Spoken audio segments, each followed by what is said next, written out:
Councillors, I'll declare the November meeting of the Toowoomba Regional Council officially open, and can I welcome you today.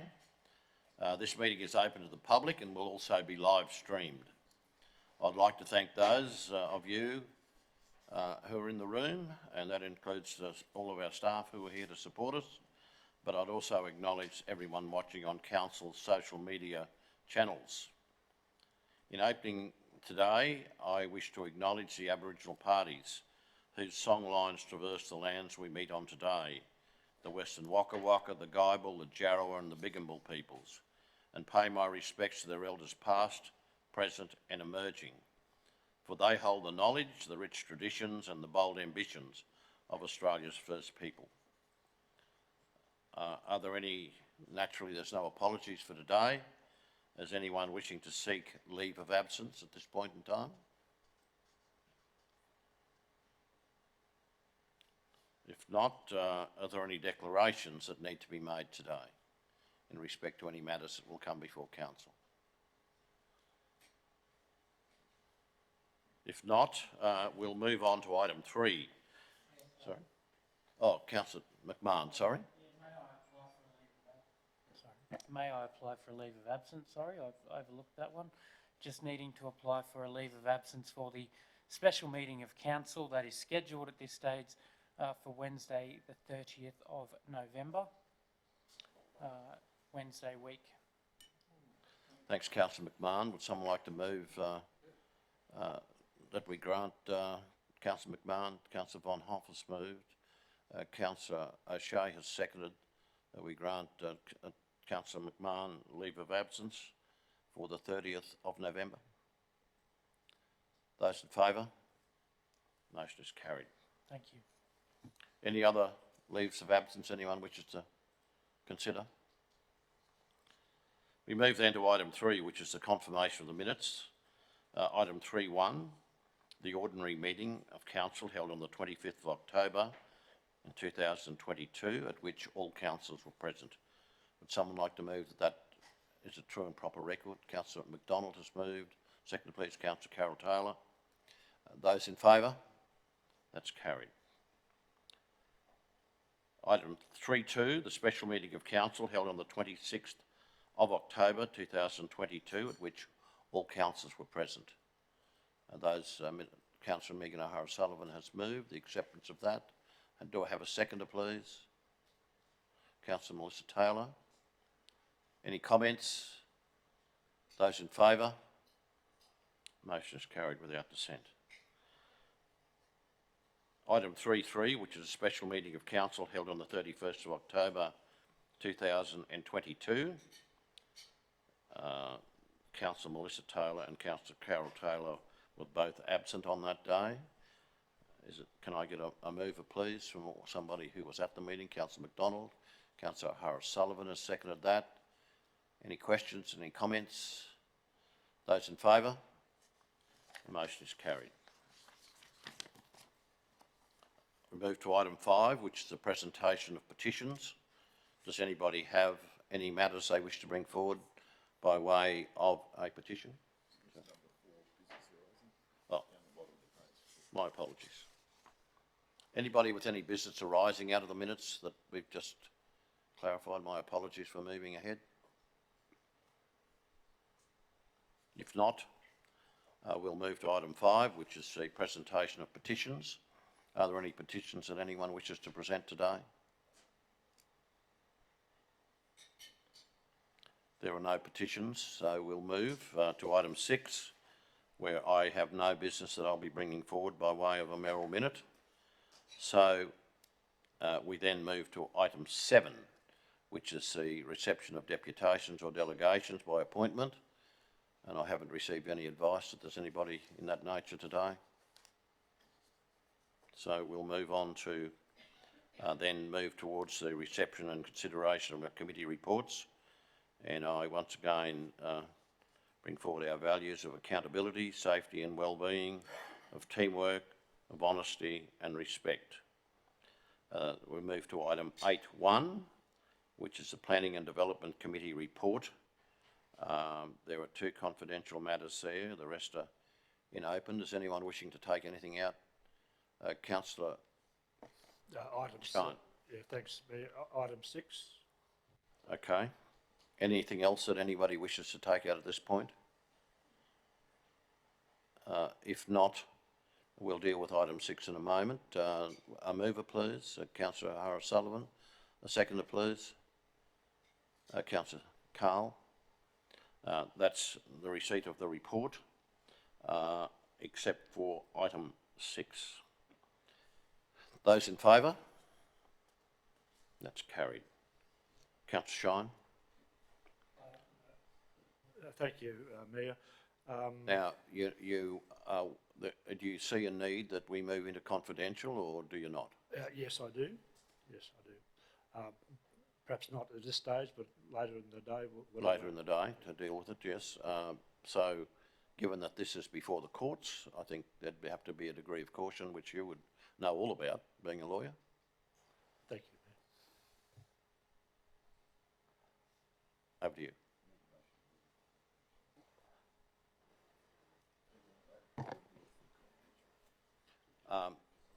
Well, I think the council needs to make a decision as to whether we go into confidential to discuss anything in relation to it, to that matter. I'm happy to move that we go into confidential.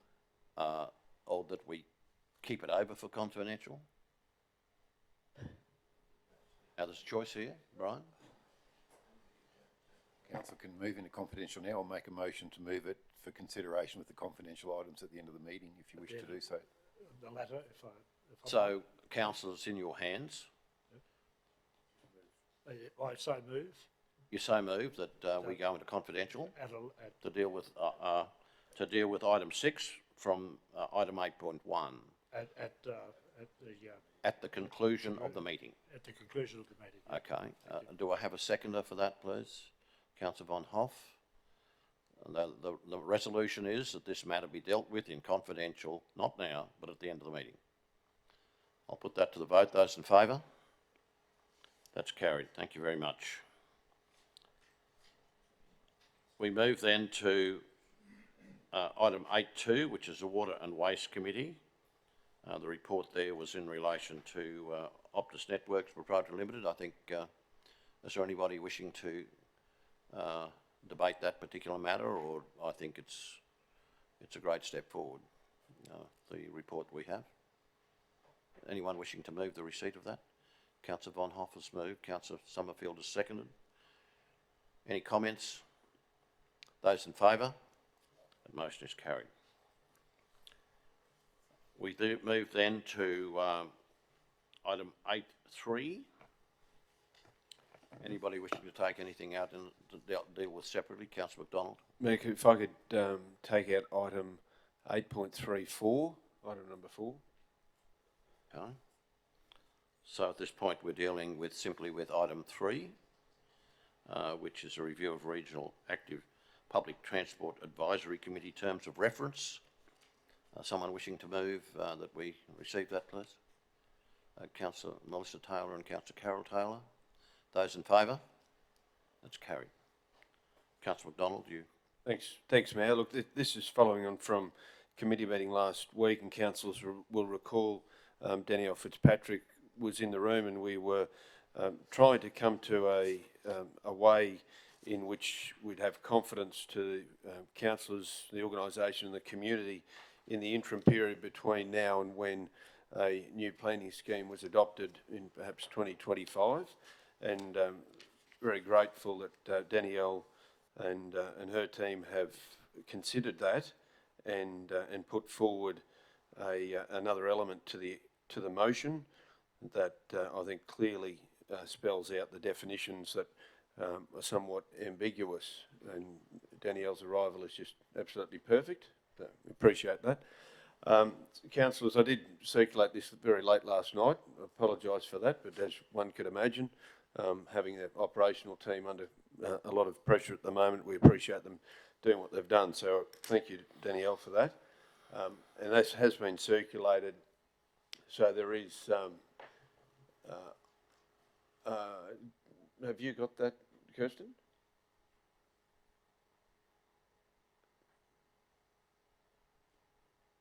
Is that a combination of the two things?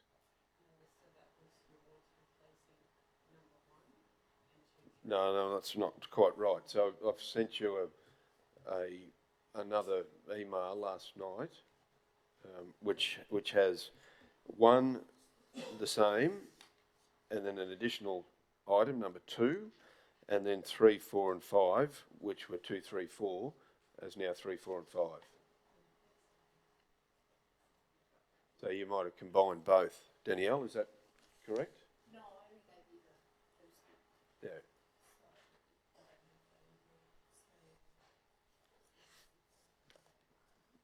Let me get that for you, Kirsten. Well, we'll need to await this, Councillor McDonald's alternate motion to be put up on the screen so we can understand. Councillor Carroll? Mr Mayor. I'm just wondering if you've spoken about these definitions with the General Manager of Infrastructure, because it's very convoluted, it's not easy to understand, and I think what's there in the prescribed, the only thing that is wrong in the planning scheme is the acceptable standard. So this is, I mean, all-weather access, any reasonable person knows that all-weather access is all-weather access. It's got gravel or something on it. That's what it means. So when I look at that bottom one, all-weather access generally constitutes an unformed road, but is also trafficable in wet weather conditions. Well, you know, I would like to see what our roads and transport area thought about that, because we actually do have definitions which may differ from the planning scheme.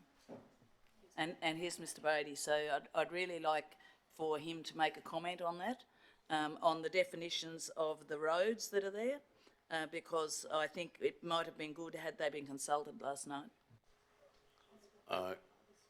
Councillor Taylor will work through getting this resolution before council, and we'll take comments post that. Yeah, question. Okay, I'm sorry, my apology. A question after that. You can't make up your own definitions.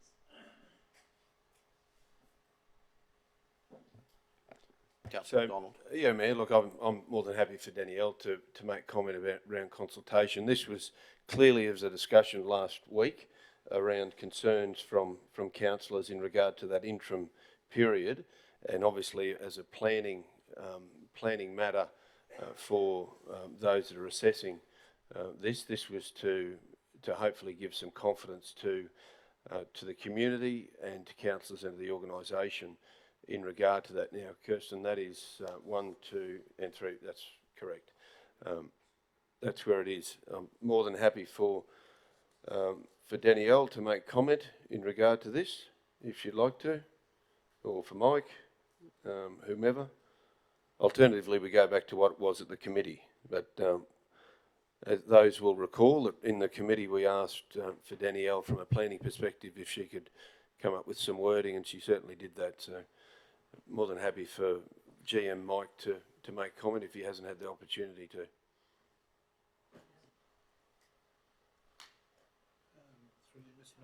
Yes, over to GM Mike. Councillors, as you're aware, I've only just been given this morning, this information. In respect to that, I've had discussions in the last half hour with planning. The intent of what's trying to achieve with 2, which is the main change from last week, is the critical thing is how we interpret all-weather access, or all-weather under the performance acceptable criteria. So under dwelling house, we've got a performance outcome, which is dwellings have safe all-weather road access.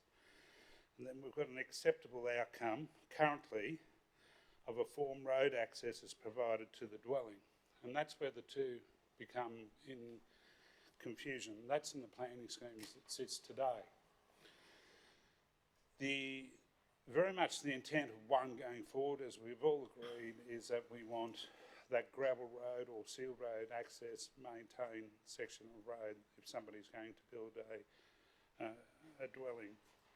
Or, if not, they're already, that they are requested through a DA, a development application process, to obviously upgrade that section of road. So that's the intent of where we want to go. In the interim, we want to achieve that same outcome. Okay? So the challenge is, and I've had some discussions, is that, as I've been informed, changing that in a sense at the moment is, from a planning scheme point of view, not easy. When I've spoken to Michelle Milton, our Manager of Strategic Land Use. So doing this way, by giving definitions, is okay. We've already got in the report definitions of what a formed road and unformed road are, and that's under the, it's about page 10 of the report.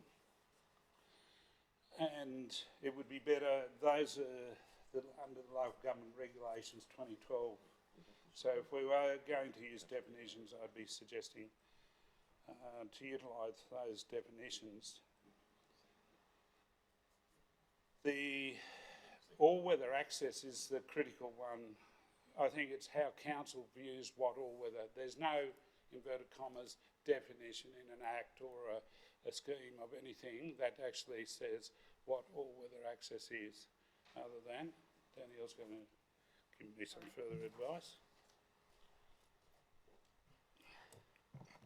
The issue in terms of the planning scheme, councillors, is when development for a dwelling house becomes accessible development. So when you're constructing a dwelling house and there's not a constructed as such road, there's a performance outcome for dwelling houses that requires dwellings to have safe all-weather road access. So that's referring to all-weather road access. The acceptable outcome, which goes with that performance outcome, talks about formed road. Now, there is a reference to all-weather access in the planning scheme, which talks about an access remaining trafficable to two-wheel drives vehicles in all weather conditions, but there is no reference or definition in the scheme of what is meant by a formed access. And that has been what has created, I guess, differences of opinion and confusion, I guess, both within council in terms of how we're meant to interpret that, and also in the community, in the industry, because it's not clear as to what we mean by the term formed. So the term that's not defined in the scheme is actually what is a formed road, and it also doesn't mention what's an unformed road. Can I make a point though, if I may? Is when the definition of all-weather access is only an access remaining trafficable to two-wheel drive vehicle in all weather conditions, you've got to clarify what that actually means, councillors. The clarity of that in our region and across Australia for that matter is that if you want a two-wheel drive vehicle in all weather conditions, to be able to access their property and drive to and from and have all emergency vehicles be able to attend, or the postman for that matter, that road must be sealed or that road must be gravelled. I cannot give you a form road and say that is going to give you access to a two-wheel drive vehicle in all weather conditions. And that is the criticality of our problems. The example of that is Glencoe-Yalanga Road today. In our road register, that road is down as maintained formed road. Okay? The practicality of that is that it is not trafficable in all weather conditions. It is very obvious from the complaints that you've received and just going out there any day of the week in the wet weather, that it is not passable in wet weather. Dry weather road only is a form road generally across our region. There are some locations in the hills that you might get through once in a while. That's where we've got to get that clarity. If we leave it as form road is natural materials. Natural materials, particularly for the bulk of our region, is clay subgrades, everything from the black soils of the west to the grey clays and that around Maringadan and the like. And they are not trafficable during any all-weather conditions. They're only trafficable during dry. So our issue continues to be, particularly in these wet periods, that people want to access their homes, which is quite reasonable and right of that. The only way you can do that with any semblance of certainty is for us to provide them with a gravel road, or when I say us or them, to provide for a gravel road or a sealed road. So in the interim, if the form road and unformed road elements, that's not the issue as far as, yes, we can have a definition of that so that's clear within the planning scheme what they are. But when it actually comes to actually what is usable and what we can do, it's got to be all-weather access. The interpretation of all-weather access for a two-wheel drive vehicle in all weather conditions must be that interpretation is for a maintained gravel road on our register, or a maintained sealed road on our register, or that the person makes an application and they construct the road to that level. So that, in respect to two there, I suggest that probably it needs a little bit of work to actually get the intent of what you're trying to achieve achieved out of it. Councillor McDonald, I'll go to you, then I'll go to Councillor Carl. Yeah, no, thanks very much. Well, I'm flagging that I'd probably just go back to the committee recommendation, to be honest, and item number 3 in that, which talks about the a session in regard to best value for money approach, gravel roads and what have you. We can deal with that at that time because it sounds like there's tension across the organisation that needs work on, to be fair, and that's not helpful as far as the community is concerned. So my preference is to go back to the committee recommendation as it was. Okay, I'll take one more comment and before we move into some informal, and then Councillor Summerfield after you, Councillor Carl. Mr Chair, I was simply going to flag that an amendment on an amendment, or a flag that we go back to the original motion. But I do have one question of Mr Brady. It's now point 3, I think, if I may. Yep, that's fine. Mike, where it says prior to the 2023-24 Budget Information Council considers at a future Infrastructure Services Committee meeting a variety of capital delivery maintenance methods in an effort to determine best value for money approach for rural gravel roads. I'm just wondering if you would be amenable to wording that best value for money approach slightly differently, because I'm suggesting maybe something around a sustainable approach to gravel roads, for rural gravel roads, because if I think about sustainability, money is part of it, social is the other part, and economic or environment is the other part of it. So if we put up a value for money approach, that may be misinterpreted. And equally, if we have a sustainable approach, then social might actually get a Guernsey every now and then as well.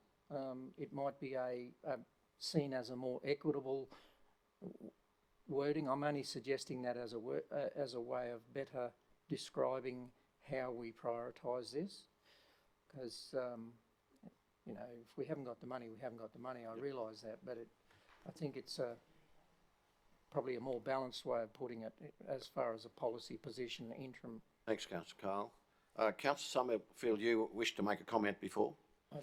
I think we'll move as soon as we can into into the formal mode. I But just anyhow, wanted sorry, I just wanted a comment from Mike, if I may. you want to comment from Mike. Mike, over to you, Mike.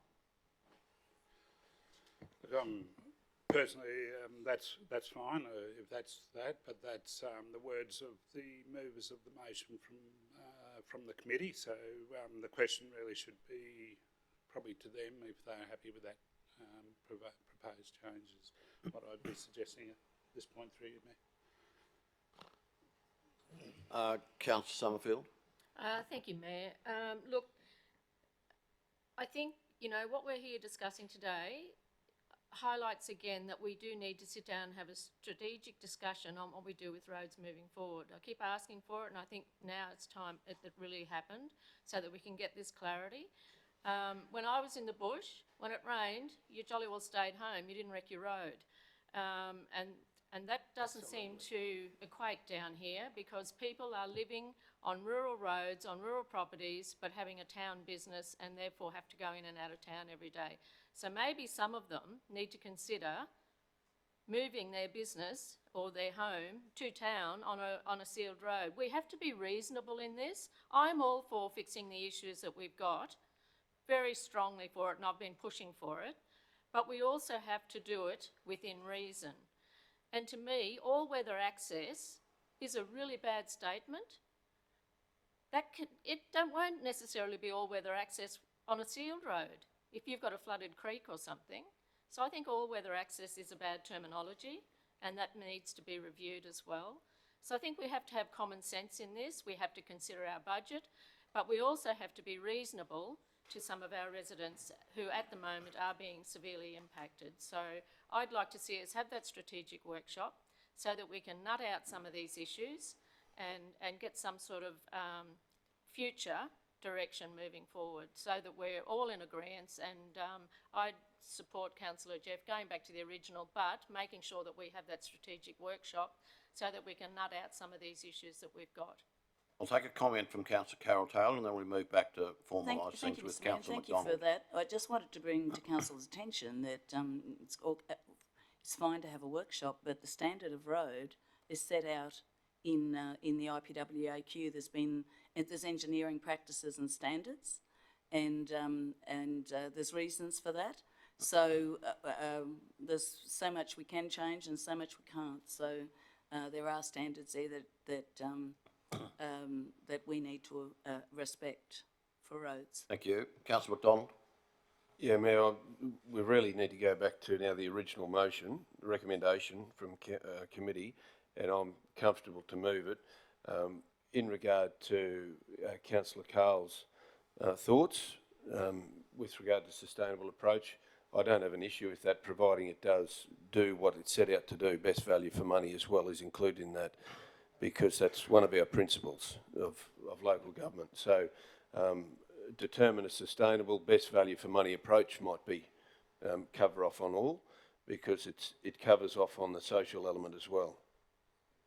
Yep. Well, as far as triple bottom line goes, value for money approach, it's part of, you know, the economics of that, the social and the environment. So sustainability suggests that very thing. That is part of it. Yeah, well, I'm comfortable with it, providing it's the intent is we're able to deliver less road for the same amount of money at the moment. So we've got to look at doing things slightly differently, and that was the idea of that. But I'm comfortable with sustainable as long as we're all aware that that includes that. And that being the case, happy to move it as it is. Councillor McDonald has moved. Do I have a seconder? Councillor Melissa Taylor. Can I just say before we go into debate, I think this once again typifies to me the lack of funding that local government gets, the lack of external support. And of course we've seen that play out with the FAGS grants. And I think it's fairly important that we continue the rhetoric going to the state and federal government seeking a fair share of funding, because when we have to prioritise, that is the most difficult period at any time when you're prioritising for a budget. It's very difficult, and there's no doubt that it's been difficult for the road system, but I'm hopeful that we can do it better in the future. Anyone wishing to speak against the motion? Councillor Carroll? If so, do you wish to speak for? Thanks, Mayor. Look, I've reserved my right. I think we had a fair crack at this last week and comfortable that although we're trying to clarify some things through the week, and I really appreciate Danielle's effort in doing that. Thank you, Danielle. More than comfortable to stick with where we are and cover off on those elements in item number 3, including Councillor Summerfield's comments as well. Councillor Thank you, Carol Mr Taylor Mayor, speaking and against. I'm on hiding to nothing, and I realise this, but the fact of the matter is there's no silver bullet. Someone pays for a road. If you're building a house, you need to have a road, and the type of road you have, if you're setting up a business, particularly as there's 2 businesses out on one of those roads, you need to make sure that you have a road that you can get in and out of, and somebody pays, either the people obtaining the benefit or the whole community pays. So at the end of the day, that's how it works. Standards of road need to be respected and actually supported, because if they're not, as soon as there's an accident or something else, you'll find that there's a way into liability and other things. At the moment, we have no liability for unformed, unmaintained roads, and King & Co have told us that. So at the end of the day, this is trying to make a silk purse out of a sow's ear.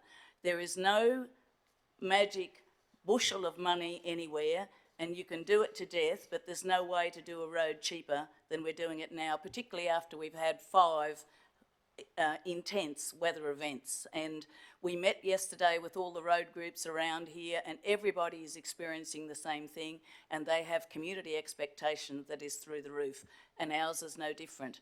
But at the end of the day, we need to support our teams, and we need to support the policy that is actually there, because there is a reason for it. Someone pays, either the person getting the benefit or everybody else pays for it.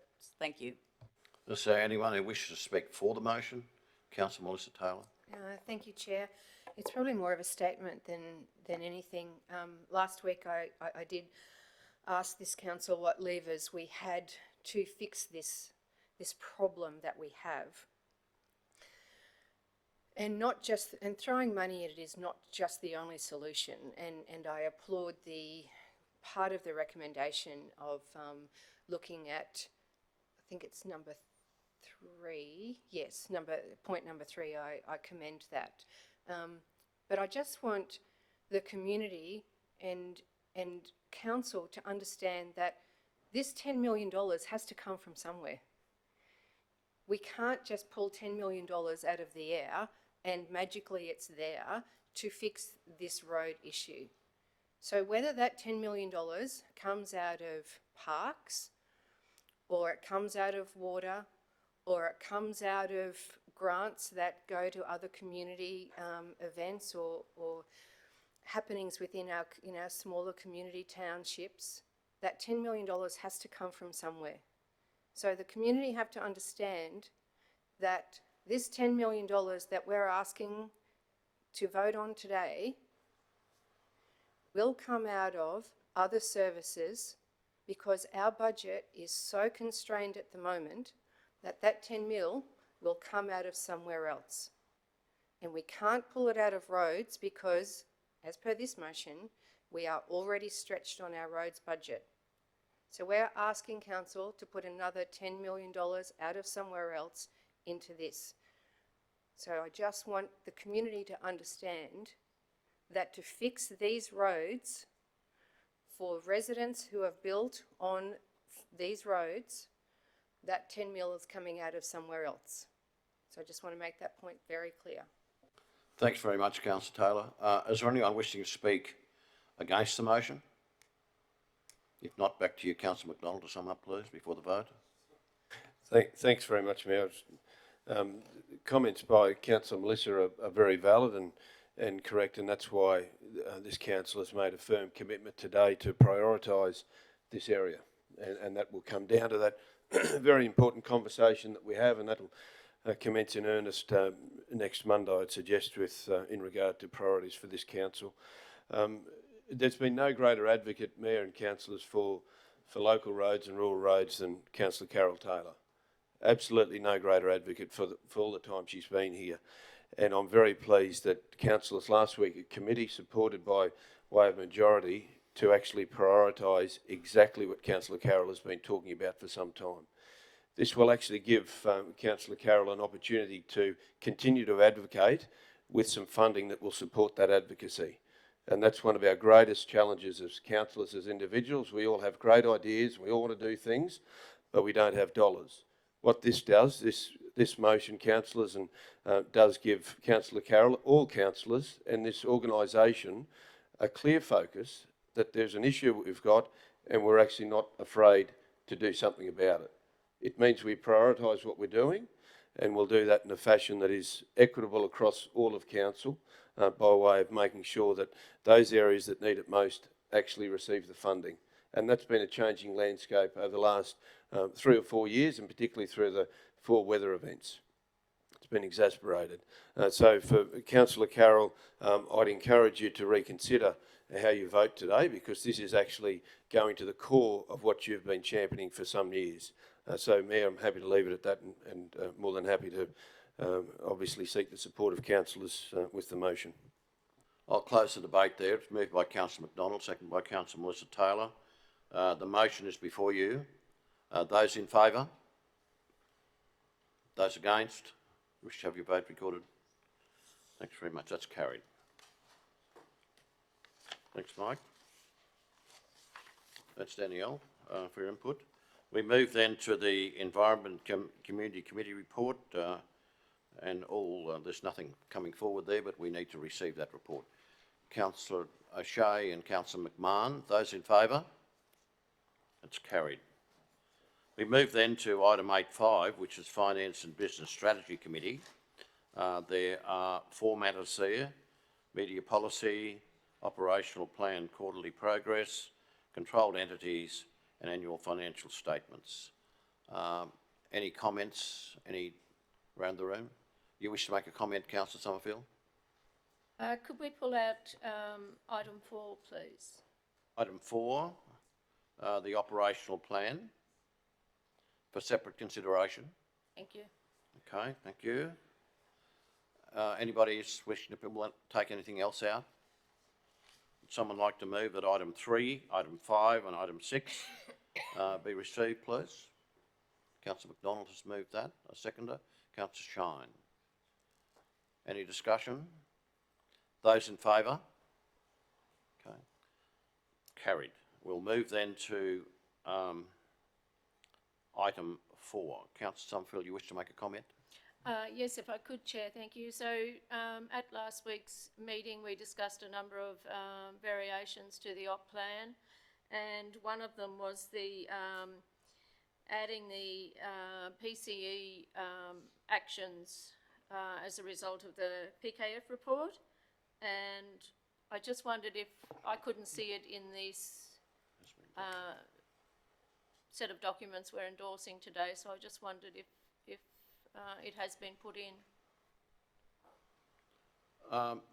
Anyone from Finance wish to make a comment on that? Brian, have you? It was to go under the CEO's KPIs. It was supposed to be, it was agreed that it'd go in there. Yeah. I'm asking you, did we all agree with that, or was it just... Well, I thought we did. I think was my we need to clarify understanding. these things at the end of it, because some of us sit here and say nothing, and some of us talk, Okay. and it's assumed that we all agree. Good morning, councillors. So my recollection from that discussion was that we wouldn't include it as we were monitoring it on a monthly basis. Sorry, Anne-Marie, we did have that discussion, but at the end I said that I felt that there should be something in reference to it. I mean, it's a really substantial document in relation to our organisation, and I said that there should be something in the op plan referencing it. Okay. And nobody objected to that, so... Well, my take was it was in there, but that's fine. I'll seek advice on it right now.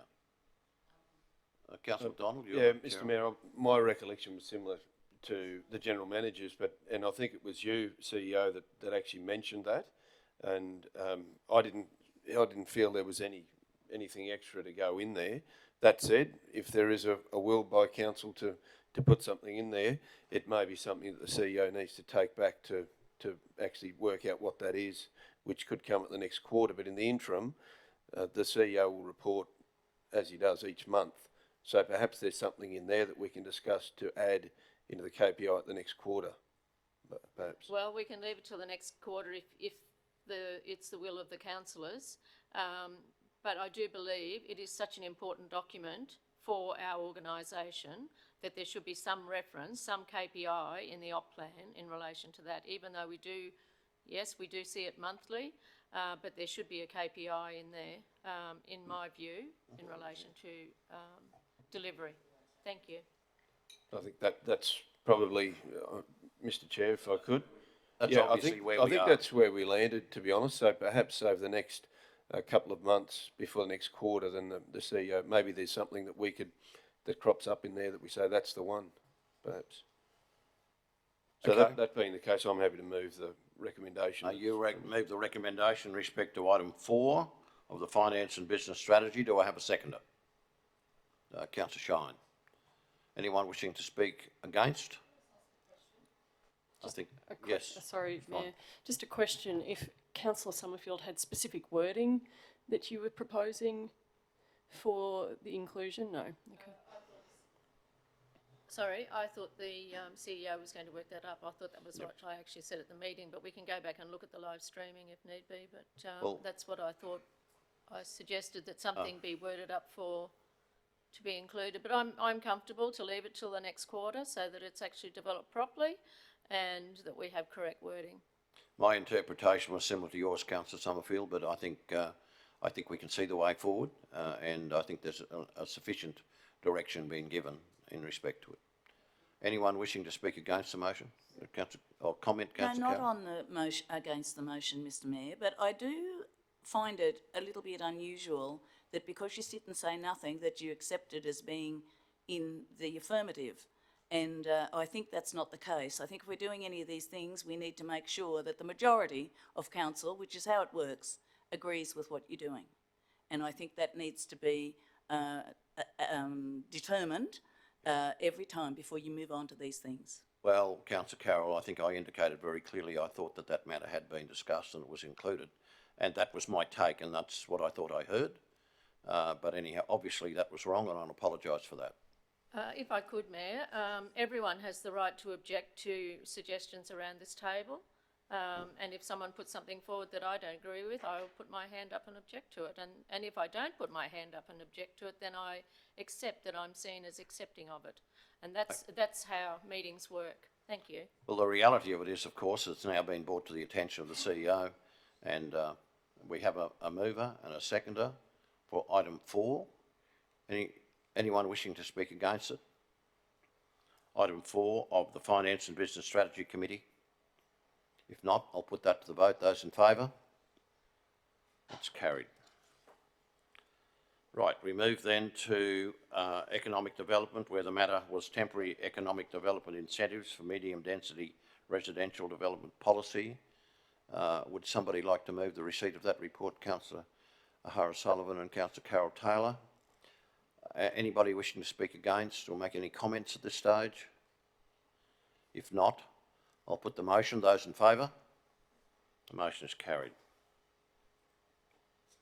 Councillors, we move then to item 9, the monthly financial performance statement. General Manager Anne-Marie.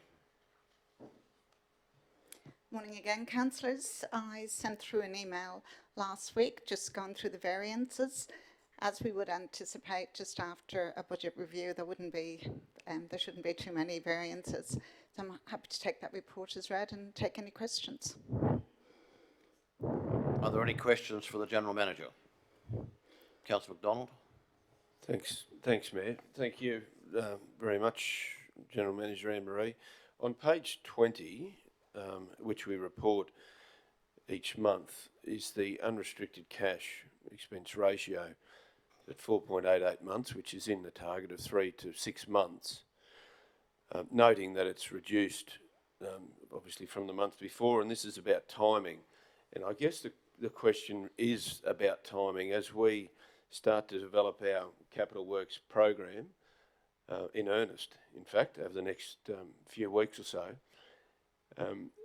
timing for payments in regard to our flood works, whether it's emergent works or other works that we're doing, is often delayed. So, you know, there's $120 million worth of works that we need to do before the end of 2024, or July 2024.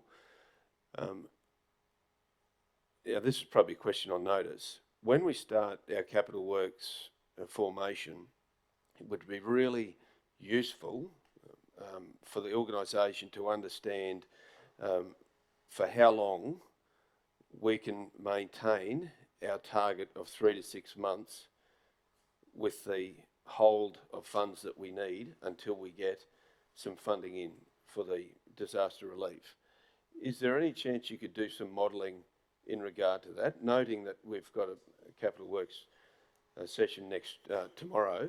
Might be a bit short on time, but if you could do some modelling in regard to that, because you know, we're all very conscious, obviously, as a community, we see it, how much work there is to do.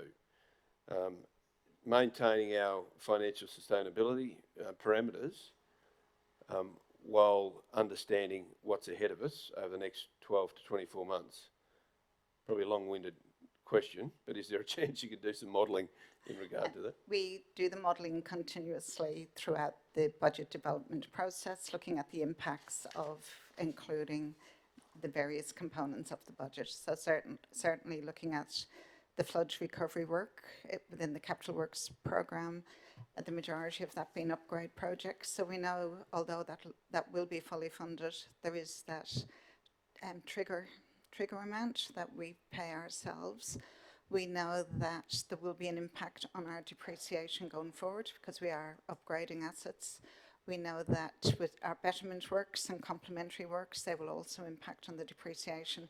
So it's really important for us to continue to do that modelling to make sure we're maintaining, you know, staying within those parameters. That's the cash figure, our maximum debt, and the small operating surplus. So throughout the budget process. So I'll try for tomorrow. No promises at this stage. Thanks very much. Are there any other questions for the GM? Councillor Von Hoff. Thanks, Mayor, through you. Thanks, Anne-Marie. It's actually probably less for you and more for the GM of Environment and Community Services, although, hello. He's just arrived. If I take us to page 27 of Board Books, this is the Group Key Priority Projects report.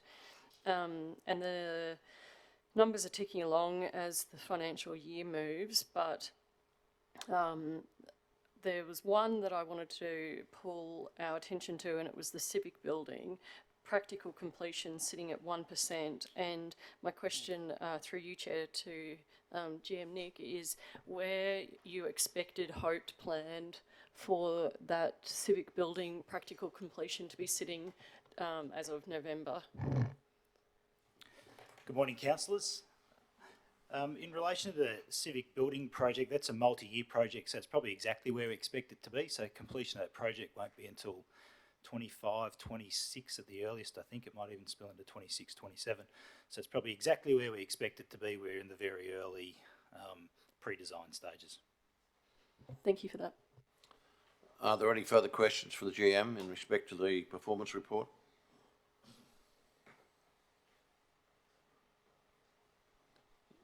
Nothing further. Would someone then like to move the receipt of that report, please? Councillor McDonald has moved that. A seconder, please. Councillor Shine. Those in favour? That's carried. We move then to item 10, the group reports, and item 10.1 is planning and development. Nicola. And welcome, Nicola, your first group report to Toowoomba Regional Council.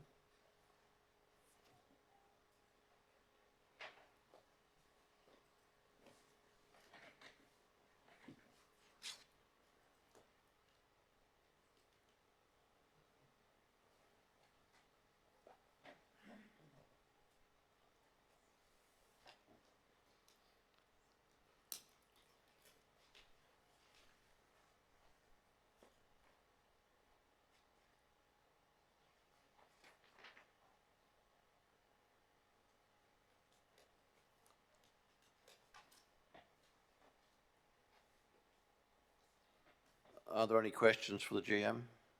Councillor McMahon. Thanks, Chair. Good morning, Nicola. I just had a few interesting questions to pull out. One of them is regarding the idea that, well, knowledge base.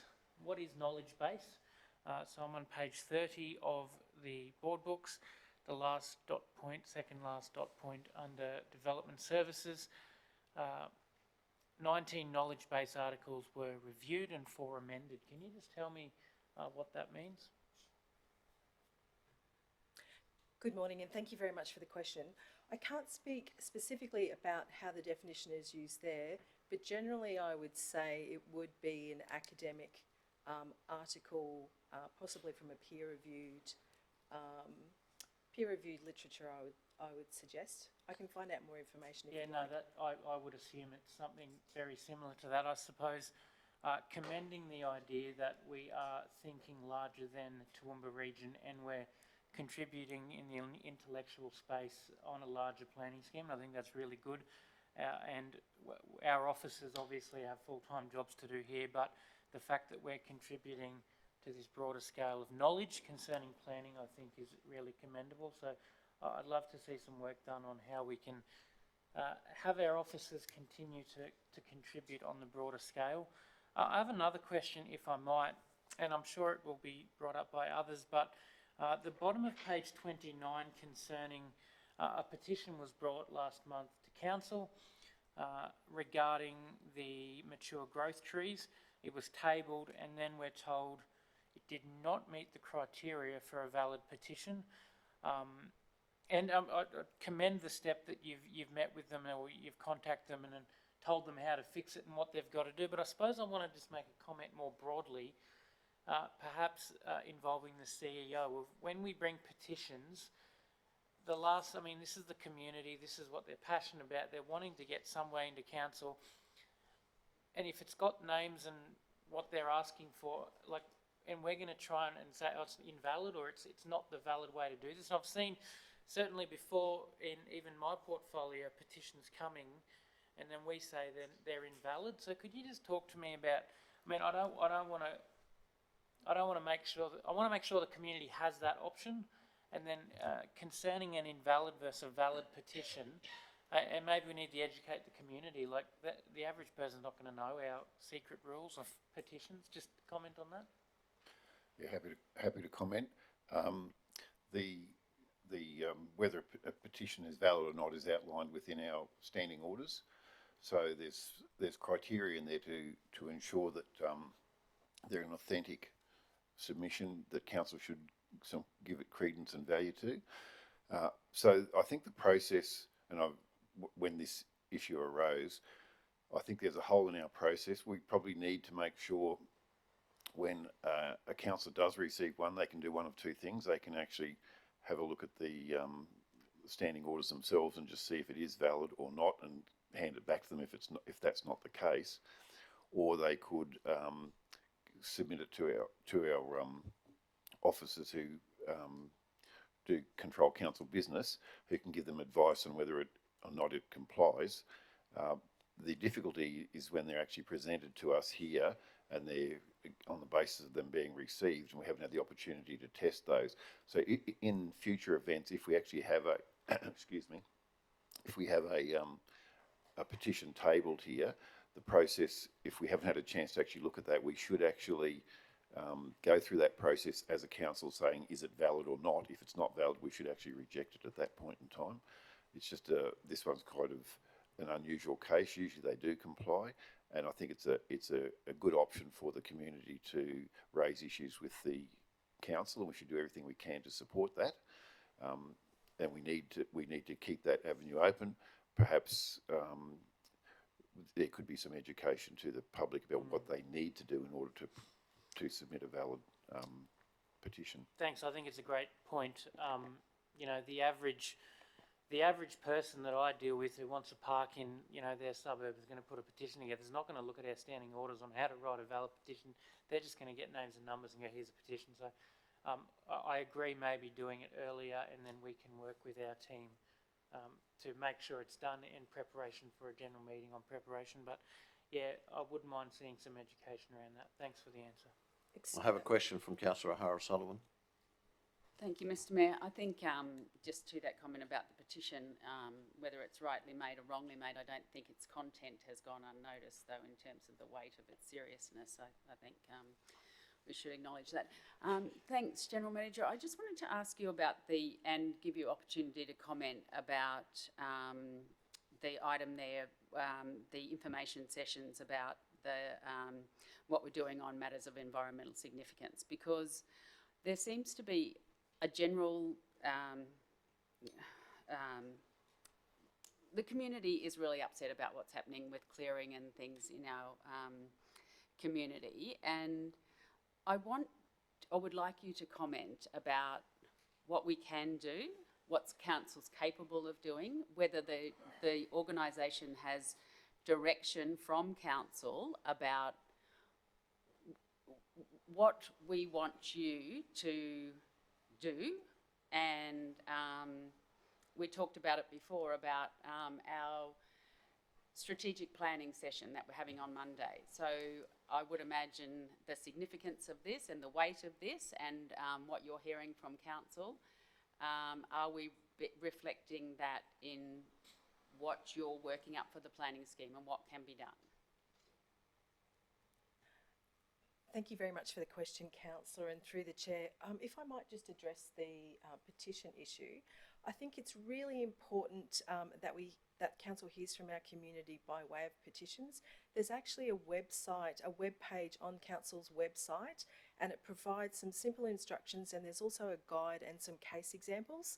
So if anyone's interested in doing a petition, a simple Google will bring you up on that page.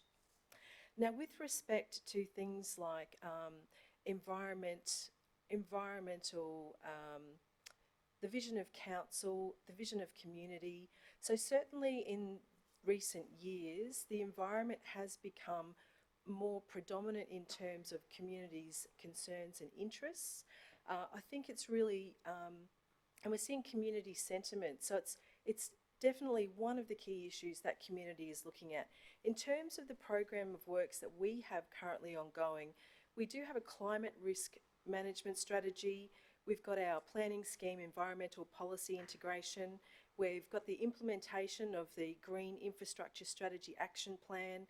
We've got a lot of initiatives that have arisen over the last 6 to 12 months, including the 1 million trees resolution, carbon offsets, net zero, etc. So we have a lot of emerging projects or ongoing recent projects that are all looking at the same issue, and that is really around environment and climate factors.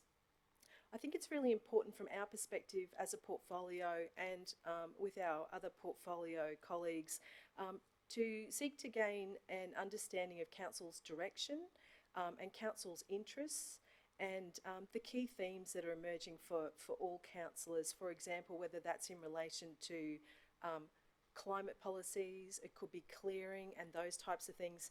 And so we're looking at making sure that there's a coordinated approach that meets the needs of the council with you as the representatives of the community. So it's certainly a piece of work that we're very interested in looking at into the new year.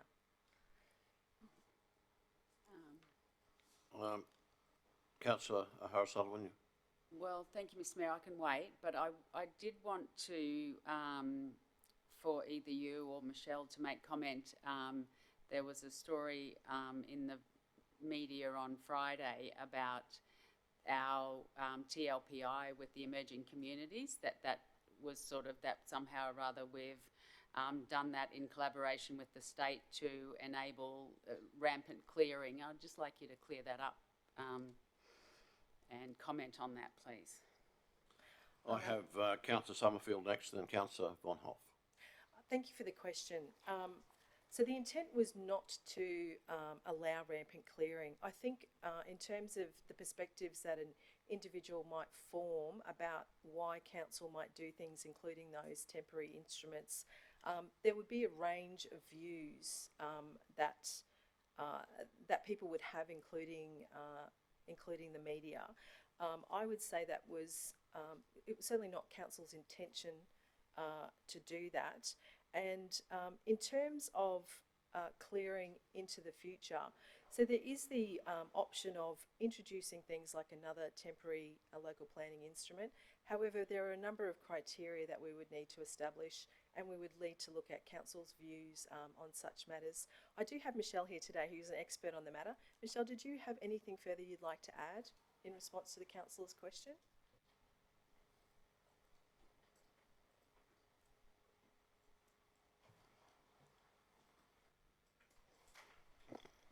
Good morning, councillors. In respect of the TLPI on residential assistance measures, there are multiple issues in our community, and housing accommodation is certainly one that is of a state interest as well as for local communities. And council's response to that has been to prepare a TLPI which is about streamlining regulation in areas that are already anticipated for urban development. So the TLPI itself does not rezone land, it does not create any new urban land, it's already in areas which is anticipated for urban development to occur, and it was about streamlining those processes, having regard to the existing policy positions and platforms of the scheme.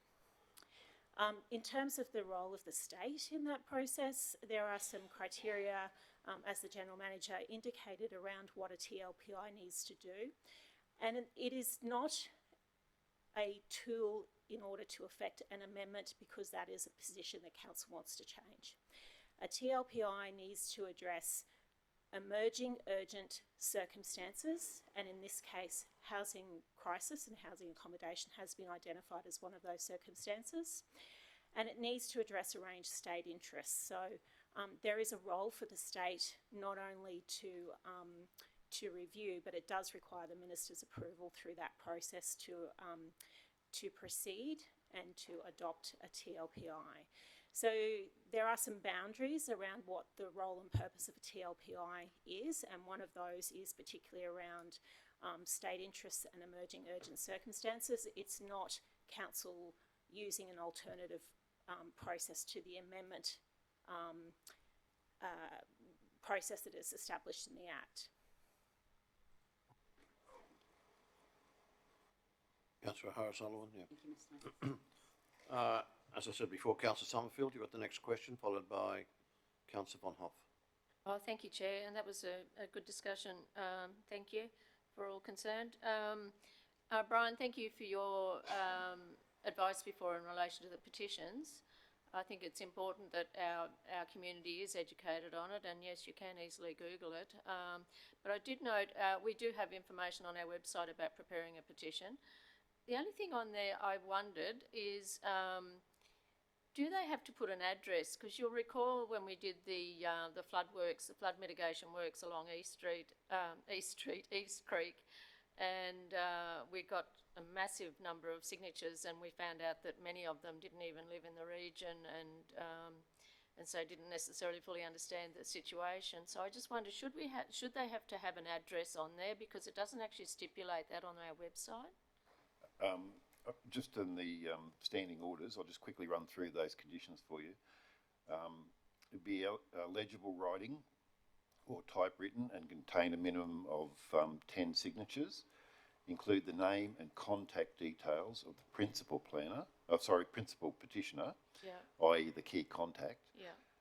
Include the postcode of all petitioners, so it's only the postcode, and have the details of the specific request matter appear on each page of the petition, obviously, so you can verify that they're signing for that particular petition. Yeah, okay, so that's not actually reflected on our website, so we probably need to... We'll just have to make sure that if that's not the case, we can make sure they're aligned. Yeah, thank you. Councillor Von Hoff. Thanks, Mayor. On the issue of the petition, the council website was shared with the principal petitioner, and so that information was available to him.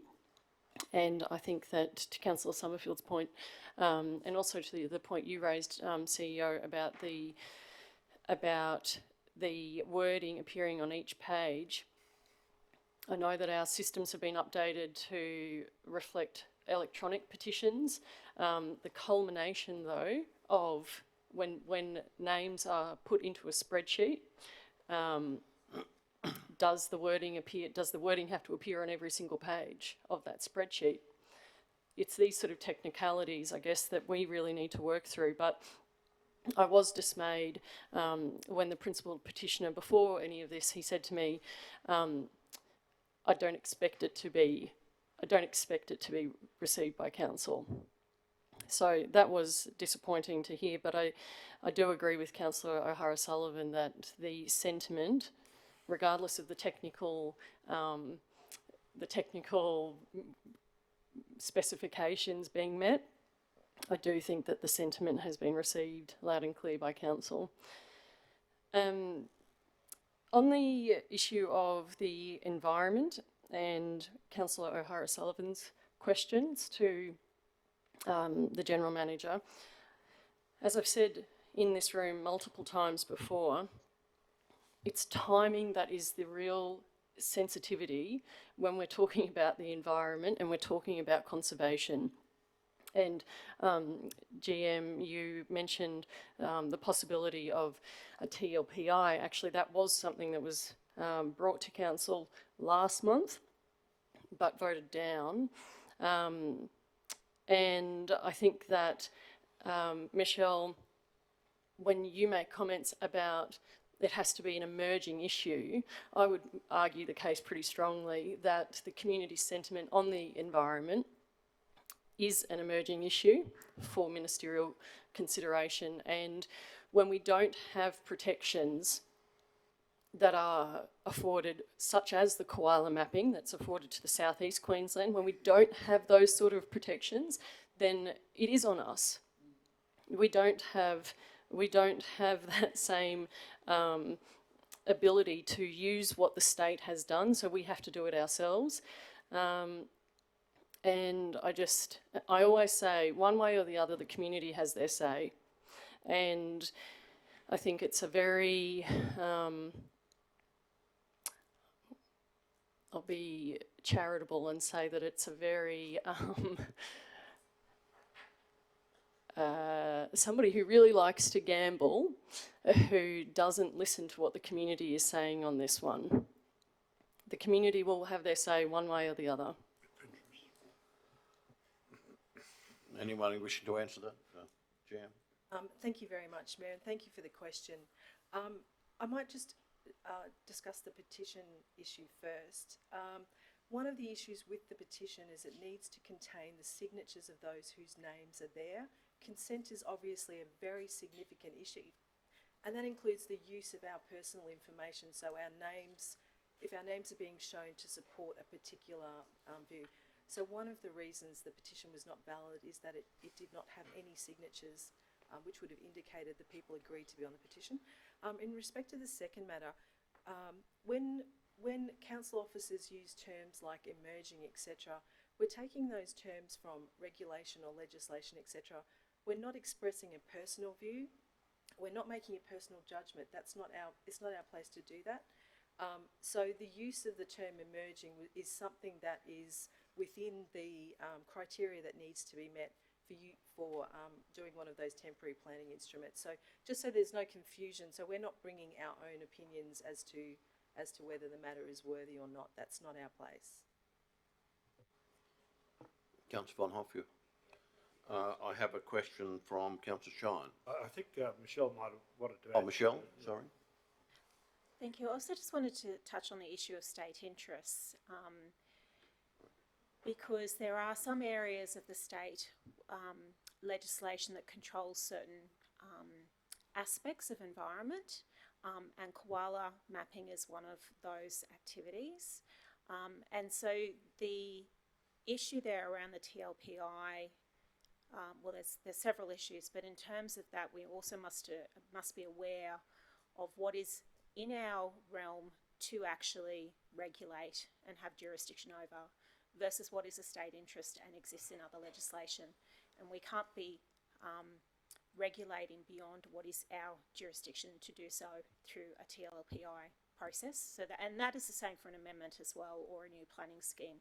It is one of the reasons why state interests are expressed in the state planning policy and why agencies at the state level participate very early on in the plan making process and have multiple oversight during the planning scheme preparation process. I think the other issue is having a consensus view or a position of council about what environment means, how we wish to regulate, and that is the work that is programmed. We've had one session with you last month. We have an internal officer session scheduled for early December, and we will be bringing that information back to you in January for another workshop. It is from that basis then that we can proceed to identify pathways for how to resolve these issues based on the policy position that council wishes to express through the planning scheme. And we have indicated before that once we understand that, and as well as drafting the planning scheme, we can look at any other provisions that might exist or other available tools to us to help address any matters in the intervening period. But from an officer's perspective, we feel it is critically important because it does represent a policy change to the planning scheme, and that there is a process and pathway that articulates that and which officers can act and deliver on your expectations around that, which obviously is being informed by the community as well as a range of other legislation and other processes. Thanks very much, Michelle. Councillor Shine and then Councillor Carol Taylor. Thanks, Mayor. Just on the TLPI discussion, there is, we'd all be aware of a frustration in the community about the length of time it might take to protect the trees pending changes to our zoning areas or zoning powers or whatever procedures we can bring in to protect those. As I understand it, either amending the planning scheme or the TLPI procedures, either or is going to take a fairly lengthy period of time in terms of preventing further destruction of the trees in the meantime. And that was recently, as recent as yesterday, Councillor O'Hara Sullivan and I met with citizens out at the southern verge of the city, concerned about that very issue and raising that issue as well. And I think there's been a meeting called at Highfield shortly, and I'm sure during that meeting people will ask why can't you stop this now. I think it would be helpful if we could have if we could give them a clear understanding of what our limitations are, that we don't have injunctive powers to prevent that type of action being taken, and we don't have the right to apply to the Supreme Court for an injunction either, one assumes, under the current legislation. So whilst that puts us in a the impression that we're useless and it's all our fault because we didn't address this years ago, nevertheless it might be the reality of it, and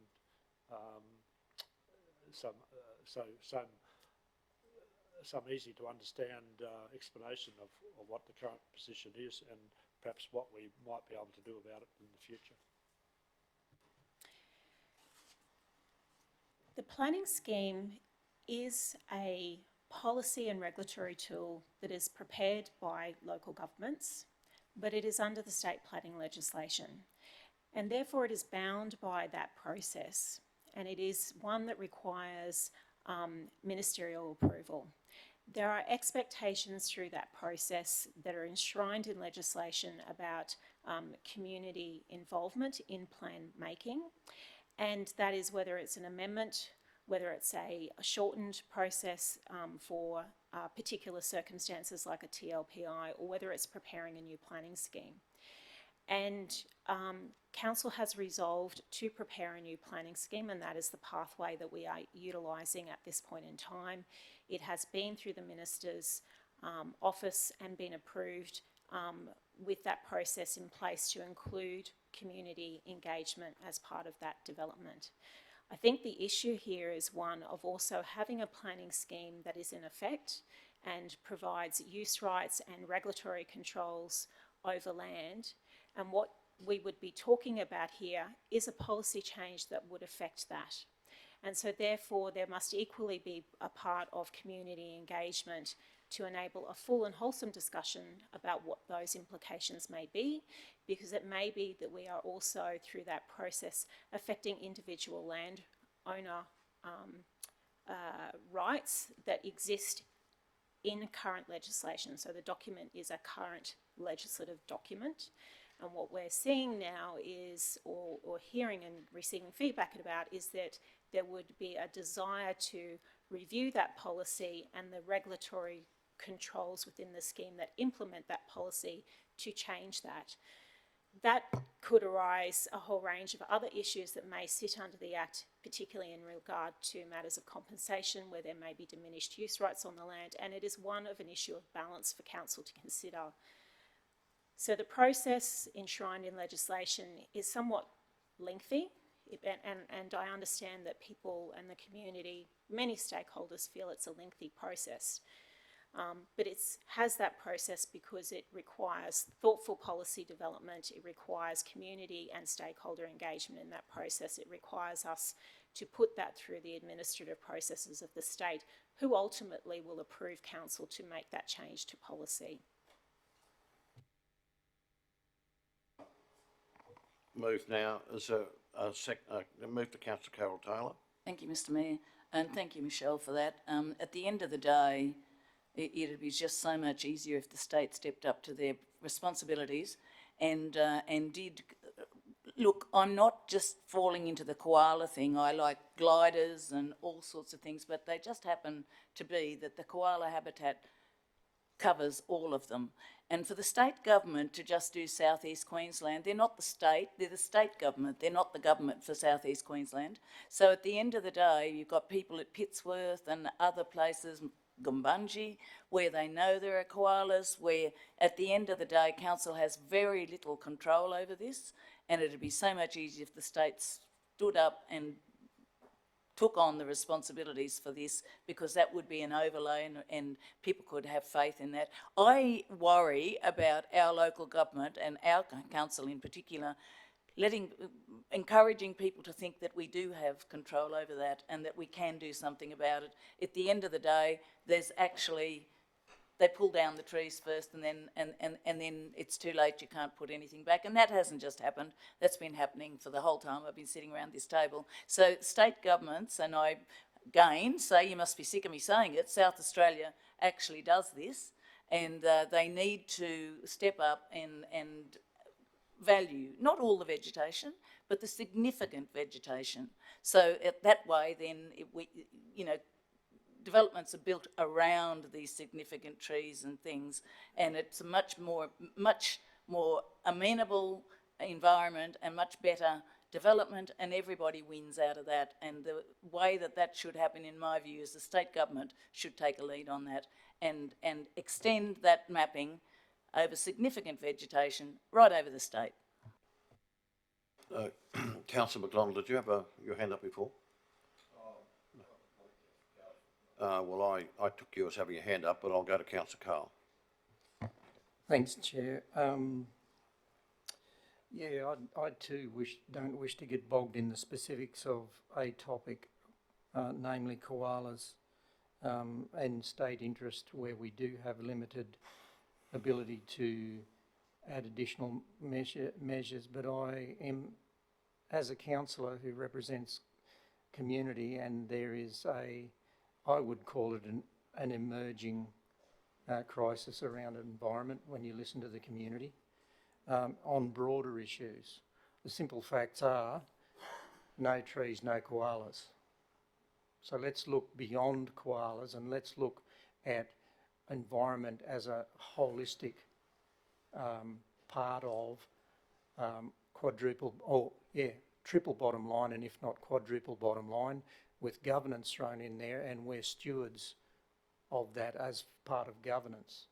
So I think the tide has turned if we are to, and I do not think there is an appetite, both from the community and what I'm picking up around from some in the boardroom, about taking the minimalistic approach of the state regulates that. In a holistic manner, there are other councils and there are levers that are at our disposal that we should investigate and unpack around sensible stewardship and custodians of environment for future generations. And I do believe there are further things that we should unpack and investigate. And it is no longer the minimalistic view of, oh, that's the state's responsibility, they should step up. If you talk to people, not just in this region, but outside of this region, there are things that others are doing over and above what state choose to do. And it is within, and having spoken to a state representative on the weekend at a forum I attended about koalas, did actually agree with me that there are many things that local governments can implement as other layers of carefully considering the environment as part of triple bottom line. So I'm keen to have a broader discussion as part of moving through this planning scheme. And yes, it is very frustrating. And no, I don't want to talk about history, about what's happened, because that's happened under a different regime. It's happened under a current planning scheme, which in my opinion has many deficiencies around environment. And this is a new opportunity for us to move forward. I may, Mr. Chair, if I may address the elephant in the room, which was raised with me this morning about the forum that is planned. I have had no involvement in the organisation of that forum. In fact, at the same forum on the weekend where Councillor Megan raised the issue with me, or this morning raised the issue with me, I too received notice that I was a guest speaker at the forum. So I've had no involvement in the organising of that whatsoever. I think it's fair and reasonable that a community can ask a council member to actually speak at a forum. If I'm speaking, I won't be speaking on behalf of council, so rest assured. I was asked the question, or I did have input to say that councillors should be invited.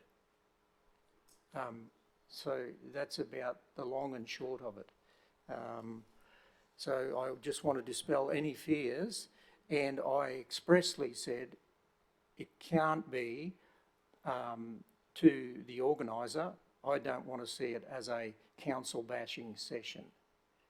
So I would just ask your colleagues to, that's been my total extent of involvement, and I've asked for you to be included and for transparency to be there as part of that, and that's totally an individual's decision whether they want to go or not. So I just needed to give some clarity around that, Mr. Chair. Thanks, Councillor Carl. Do we?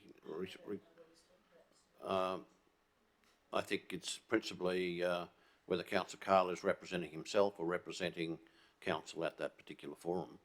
And, anyone wishing? And Mr. Chair, if I may, sorry for butting in, and what hasn't helped the cause, and the General Manager is aware of the media release that was put out, that was used yet again by this media outlet. I will reserve the name. We all know who it was, where I appeared, I think 3 times, totally quoted out of context in relation to other media matters.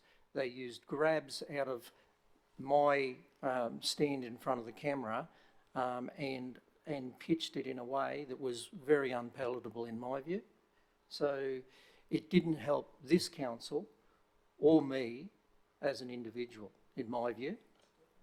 I'd beg you to go and have a look at I sent you media clip, and then read the media release that came out of the council through corporate comms. Vastly different.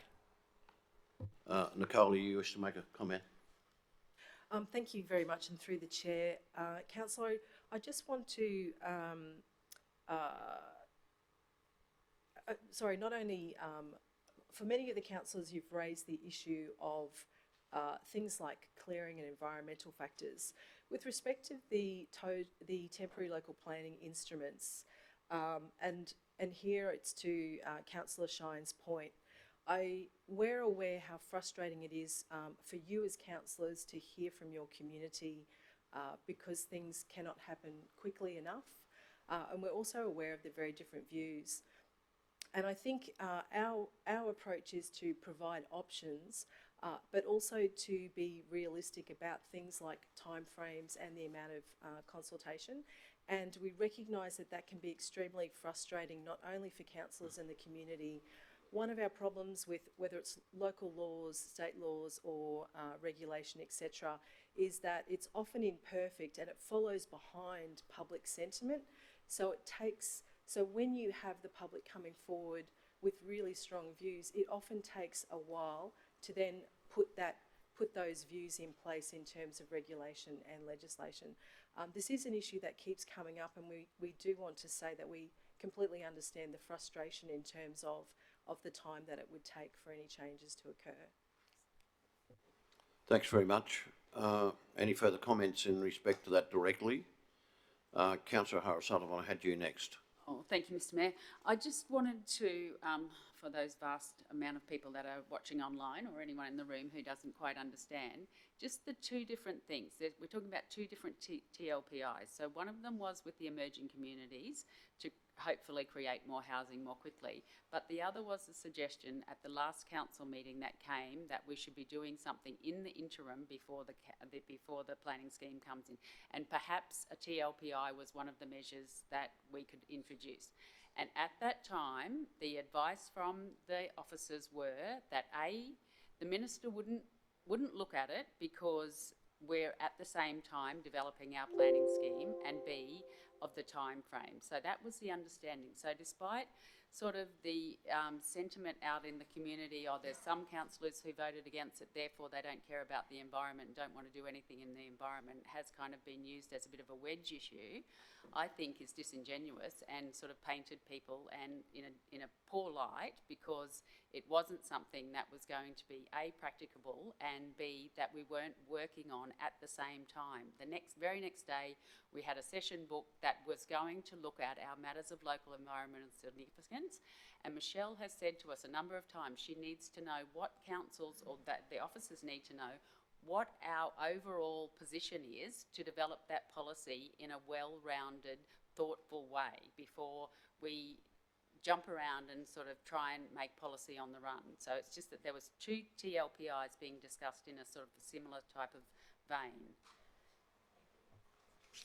Thank you. We should just make a comment in respect to Councillor O'Hara-Sullivan's, and then I've got Councillor McDonald following, Councillor Summerfield and Councillor Rebecca Von Hoff. Thank you, Chair. And just in relation to that, I thought we did give a clear direction when we voted on that the other day. I thought we did. That was what we were doing. And those who chose to vote against it was their decision, but we as a council majority voted to progress it. Okay. Thank you. Councillor Von Hoff. Did you want to comment from the staff on that? Councillor Von Hoff. I just have a question.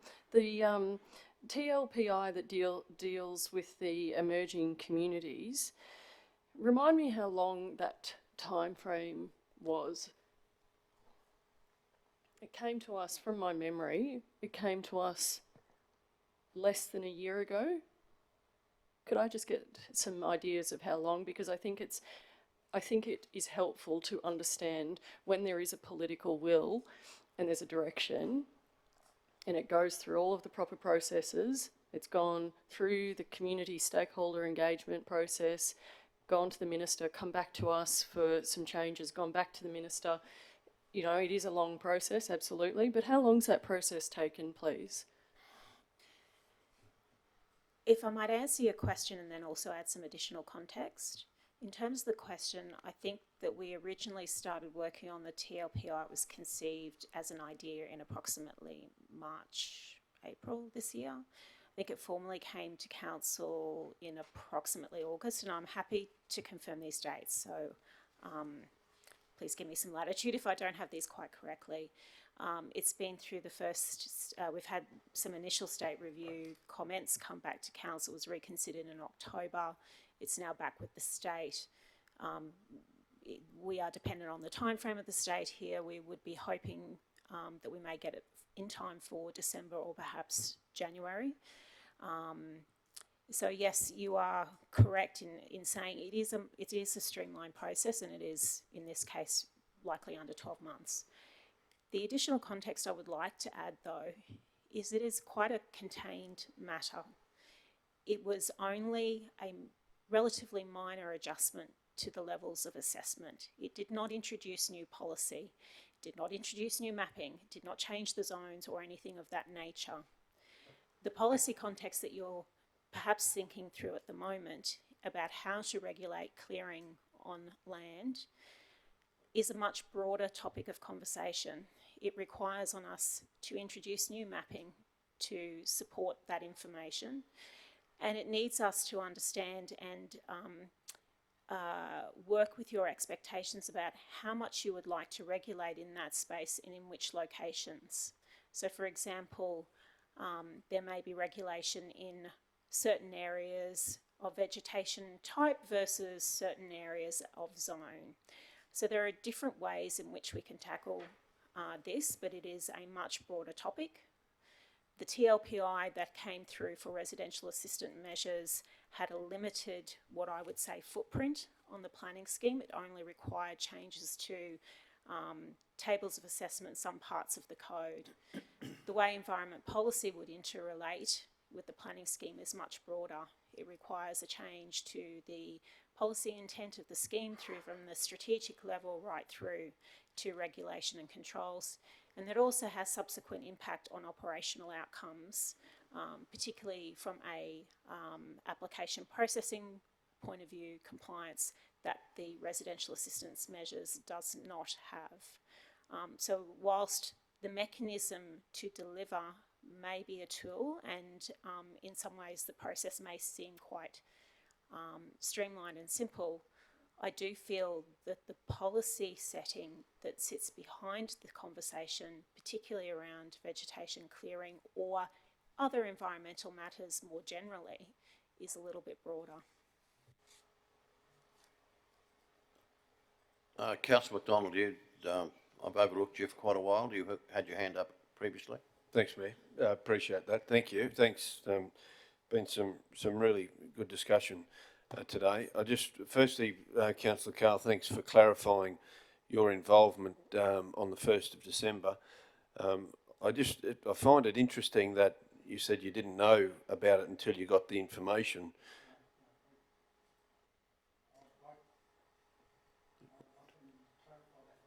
That'd be good. Yeah. I said I didn't know I was to be a guest speaker. I had nothing to do with in organising the forum. That's exactly what I said. We can go back over the tape if you want. No, all I'm doing is trying to clarify.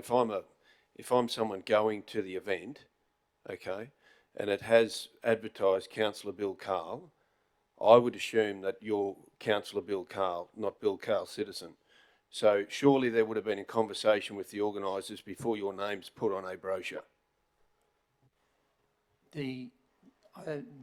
How it was birthed in conversation was exactly to the organiser, from there, I won't divulge their name publicly, but to the organiser, or as I understand it, maybe a group, I don't know, around hearing frustration from him and others in the community, which we're all aware of around the table. I said to the gentleman, look, I'm happy to come and speak to people in their lounge room. I don't care. I'll speak to people anywhere they want to speak to me about environmental matters. And then I received a flyer on the weekend, and it's my name on there as a guest speaker. So I can't do anything about that. I have no control over how an entity organises their affairs. So that's exactly how the conversation was birthed. That's, and I'm pleased you clarified today that you're speaking as Bill Carr, local resident, and not councillor, just from an expectation of someone going there, because I would, if I'm going there and I see Councillor Bill Carley speaking, my perception, right or wrong, is that you'll be speaking on behalf of council, so Well, that's not... don't worry, I'll be well and truly clarifying that it'll be my personal opinion and speaking as a community member. That's good. Thanks for clarifying that. Appreciate it. Just in regard to the TLP, I was mentioned earlier that by voting down a motion at the last meeting that we've negated conversation around TLPI. TLPI was mentioned by the mover of that motion as a suggestion for us to consider. Heath Martin, the officer at the time, answered on 3 occasions that the motion that was put forward was actually being undertaken. In fact, the next day and again in January. So the motion was actually null and void, and the conversation of the TLPI will occur in that January meeting. So it was absolutely clarified. Not only the TLPI, but other measures which was in the second part of the motion, which was to discuss the protected of both short-term and long-term. So it covers it all. So in actual fact, there was no specifics in the motion about a TLPI. It was about other measures, and it was covered on 3 occasions by the officer, Heath Martin, and therefore the motion was lost by the majority of this council. You wish to respond to that, Councillor Carl? Yeah, as the mover of the motion, there's one critical component that was missed completely, and that is the intent. It had nothing to do with the extent of TLPIs, or it was to put front and centre, and this was discussed with the officer in the officer helping me to draft the motion. The clear and central intent of which I articulated on the day was to put front and centre on the table that we were listening to the community, that we wanted to put this front and centre, and if you listen again to the tape, it was about how it was placing priority on this topic, not just from the community's point of view, the council point, but the organisation, what we wanted as a priority in consideration in moving forward in the work parcels as we move through the planning scheme drafting and consultation. That was the intent that was completely missed, completely. I'm not sure that we need to go into debate of this, but for a councillor who is in their portfolio to not know that the next day we have an information session and the same schedule in January shows some level of incompetence. No, I take objection to that. I will. The point, no, just let me respond to that. I knew full well what the program was, and you've heard me say from this room about the importance of councillors' involvement. But you would have also heard me say on the day, that's all right, we know what's going on in here, but we're not sending a message to the community and giving them a transparent look at what was on the program. They don't know that we're doing briefings, and for that matter, briefings are confidential to my knowledge.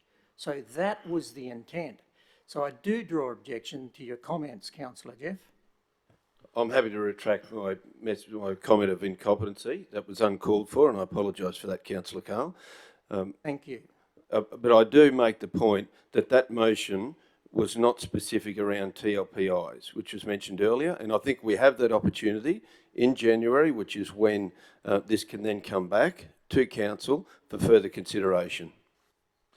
Righto, we might shut that part of the discussion down, and I think withdrawal of that comment was good, Councillor McDonald, and I think that we can have some of that further discussion if you wish to at another time. Councillor Von Hoff, you had a question? Yeah, I did actually.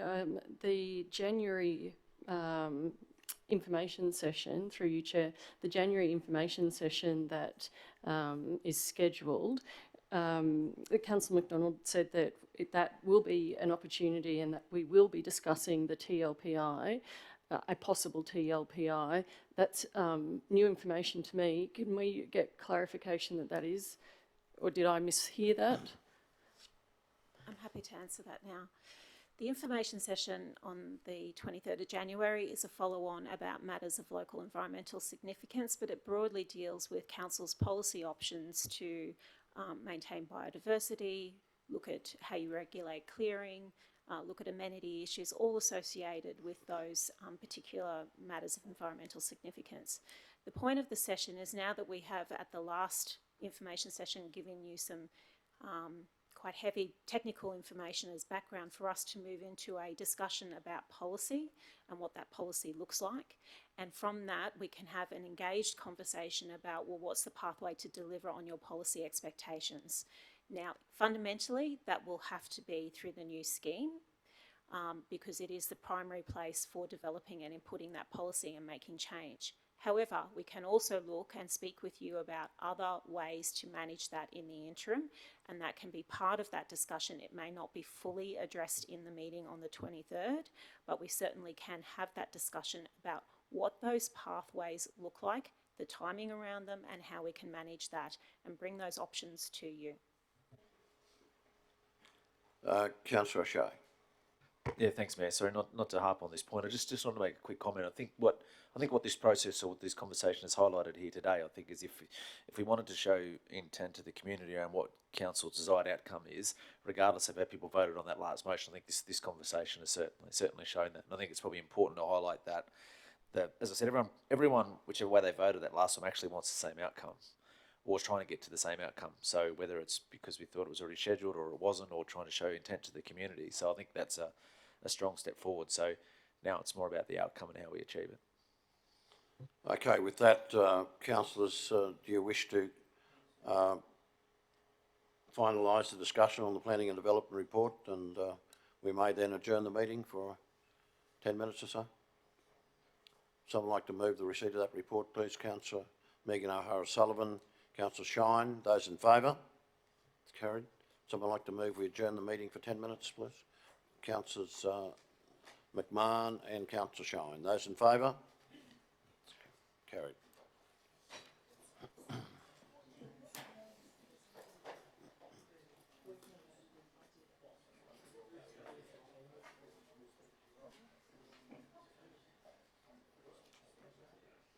That was pretty appropriate. That was the last little bit was kind of shut up. We've had enough.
wait a moment for the CEO to return to the chamber.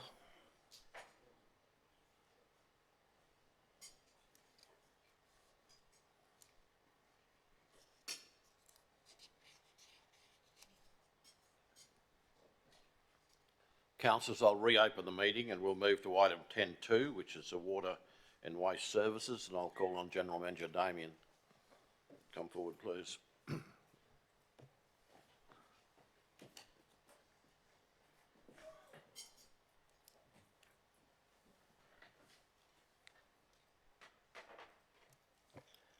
Mr. Mayor, if we can take the report as read and go to questions, please.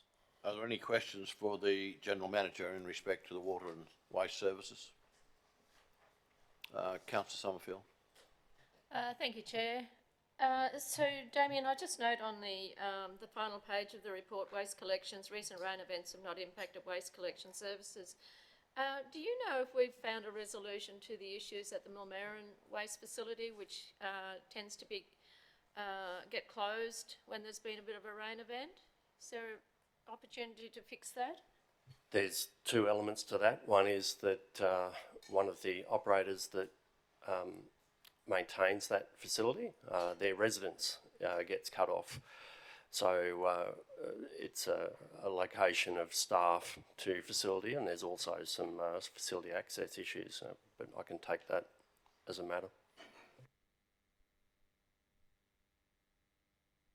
Are there any further questions for the GM? If not, would someone like to move the receipt of that report, please? Councillor Von Hoff has moved. Councillor Summerfield has seconded. Those in favour? That's carried. Thank you very much, Damien. We'll move now to item 10.3, which is Infrastructure Services Report. I'll call on General Manager Mike to come forward, please.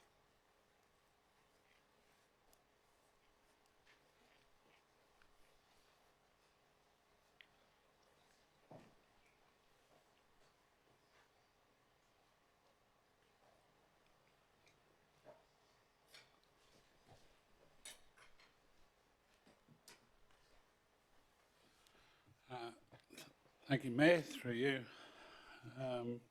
councillors, the report for Infrastructure Services Group for the month of October is tabled. Happy to take any questions. Are there any questions for the GM? Councillor O'Shea and then Councillor Melissa Taylor. Thanks, Mayor. Thanks, Mike. Just regarding stage on the smart parking projects, I know we're getting more information that's moving forward. So, sorry, just Romy, how many stages of this are to go? And then my second question is probably bordering on operational, but do we have the smart parking working in Margaret Street between Neil and Hume? Or is that one of the next sections?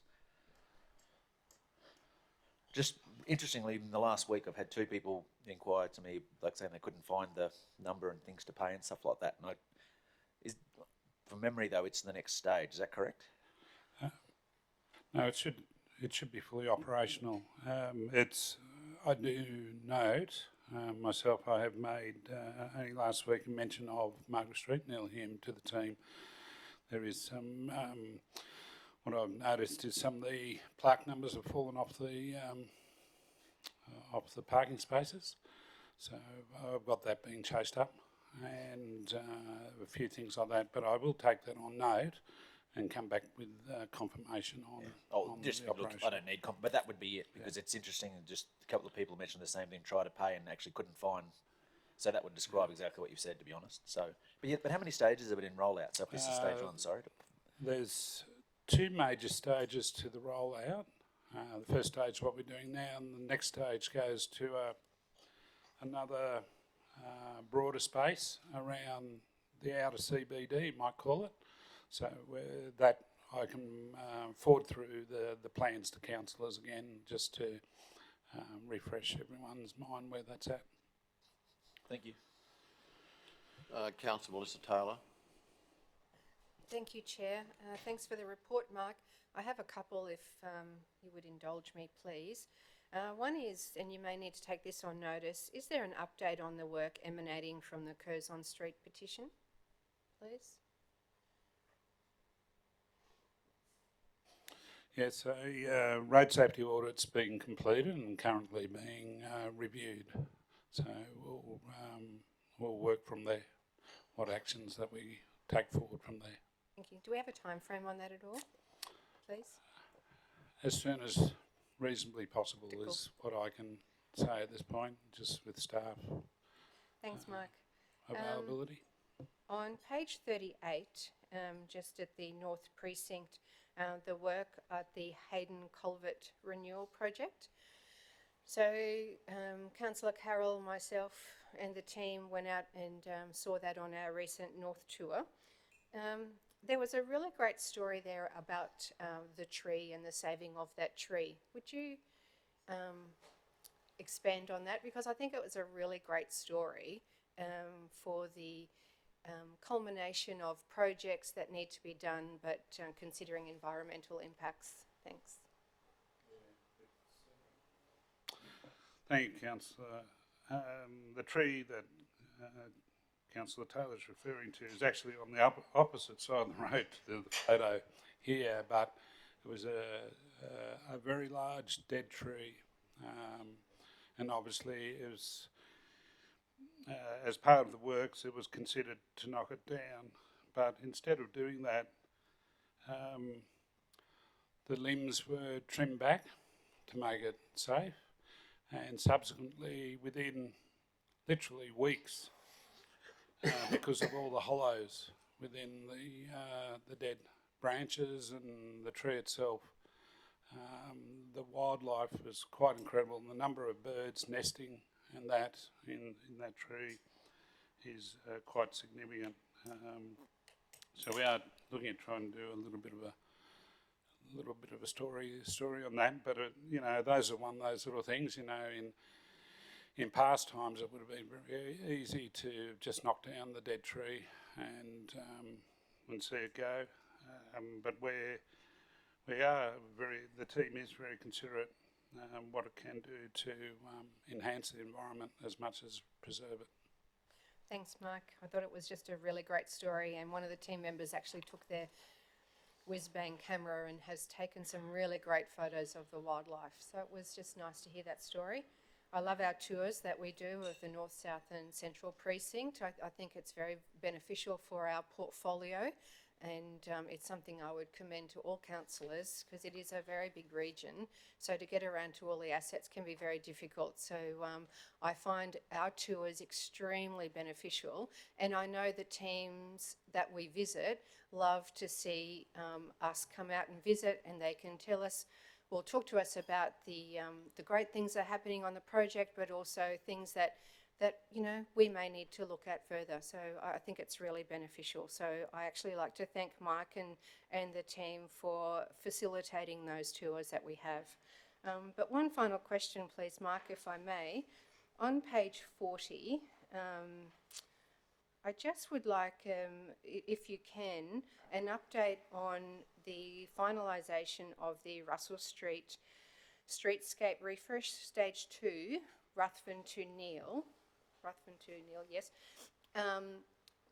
about the parking sensors, because I know I've had some feedback from some of the businesses there, so I'm just wondering, are we on track to finalise the parking sensors, etc., for the smart parking strategy, please? Thanks. Yeah. So weather permitting, we're hoping that by the end of this month we're practically complete in Russell Street, and part of that practical completion work should be the installation in the final days of the parking sensors. So in the new location, as you can see, some of the artwork's commenced. It's very bright and very cheerful. And that will go. There will be that occurring, and the art installations will go into the first quarter next year, as and when they become available. But where we can, they've commenced. Thanks, Mike. I've got Councillor Tim McMahon now, and then Councillor Carol Taylor. Chair, thank you. Morning, Mike. Couple of questions, if I could.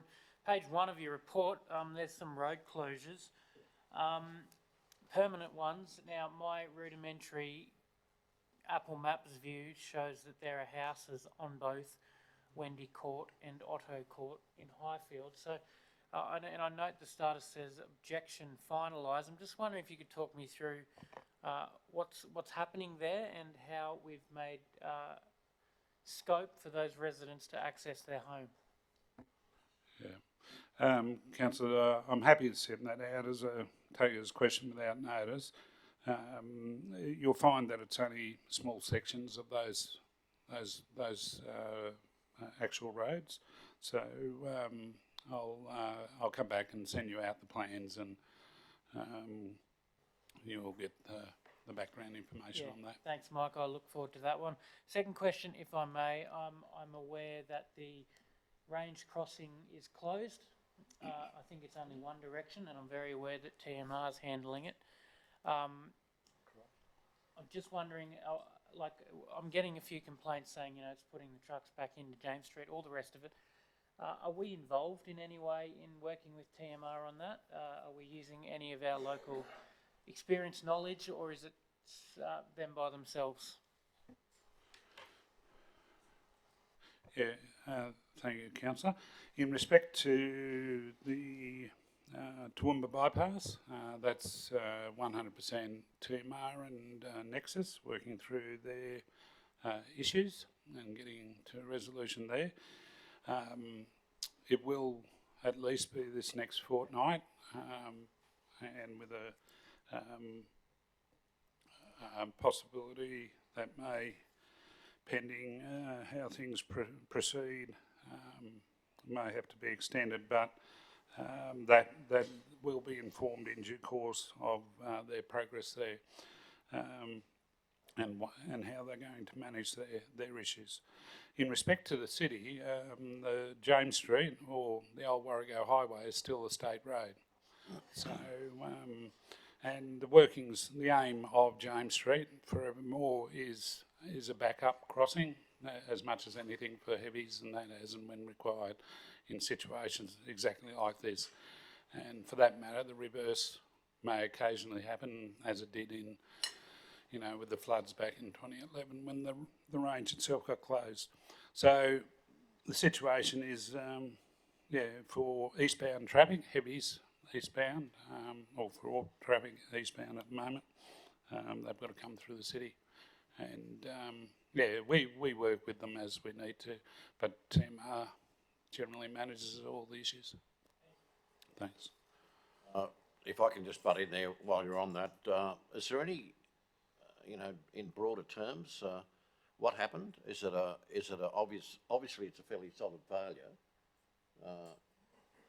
and time frames, and I've had a fair bit of conversation with the Minister's office or one of his staff. I'm a little bit confused as to when we might recover from it. Yeah, it is a fairly serious geotechnical issue just on the eastern side of the viaduct, on the uphill side, where there's been some slippage in the on the above area, above the second range crossing, as I understand it, and this is what I'm being made aware of. They are doing a lot of geotech investigations presently, including drilling. That will inform them on the best approach to how to rectify the issue. They are looking at a temporary solution so they can get at least one lane going east within as short a time as possible, and so they're looking at that initially, but the actual rectification of the major geotechnical faults that are there or issues may then take obviously some times to resolve and implement. I've got Councillor Carol Taylor, followed by Councillor Shine and Councillor Summerfield. Thank you, Mr Mayor. Look, and thank you, Councillor Melissa, for bringing that up, but the trees, it's not the first time Council has preserved dead trees. We had, the replacement of the bridge out towards Millmerran. We saved 3 or 4 out there. Councillor James and I were out there and saw what they'd done there, just trimming them up and whatever. Our teams are very proactive in that space, And I think it's fantastic because even some might see a dead tree, but you know, galahs and parrots and everything else nest in those, so they're very good to retain. The road closed, through you, Mr Mayor, I'd just like to, I'm very nervous about road closures, and through you to the General Manager, I'd really like Council to have some information on those road closures prior to comment being sent back to the state government, who has the responsibility there. But obviously, you know, I keep looking back to the fact that Campbell Street was closed many years ago down near the flour mill, which was pretty much, it's a long time ago, but it's a retrograde step, and had it not been, it would be so much easier to put something through there. So I think, you know, it's very difficult for us today, particularly in those city areas, to actually predict how the area is going to grow, and the closure of a road brings with it, if you should have to go around it or dedicate more land as a road reserve, makes it a very big process. I also want to comment on Russell Street, and I went through there on my way back from somewhere on, I think it was Saturday, and I think that the mural that's there already, if you haven't been up to have a look at it, it looks really great. And are we still on track there for the end of November finish, weather permitting, of course? And I think, you know, I'd like to congratulate the team down there. They've been just amazing with the residents, and they've done such a great job. It's going to be the showplace of our city, Russell Street, when the artists are finished down there. It's just, I'm so passionate and excited about it, and I can't wait to see the finished product. So it'll be wonderful. And I really also want in this forum to pay tribute to the businesses and the people up there who've worked with our people, so with our teams, because it has been quite an inconvenience, but they can see through, they can see the future, and the western side's so much better, and when the eastern side's open, might be even better than that. So I'd just like we're waiting all eagerly for that, I think. Thank you. Councillor Shine, followed by Councillor Sommerfield. No, thanks, Mayor. Just in relation to what Councillor Nisler raised before in relation to the Kingsthorpe Hayden work at the culvert there, the Hayden culvert, I was pleased to be able to see the work that was done, and congratulate Mike and his team for that. It was a hell of a lot of difficulties, as we know, in terms of weather and heritage issues, all sorts of things that arose there. I didn't know about the tree. I was tempted to stop and take a photo of the work, but had I realised that the birds and the trees were so significant, I would have done so. I was on my way to the Hayden Christmas party and the block party there, as was Councillor Carl and Councillor O'Hara-Sullivan as well. The issue of the tree wasn't raised at the Christmas party, but nevertheless, I'm sure the work that's been done on the culvert has been much appreciated by the Hayden residents, and again, congratulate Mike and his team for what has been done. Councillor Sommerfield, sorry. Thank you, Chair. And it was good to hear Councillor Melissa talk about her regional infrastructure tours, and I'll just take this opportunity to put it on the record once again that both Councillor Rebecca and I are being denied infrastructure tours, and ask that the CEO step up to ensure that we again start to have infrastructure tours, which is what has always occurred previously. But just moving on to the infrastructure issues, who would have thought we would ever have car parking issues in Crow's Nest? But I just wondered whether, Mike, and if it's even in your area or whether it's still with planning or who it is, that the parking between the Nolans block and the Bowls Club, people are using that at the moment. It's council land, I believe, majority of it. People are using it, but of course when it rains it's full of potholes and then fills with water, and it's quite, can get a bit slippery as well. I've thought a few times, wouldn't it be embarrassing if I got bogged here in front of everybody? But I just wondered how that's progressing, to try and find a resolution that's just a simple I think all they're really requiring is some crusher dust down there just to try and make it easy. I don't think they want any, you know, big grand plan for a car park or anything, but there'd be some sort of resolution there to assist both the Bowls Club, which is quite popular. They have events there, so they actually have quite a few utilise that car spacing quite regularly as well. But also, of course, Nolan's Block, which is so popular now. So I just wondered whether there's any progress there. Councillor, there's no clear resolution of council that we do anything with that, what is the road reserve through there as it sits there today.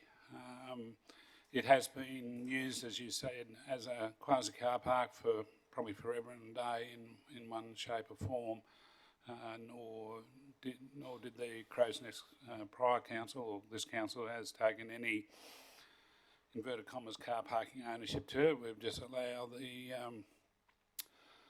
public to utilise that space as they've felt. For us to get involved and actually start actually preparing it up and doing it up as a car park, there will be a cost involved, and be it only even if it's left as a gravel car park. Obviously then ongoing maintenance and everything like that. So to date we don't do any formal work, maintenance or anything there.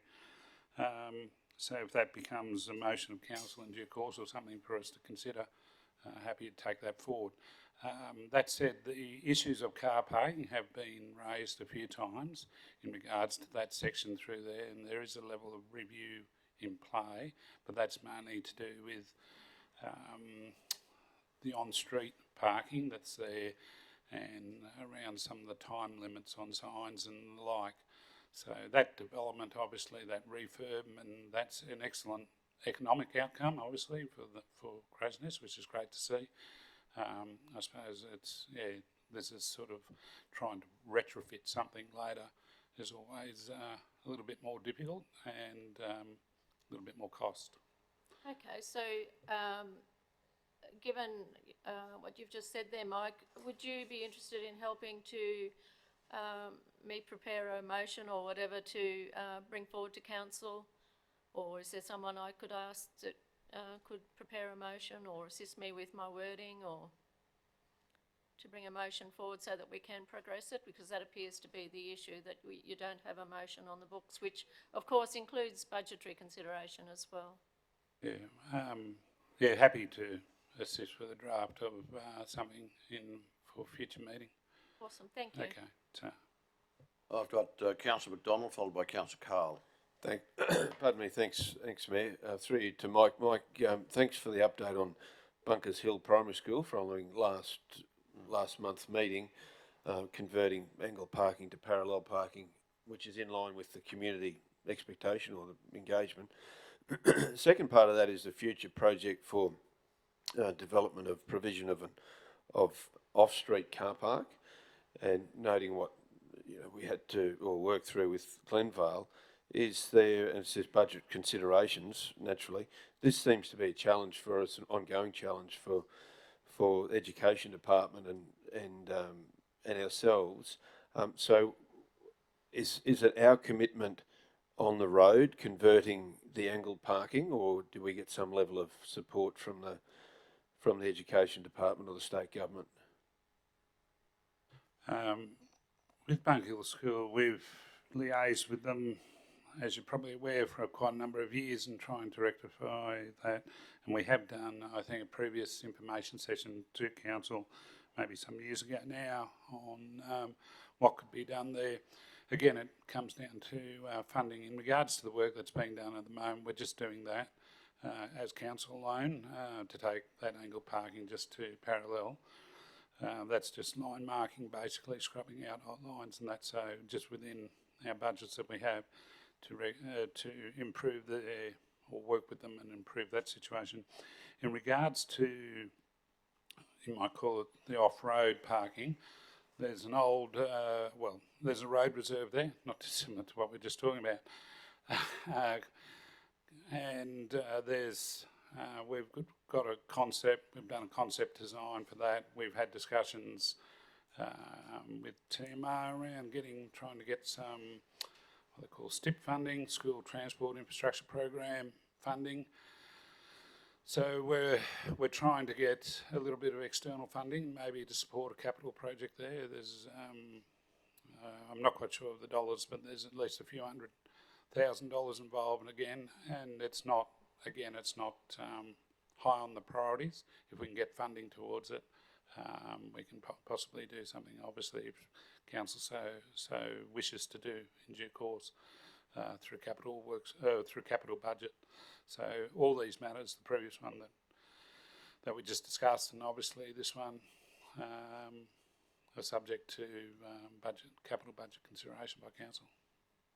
So if we just have a follow-up, General Manager, so last month we also spoke briefly about Millmerran State School, and I gather that's a similar sort of situation. Is there any further update on Millmerran State School with the set-down pick-up area, noting that it's a combination, of course, of different departments of government as well?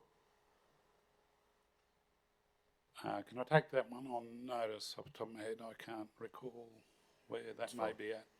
Thanks, Mark. I think it's a reasonable comment in regard to the Education Department, because I think some years ago I saw an opportunity beside the Wellcamp School, and there's no question that given 10 or 15 years, Wellcamp will be very different to what it is now. And they had absolutely no interest in capital investment. And I think, the likes of Bunkers Hill, that off-road parking has been on the agenda for a long, long time. And just a matter of Education Department stumping up for safety purposes, I would have thought. Councillor Carl. Thanks, Chair. Through you to Mike.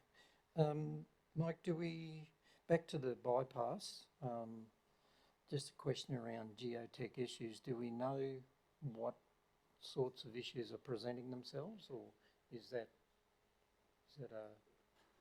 I haven't been provided any details in respect to what's actual causes and issues are, other than understanding slippage and trying to rectify.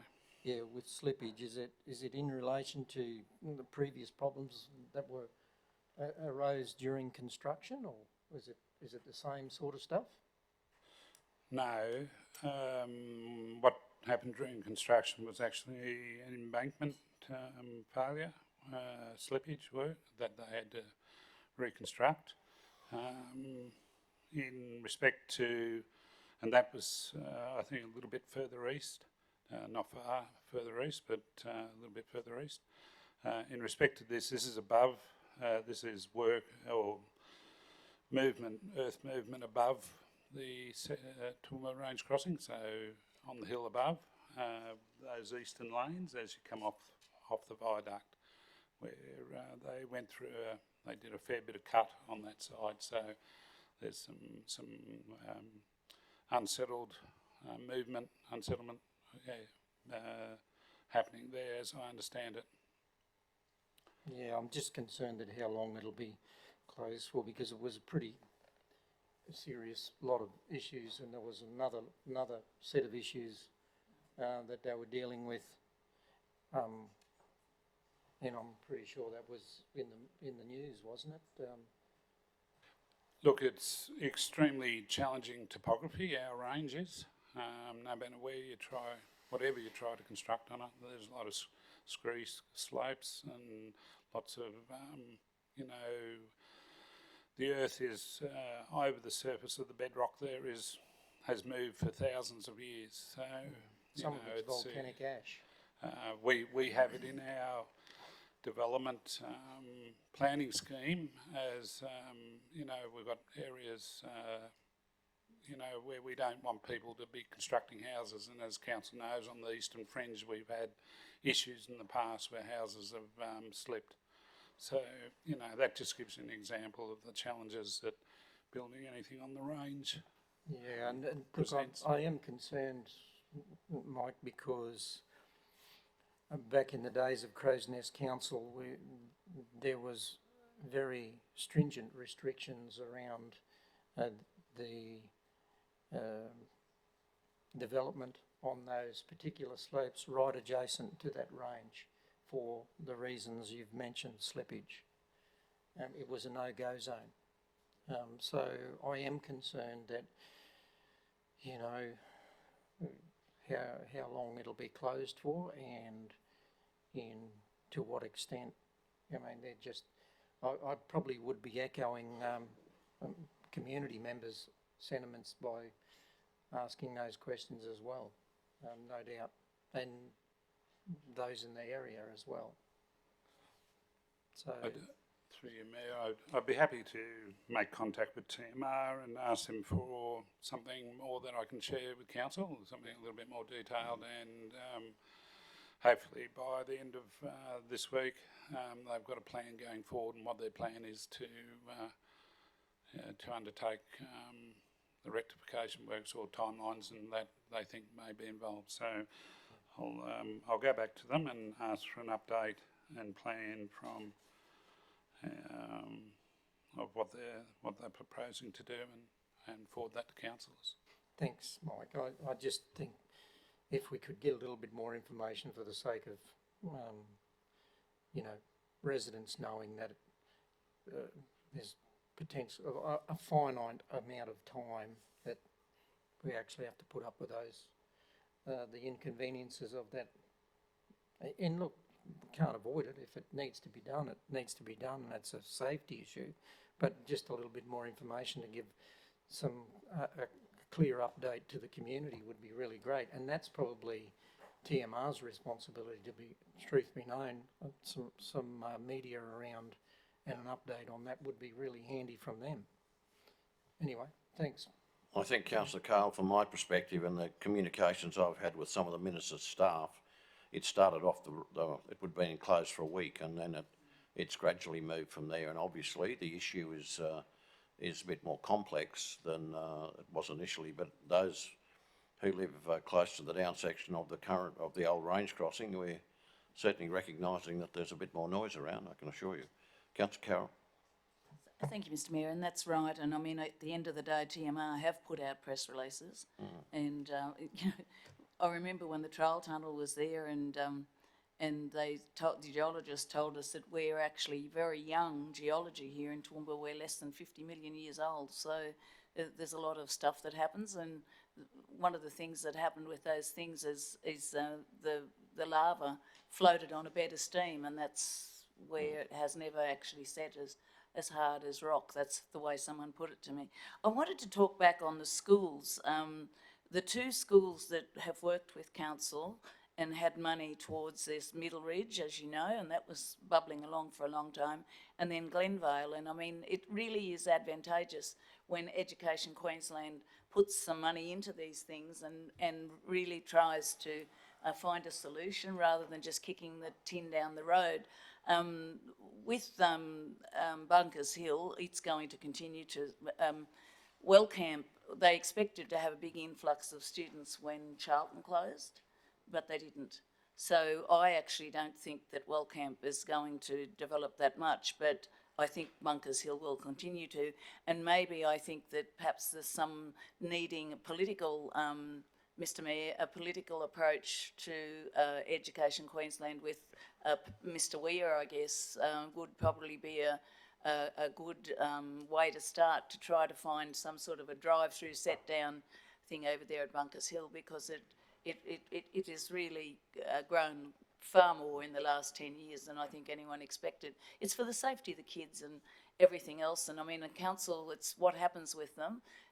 They grow, there's no planning done for the future, and then council's supposed to pick up the slack. And I think that it's much better if we work together to try to work out a permanent solution for these things. So I would like to see that happen. I'll mention in my mayoral report that Assistant Minister Nikki Boyd was coming to town on the 23rd, but we can't fit her into the diary, and she's coming in early December, and I think that'd be a great opportunity for us to have a day to take her around and show her, you know, many things, including some of those things. Yeah. And I think, you know, I don't think we've got any sort of a plan in mind at the moment, but it wouldn't be too hard. They've got enough land out there, so I'm pretty certain there could be a solution found.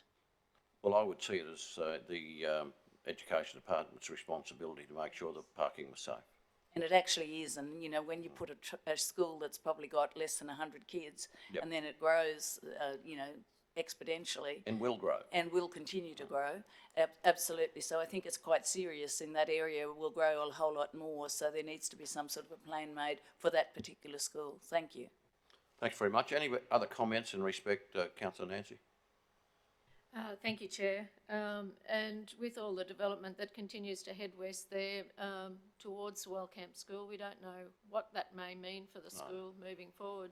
But it also reminds me of, and Mike, this might be a question on notice for you, but just in relation to Jubal Road, I sent through a submission the other day to see whether some changes can be made because of all the trucks that are going past the Wellcamp School.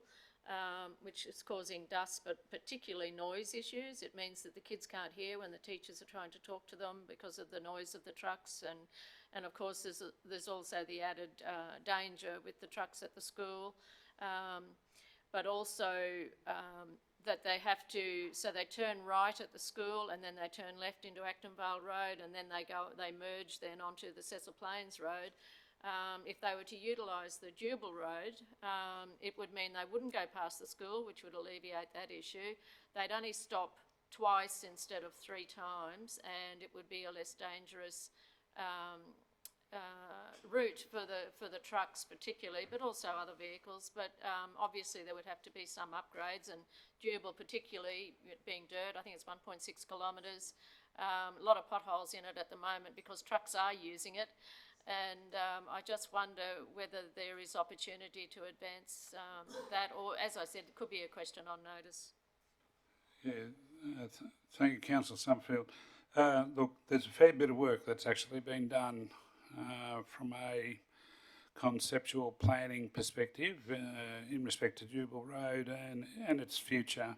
There's a number of associated matters. There's the Gainsborough Lodge development, and there's a need to take us, you know, acquire a significant section of land along that boundary, and plans are in foot, well, over time to look at that as the development goes forward.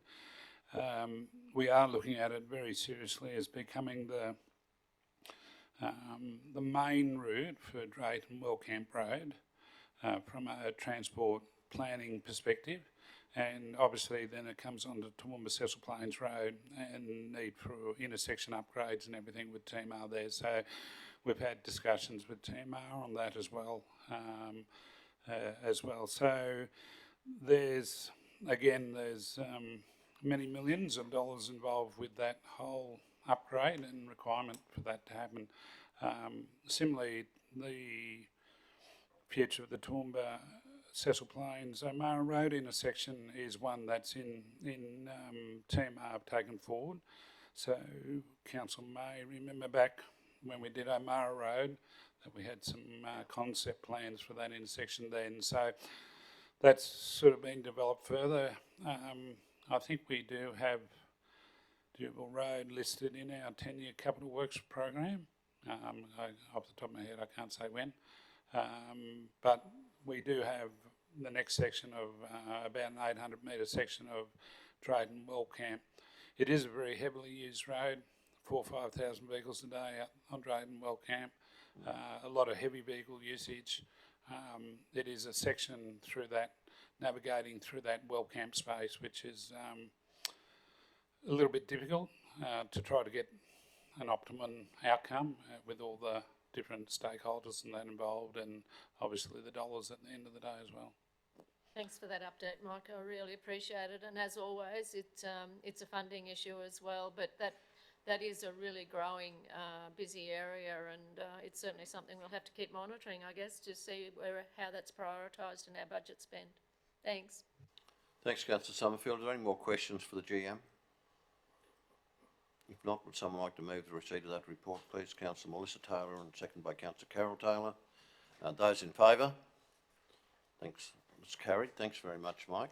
Thank you. Move now to item 10.4, which is Environment and Community Services. Nick.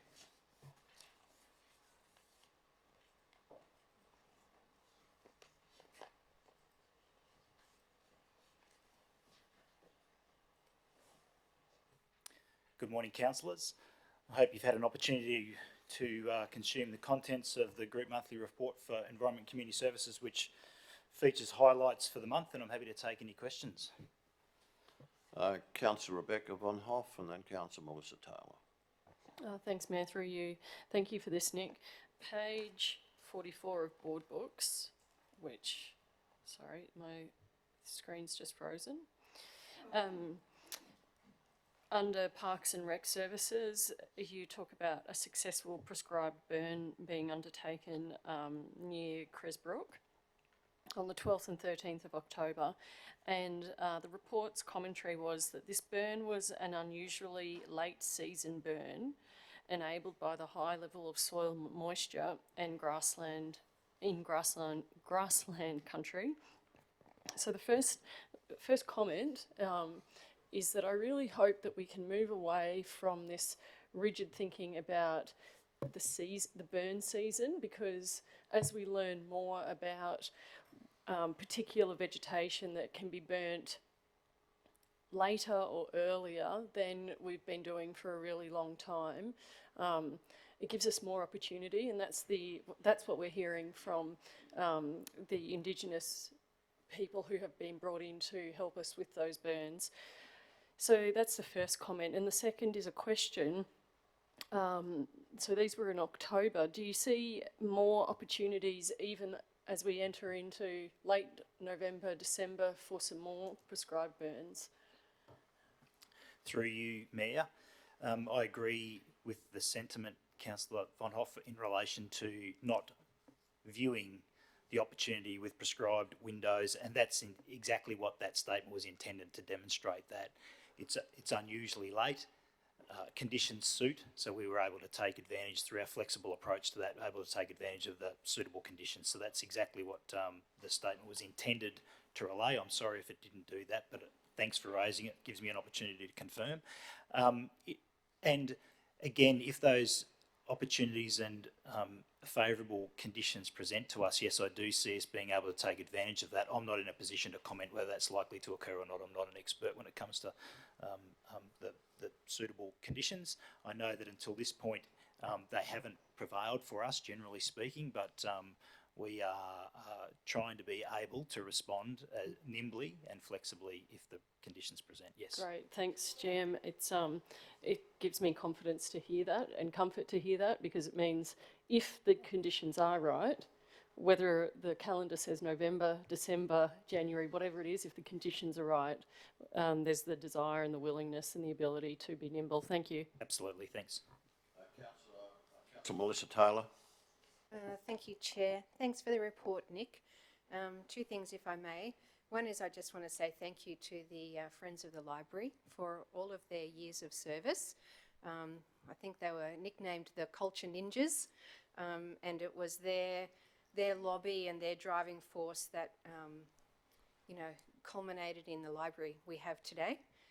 And they really drove home library services, youth services, pop culture, and it was a really nice morning tea to celebrate them and recognise their work and contribution. It really is the volunteers that are the glue that keep a community together. And it was a lovely day of reflection and an end of an era. And as someone said that day, don't be sad it's over, but thankful that it happened. So I just want to publicly thank the Friends of the Library for all they did over the years. And you may be expecting this question, but I'm just going to keep banging on about it. When you talk about the staff rostering patterns and programming continues to be reviewed for the libraries, I'm assuming that Sunday hours for particularly Highfields will be incorporated with that review.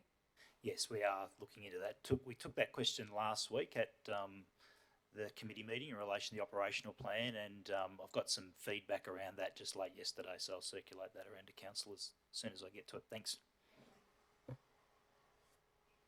Move to Councillor Kerry Shine. Yeah, thank you, Mayor. I noticed that there was a recent meeting with the Somerset Regional Council and Highfields Hamlets and Council in relation to drive tourism. Can you expand on that and what may have come out of that meeting in terms of new developments? Certainly, I'll try. I preempted a question around this one, and I've got some additional advice just late last week, and actually a second meeting has been held last week in relation to that, involving again the High Country Hamlets and Somerset Regional Council, as well as ourselves and some tourism operators. And there's a strong desire there around development of a new micro region tourism organisation to support the drive tourism. And they're looking at a name likely something like Brisbane Valley Country. And so the development of drive itineraries to support tourism throughout that part of, in this case, part of our region. And it probably comes on the back of a little bit, I think it was a question from Councillor McMahon last week in relation to operational plan and the visitation that we'd seen at Crow's Nest, and where there are opportunities for us to support other regional towns. So this is a place that we're starting. We'll see how that goes for us, and if it's successful, that might be a blueprint for us to roll out further. But certainly a lot of motivation and experience, a lot of motivation from operators in that area, and looking towards progressing those trails now as the next step. Questions for the GM? If not, would someone like to move the receipt of that? Councillor O'Shea, Councillor McMahon. Those in favour? That's carried. Thanks very much, Nick. I'll hand over now to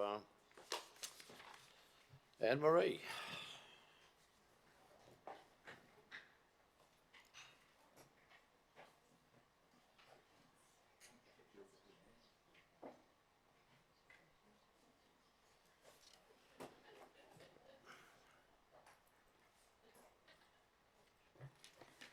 Good morning again, councillors. I'll take the report as read. Happy to take any questions.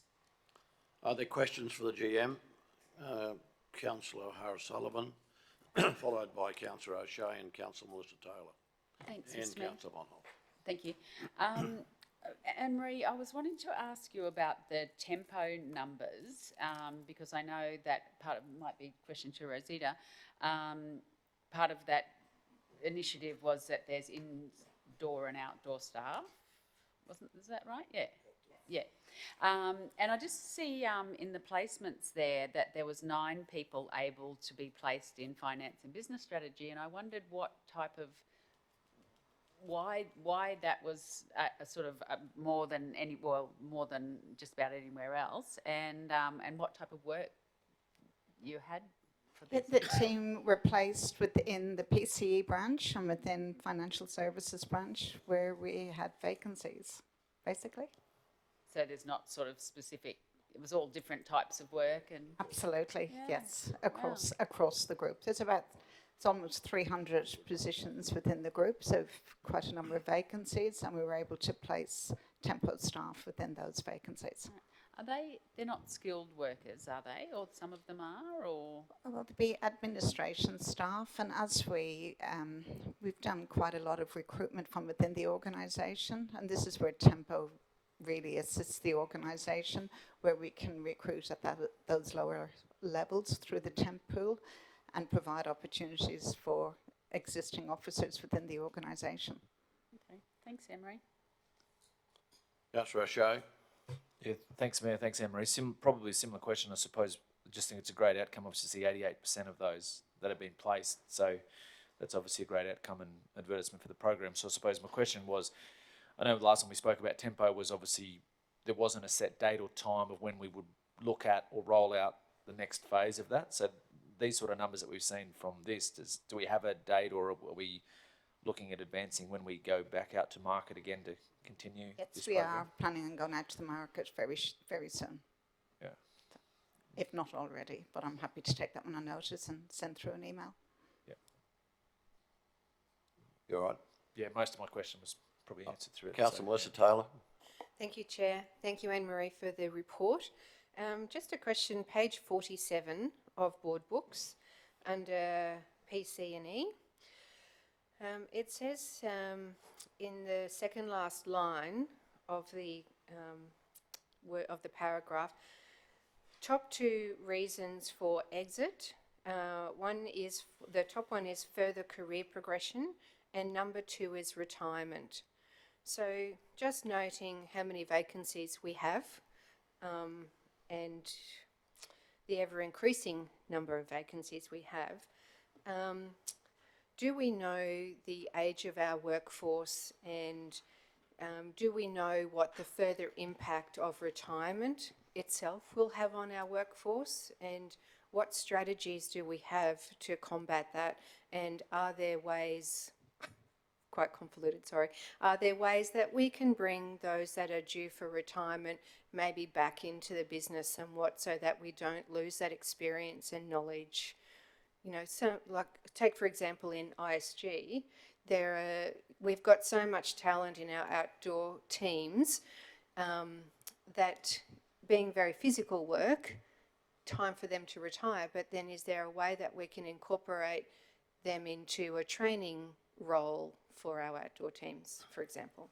Yes, and that is actually something that we're looking at the moment within Financial Services branch, how we can, a couple of officers due for retirement. We have transition to retirement policy, which allows the officers to gradually reduce their time over up to 5 years, and that's certainly taken advantage of. With regards to the statistics of when we spoke about the operational plan last year, that's something I agreed to take back to councillors, just the age of our workforce and the age in different areas and different branches. And certainly succession planning is something very topical for us as an organisation. You'd be aware, and most likely, that the last 3 manager recruitment positions within the organisation were recruited from within. So there are officers that work their way up within the organisation. So when we see a terrific result like that, but that doesn't reduce the number of vacancies, but they are people that have joined and developed their career at council and have been promoted within the organisation. So that's a really good news story. Councillor Von Hoff, you have a question. I do, thanks, through you. Thanks, Anne-Marie. This one's, this is going to sound silly, but the first one is just a formatting issue. With the People, Culture and Engagement Action Plan Register, every month, and I've been meaning to say this for months and months, every month that it comes into our board books, it's really hard for us to read because it's been condensed and elongated. Can we get that just formatted differently so that the items fall in closer under each other, so we can see, we've got a better view of what we're looking at there? That's the first issue, not that, sorry Kirsten, it's the, I'm looking specifically at the action plan register, but it's just a small formatting issue that I think will help this group be able to read it a little bit more closely. And then the other one I wanted to raise is on page 56 of that action plan register, 56 of board books under the action plan register, and it's the Family Friendly Workplace Initiative. What you're referring to was in the CEO's report?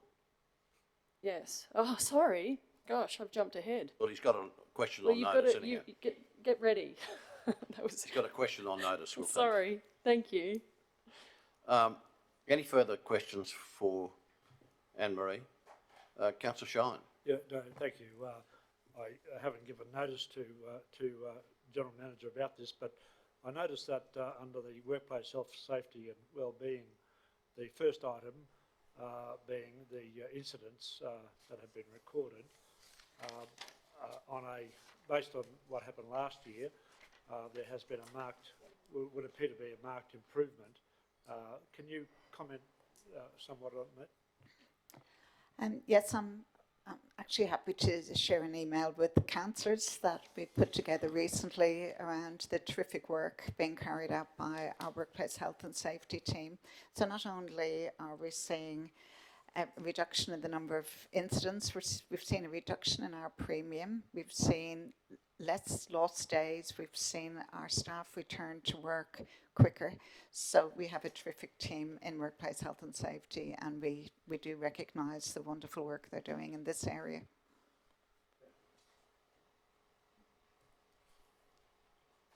Any further questions? If not, would someone like to move the receipt of that report, please? Councillor Shine and Councillor McDonald, those in favour? That's carried. We move then to item 11, which is the Chief Executive Officer's monthly report for November. Over to you, Brian. Councillors, I'll take the report as read. I'll just bring your attention to page 52 of Board Books in the People, Culture and Engagement Action Plan Register. The very first one, I've just met with all stakeholders in relation to fast-tracking some of those development of those suite of policies on the left-hand side there you'll see. We've reallocated resources and reviewed how we can allocate people to that completion of that task in a more timely fashion. Hopefully we'll have that done in the next 3 or 4 weeks. That'll be completed.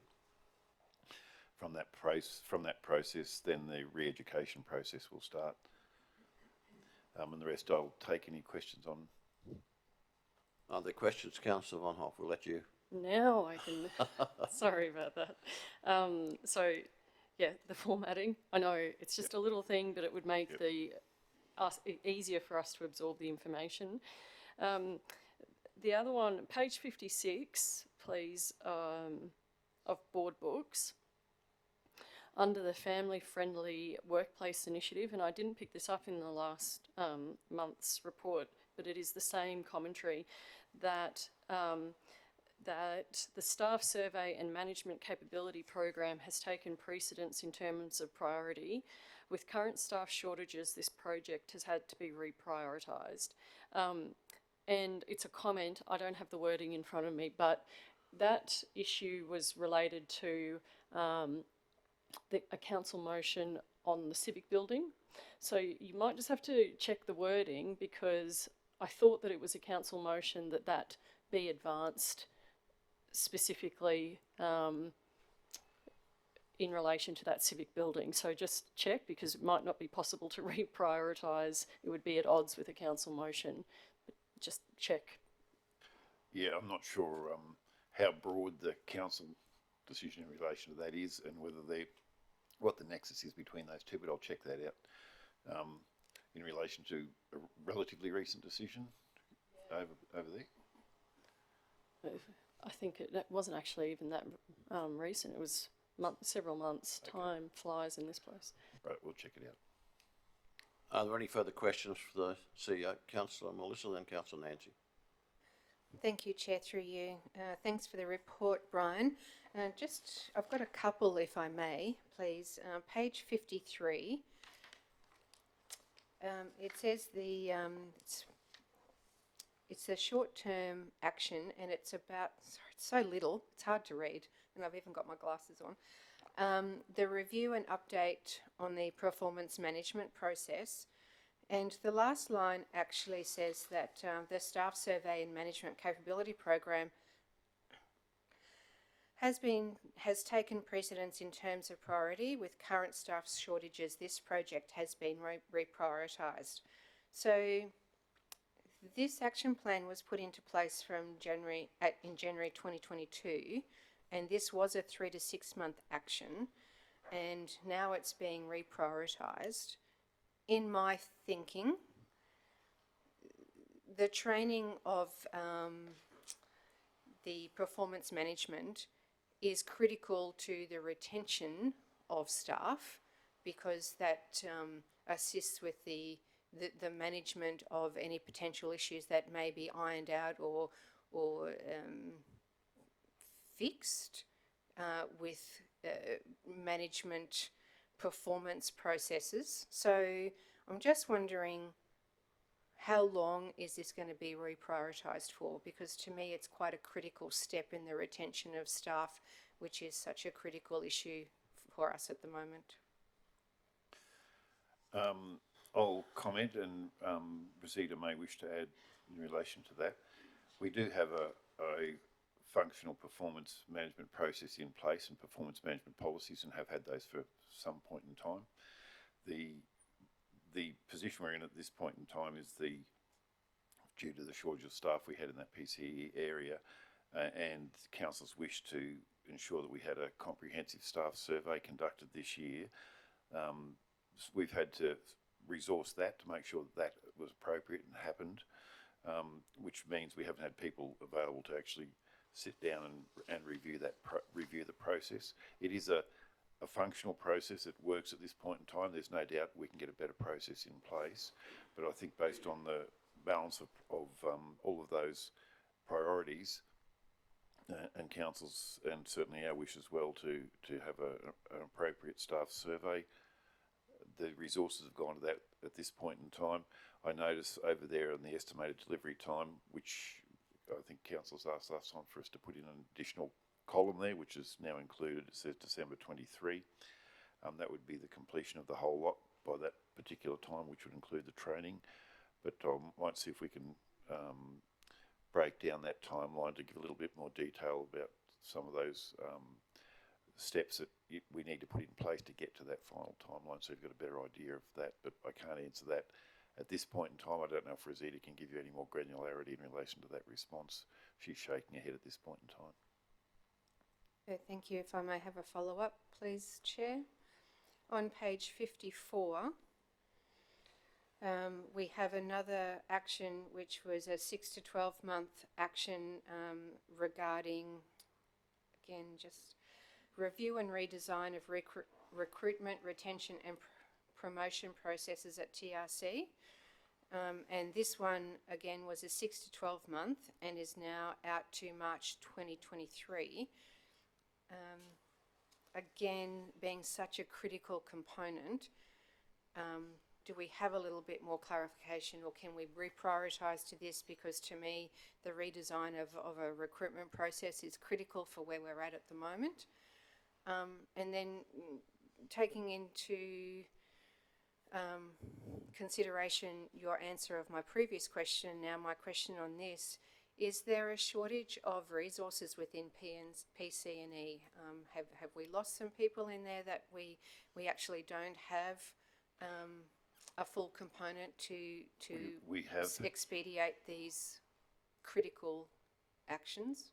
We have had some turnover in relation to that, and this particular team basically look after the team that's charged with this is one of the functions of that team, is reviewing that and a redesign of the recruitment, retention and promotion process. That team is also undertakes the actual physical recruitment of staff within the organisation. As you're aware, we've got a fairly high vacancy rate at this point in time, so they're basically been allocating most of their resources to actually making sure we get people on seats in positions in the organisation. So you'll see there on the 1st to the 11th, I actually have allocated some additional resources to the actual recruitment process per se, so that they can actually do the actual recruitment, which will free up the coordinator in that area to actually review that policy. So that was the intention of giving some additional resources to them, so we can actually work on the system besides in that system, which is has to deal with that churn that we have within the organisation. Thank you, Brian. So if I may have a follow-up with this particular question, please, Mr. Chair. So when we're looking at redesigning a recruitment process, it's critical in times like this when there's so many competing businesses in this environment, competing for engineers, competing for field staff. There's every position, we're under pressure, as is every business in this environment.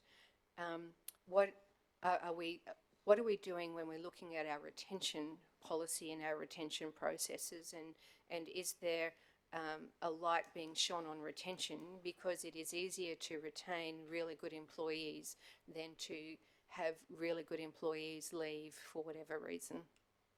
Yeah, I think that's fundamental to that review, is looking at the actual recruitment process, but also the retention process.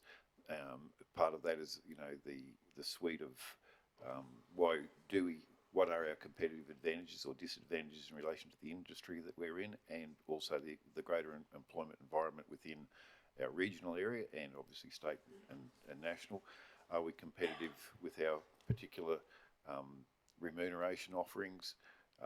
Is there things that we need to do to tidy up our employment agreements as well, our EAs? What are the levers that we have available to us to make it a more attractive place? But as you said there, once you get people in-house, how do you ensure, or what can we do to retain them? So those fundamental makeup of those processes, that's what the actual review is in relation to. So certainly recruitment is there, but retention is a major component as well, because it's a lot cheaper to retain people than to actually re-recruit and replace people into the organisation. And it's not always about money either, is it? Retention. That's right. There's a lot more. Absolutely. There's a lot more to it than that. Thank you, Brian. So I've one last question, please. On page 60, please, Brian, CEO, sorry. When we look at open cases for September 2022 and closed cases for September 22, and we then come across to October, can you just explain the open cases in September is 12.18, open cases 13.8, so an increase there, and also there's a remarkable difference in the closed cases. Can you just furnish me some information on that, please? I think that's just a reflection of the gross numbers of that you get adding to the total, and then the amount that are actually resolved within that same period. So it's the resolution, measure of the resolution and the additionals that go in there. So it gives you an option or the availability to actually look at what's the impact, whether we're actually trending up, down in either of those areas. Any further questions? Councillor Von Hoff and Councillor Summerfield. Thanks, Mayor. Two, your conversation through you, Mayor, to the CEO, your conversation just now, do we actually have an average cost per that we attribute to per staff turnover? We haven't, I think, collected those costs in, say, an activity-based costing exercise where you'd have to accrue all of the costs, direct costs, indirect costs, all of that. There is a lot of industry research that gives you those ballpark figures, which reflects obviously that retention is a good option as opposed to is always a better option as opposed to recruiting. We haven't done a particular detailed activity-based costing exercise in relation to that. It'd be something that you'd have to get into because there's a whole lot of different components that costs that you'd have to pull in and accrue to get that. So it'd be from basically at the operational level, replacing those persons, you know, through contractors if you needed to do so, right through the actual recruitment process, all the people involved with that, the managers that are involved in that, the process, the ICT that supports it, all of those things to get a real cost on that. So I think people tend to just use benchmarks in industries as to what those costs might be. I wonder even if the LGAQ has an average that we can have a look at. Could because well have that. Yeah, I think it would be. I think it'd be really interesting for us to have that information. And the other one through you, Mayor, is also not directly related to what's here, but when we're talking about staff roles, we, as far as I know, don't have a grant writer, like a specific grant writing role.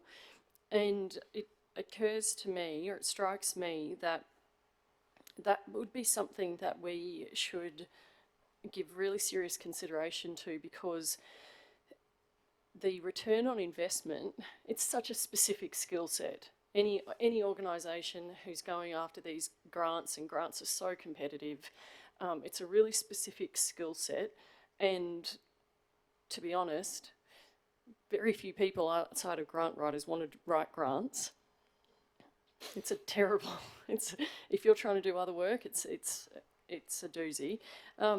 So yeah, I just wonder if we've considered the return on investment.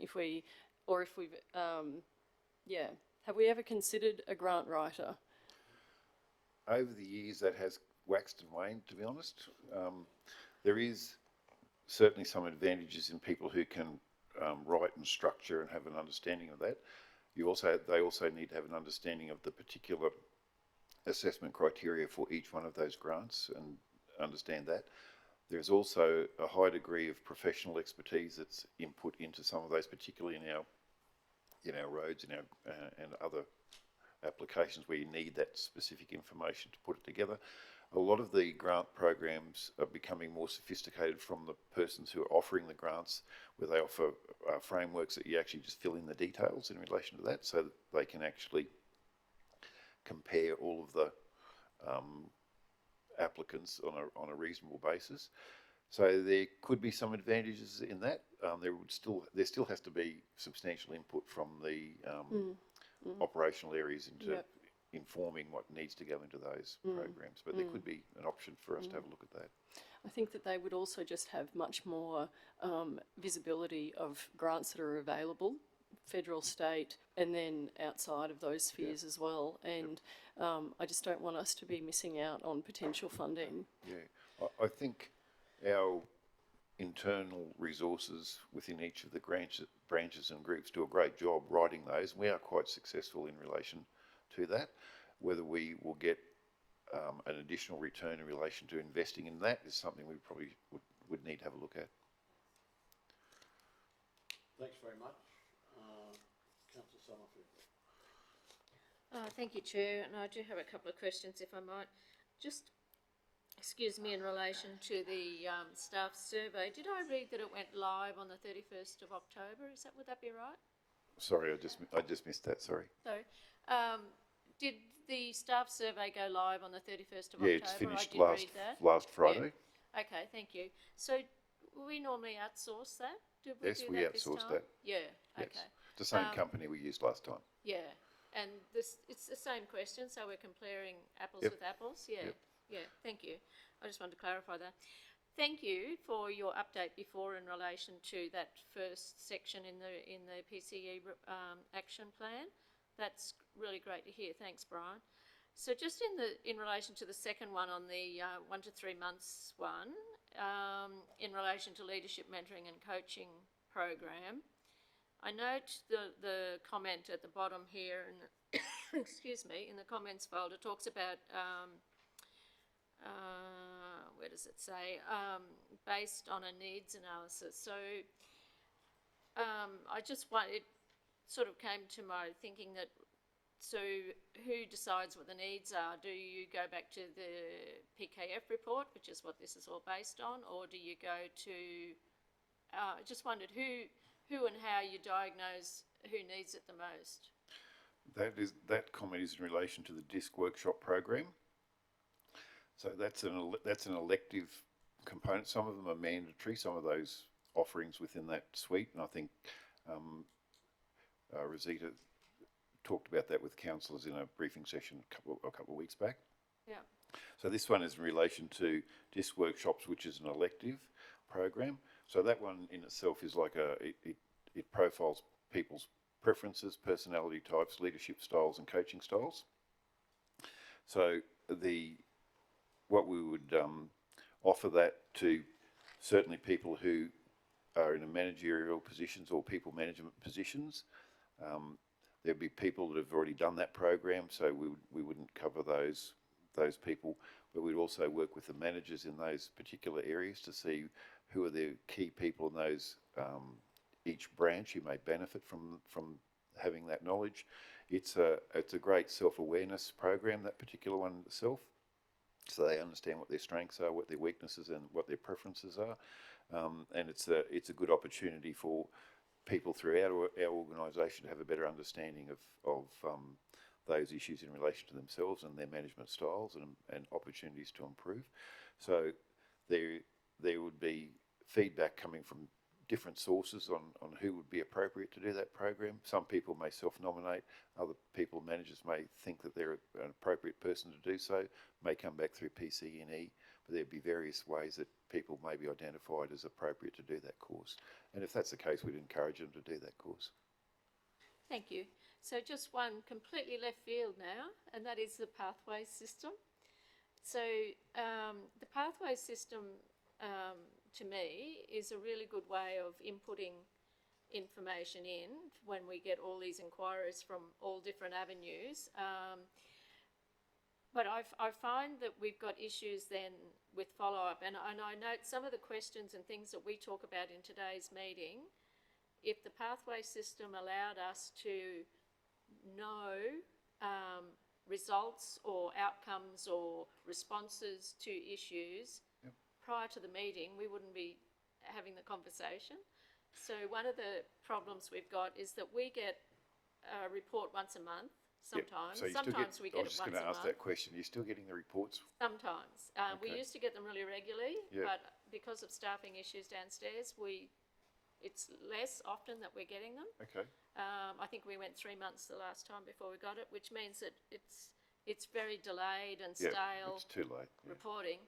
But another issue that's coming up is that sometimes they're marked as actioned simply because a staff member has contacted the person who put the complaint in and spoken to them about it, but hasn't actually resolved it. And so that's an issue within who's putting the inputting in.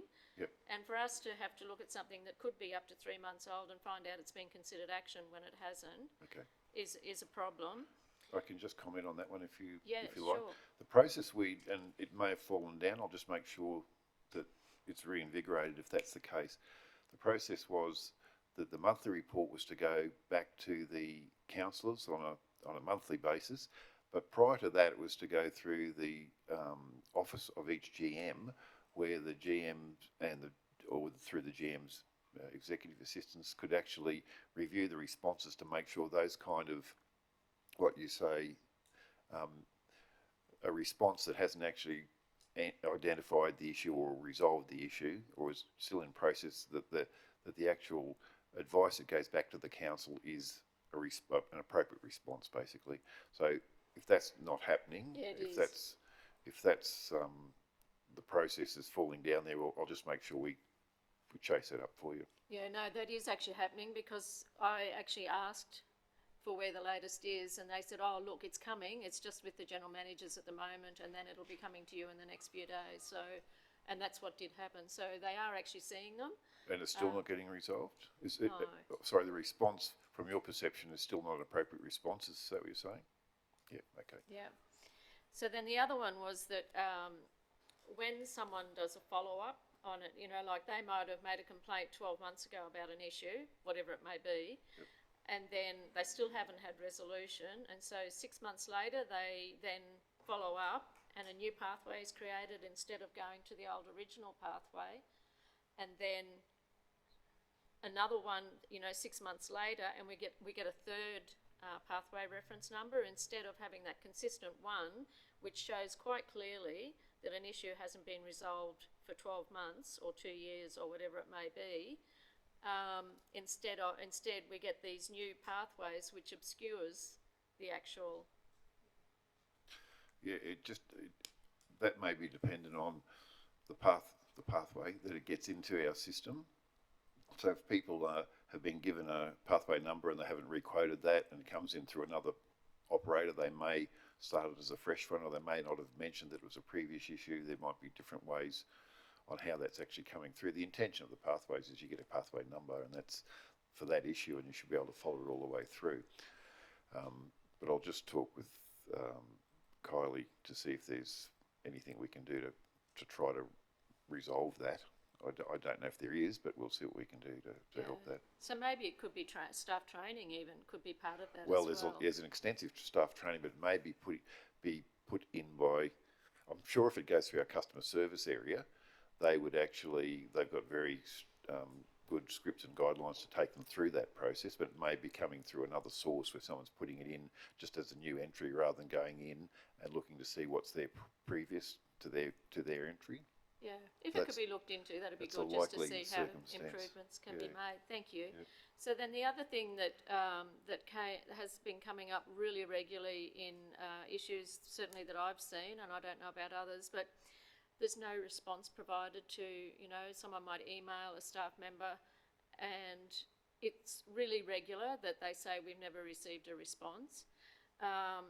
And it was also raised at our recent meeting with the Chamber of Commerce, so councillors in the Chamber of Commerce met, And we got that feedback from them as well, that council isn't responding to correspondence. So I think that's a really important one. It would be helpful if you get that feedback, if you could get some detail in relation to that, just to see what area or branch or whatever that's coming back from, so we can actually get back and put in some remediation measures to try to resolve those issues. So to avoid clogging your mailbox, is there someone else that we email? Because I can give you heaps, but I can just from this day forward them to you when there's an incident. Well, you can do that, or you can give them to the general manager if you know which issue. You can send it through the GM's EAs, send it through the GM's EAs, and they can follow it up for you. But if you're hearing back that there's a constant particular area where there's responses are delayed, whatever, it could be up to an individual, or it could be there's lack of resources in there. I don't know what the issue might be, but if you can give us that intelligence, we can find out. I've never the particular identified reasons. a particular area across Yeah, council. it's It's just been general. quite broad that Okay. people aren't responding. Yeah. Okay. Thanks. Thank you. That's good conversation. Councillor O'Hara Sullivan. Thank you, Mr. Mayor. Brian, just on the employee relations report, we've got the September one there and the October one. Is it possible to have some sort of graph where we can have the open and the closed cases so we can just see what the trending is? Because you've only just got the one that's October to compare it to September, so we don't know whether we're trending any. So what we were deciding to do is, in relation to this one, is put that onto one, so you can have that 1 month and the next month, but we could just continue that on if you wished in columns. So Yeah, you get just want to see what the you trend get the one, is. yeah. So you can see the bullying for whatever month it is here, then the next month, you just run a rolling. So we can do that. That's not a problem. Okay, thank you. Any further questions for Brian? If not, would someone like to move the receipt of that report, please? Councillor McMahon and McDonald, those in favour? It's carried. Move then to the next item, which is item 12, which is my report. Sorry? I'm sorry, I didn't hear that. Sorry, it's nearly 12:30. Yes, it should go on hopefully for about 10 minutes. If it doesn't, somebody can move that we adjourn. Well, I guess during the month, one of the notable things was certainly the Country Women's 100th anniversary that came to town. Those of you who know Matt Gregg would probably also know that he's now the principal stakeholder, relationship officer with the Department of Premier and Cabinet, and I think that's a good relationship for us to have. There have been a number of events in town, including the Institute of Instrumentation, which had a conference in town. The Regional Australia Institute breakfast and the conference that followed was very focused on getting people out of some of the capital cities into regions, and they gave some very clear messages about the trending there. It was great. One of the things I think that impressed me during the month was a new business that is very keen to come to town. That's Guild Timbers, it's Canadian investors who are an international timber trading company. And I would suggest that of the companies that have come to town and attempted to open the door, they're a good company. They will be not only importing timber, but they'll be exporting timber as well. They've got a very broad business. And I would suggest you'll hear a bit more about them. They're looking at the Interlink site, and they were quite happy for me to, in fact, share that with you people, with my colleagues. As has already been mentioned, we attended a Chamber of Commerce Toowoomba Advisory Committee engagement with TRC councillors. It was an interesting weekend, the last weekend, because it seemed to be the birthday of just about every school around the place. Rockville State School, Centenary. Then those of us who were fortunate enough to go to Nobby, the 125th anniversary there. On that very same day, and I'd like this included if you would please, Kirsten, I attended the Crow's Nest Gumbunji Rifle Club, That originally started in 1899, but they were celebrating the two organisations coming together 40 years ago, and they've made a major contribution. And one of the things I've found is that last time I was there, they were very, very concerned about whether they could keep practicing their sport there, but that's all been resolved, so that's good for them. I spoke and unveiled the plaque at the Scrubby Mountain Hall, and that's an interesting story. That went back to an era 100 years ago when they built the hall, a beautiful hall, for £285. It was closed, I think, not used anymore from about 1987 on, and it's now a home, virtually attached to a home, and the good people who owned it were more than happy for everyone to be there, but so that was great. Yesterday I met with Shane Charles and Mark Freeman regarding the RASQ Equestrian Centre of Excellence, and I would suggest to you that there's a good chance that that will happen. There'll be a report come to council in the not too distant future, and the words that we're hearing are that equestrian is not off the agenda. Equestrian Queensland is fairly keen to see it developed, and I think we've got to give some consideration to the support that we can possibly give them, and part of that support will be, as I might have said before, the Assistant Local Government Minister, Nikki Boyd, and those of you who are in Cairns will realise that she had dinner with us, and we've formed some sort of a relationship in terms of government to government, and she's coming up in the not too distant future. I think we should inform her and certainly give her as much information as we can give her in respect to the potential equestrian centre and other matters. So we're very pleased with that. The other thing that I think I will mention to you now is two things. First of all, ComSec, in a very interesting move. We have two neighbouring regions or shires that want to become associate members of ComSec. And one, interestingly, is the Tweed over the border, and the other one is Gympie, because they've seen the benefit of working together. They're not applying for membership, but they just want to be they want to be around the table to hear things, so that's good. And the other thing, from my personal point of view, Paul Curry is retiring at the end of this month, and I want to place on the public record the work that he's done, particularly around some of the organisations that I'm involved in, ComSec, but the work that he put into the formation of the Darling Downs and South West Council of Mayors has been instrumental in its success. And I will be sad to see Paul go, but no doubt there'll be a new person take his place somewhere in the future. So that's about it. Councillors, are there any questions? No questions? Someone like to move that report to receive? Councillor McDonald and Councillor O'Sullivan. Those in favour? It's carried. Would someone like to move we adjourn for lunch? Right on time, Councillor Summerfield, by the clock behind you. You happy about that, so you can move it? Right, you move it. And Councillor Carol Taylor has seconded that, and we'll adjourn for lunch. 45 seconds. You've got to wait. Motion carried, absolutely. Absolutely, I can feel it. It wasn't very good, yes, was it?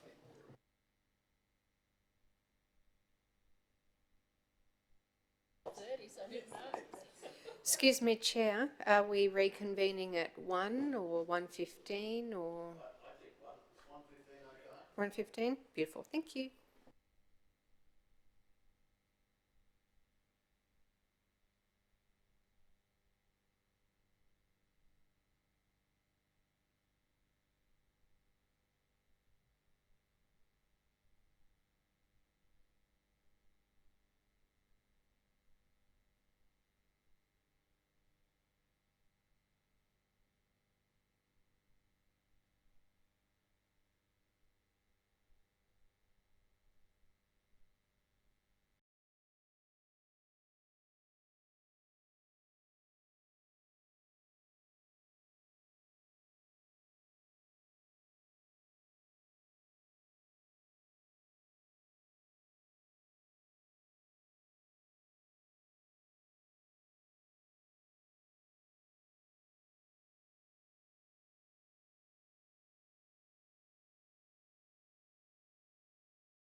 right to go. Councillors, we'll resume the meeting, and once again, thanks for your attendance. We'll move to item 13, which is officers' report. Item 13.1 is titled Options for a Memorial for Queen Elizabeth II, and we've got Nick and Ingrid here to present that for us. Over to you, Nick. Thank you, Mr Mayor. Good afternoon, councillors. Councillors, this report's been prepared in response to the council decision of September in relation to providing a report on options for an appropriate memorial to recognise and celebrate the reign of Queen Elizabeth II and her contributions. The council decision and obviously the Queen's death triggered an outpouring of emotion, and lots of ideas have been generated in relation to how we might memorialise or recognise her, and this report identifies some of those. It doesn't go, we haven't had sufficient time to allow in-depth assessment of the various items that have been put forward, and the report suggests that we should undertake thorough and purposeful stakeholder and community engagement and planning background considerations before committing to a particular memorial. You might feel differently about that and feel that you have sufficient information available, but ultimately that's the recommendation for us. I'm sure you've had an opportunity to read that report, and Ingrid and I are here to answer any questions that might help your discussion, deliberation and debate.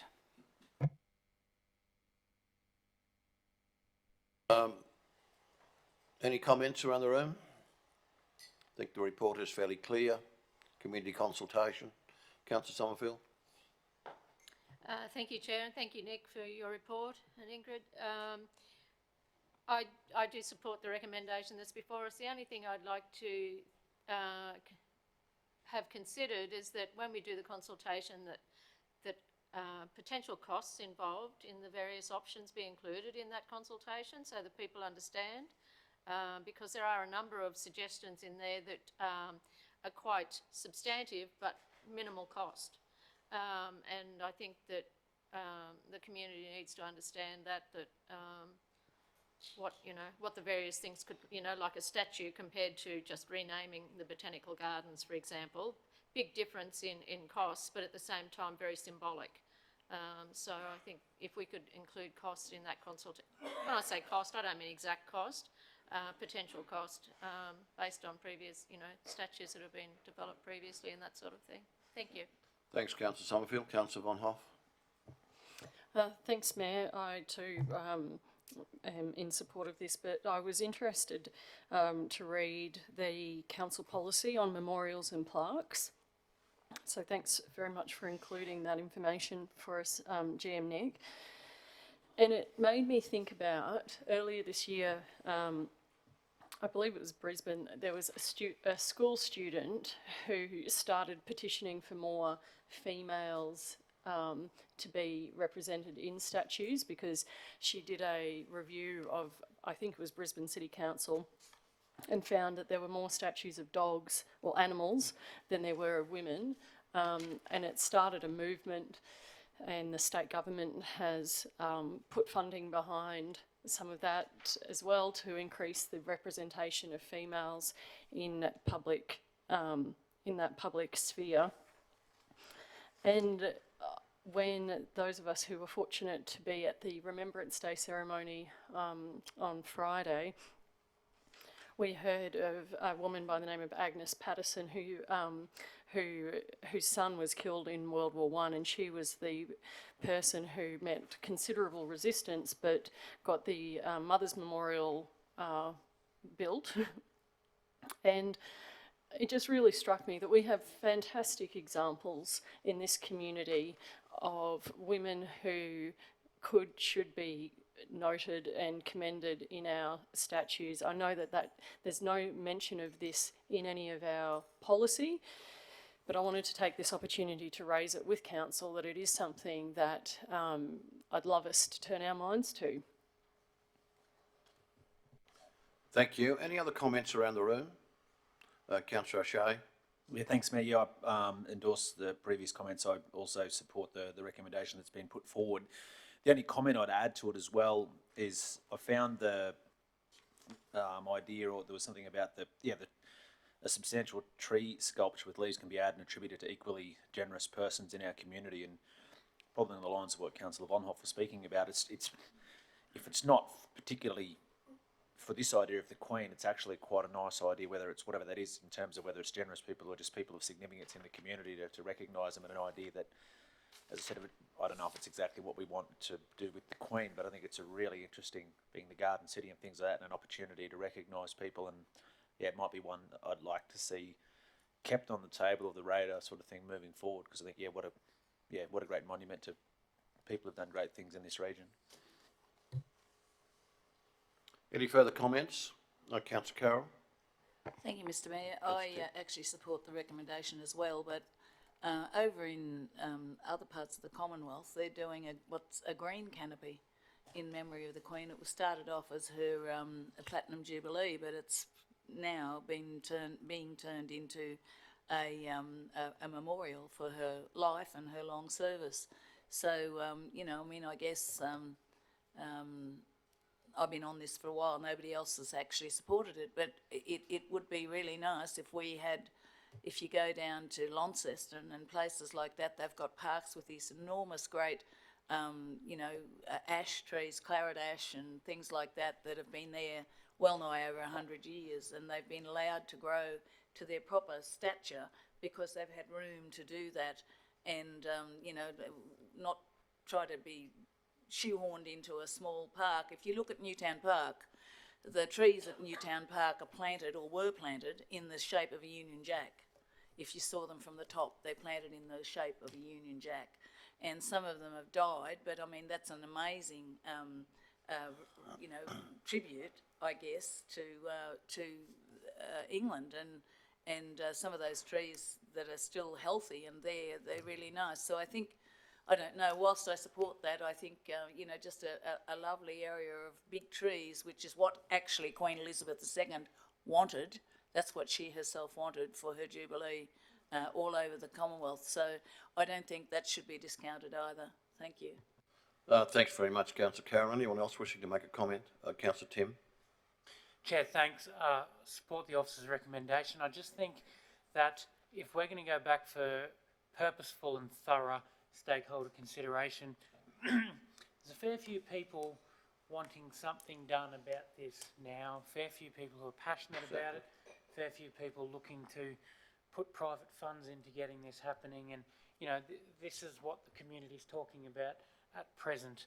I suppose the point of this is that we need to make the community aware that thorough and purposeful stakeholder consideration by the whole community takes time, and that we can't obviously have everyone's idea brought forward for, there's only going to be one of these. So I think just to make the community aware that when we go down this path, it's not a tomorrow solution, and that we're going to bring it back to council next week. It does take a considerable amount of time to do this properly, and I ask the other community to come on that journey with us.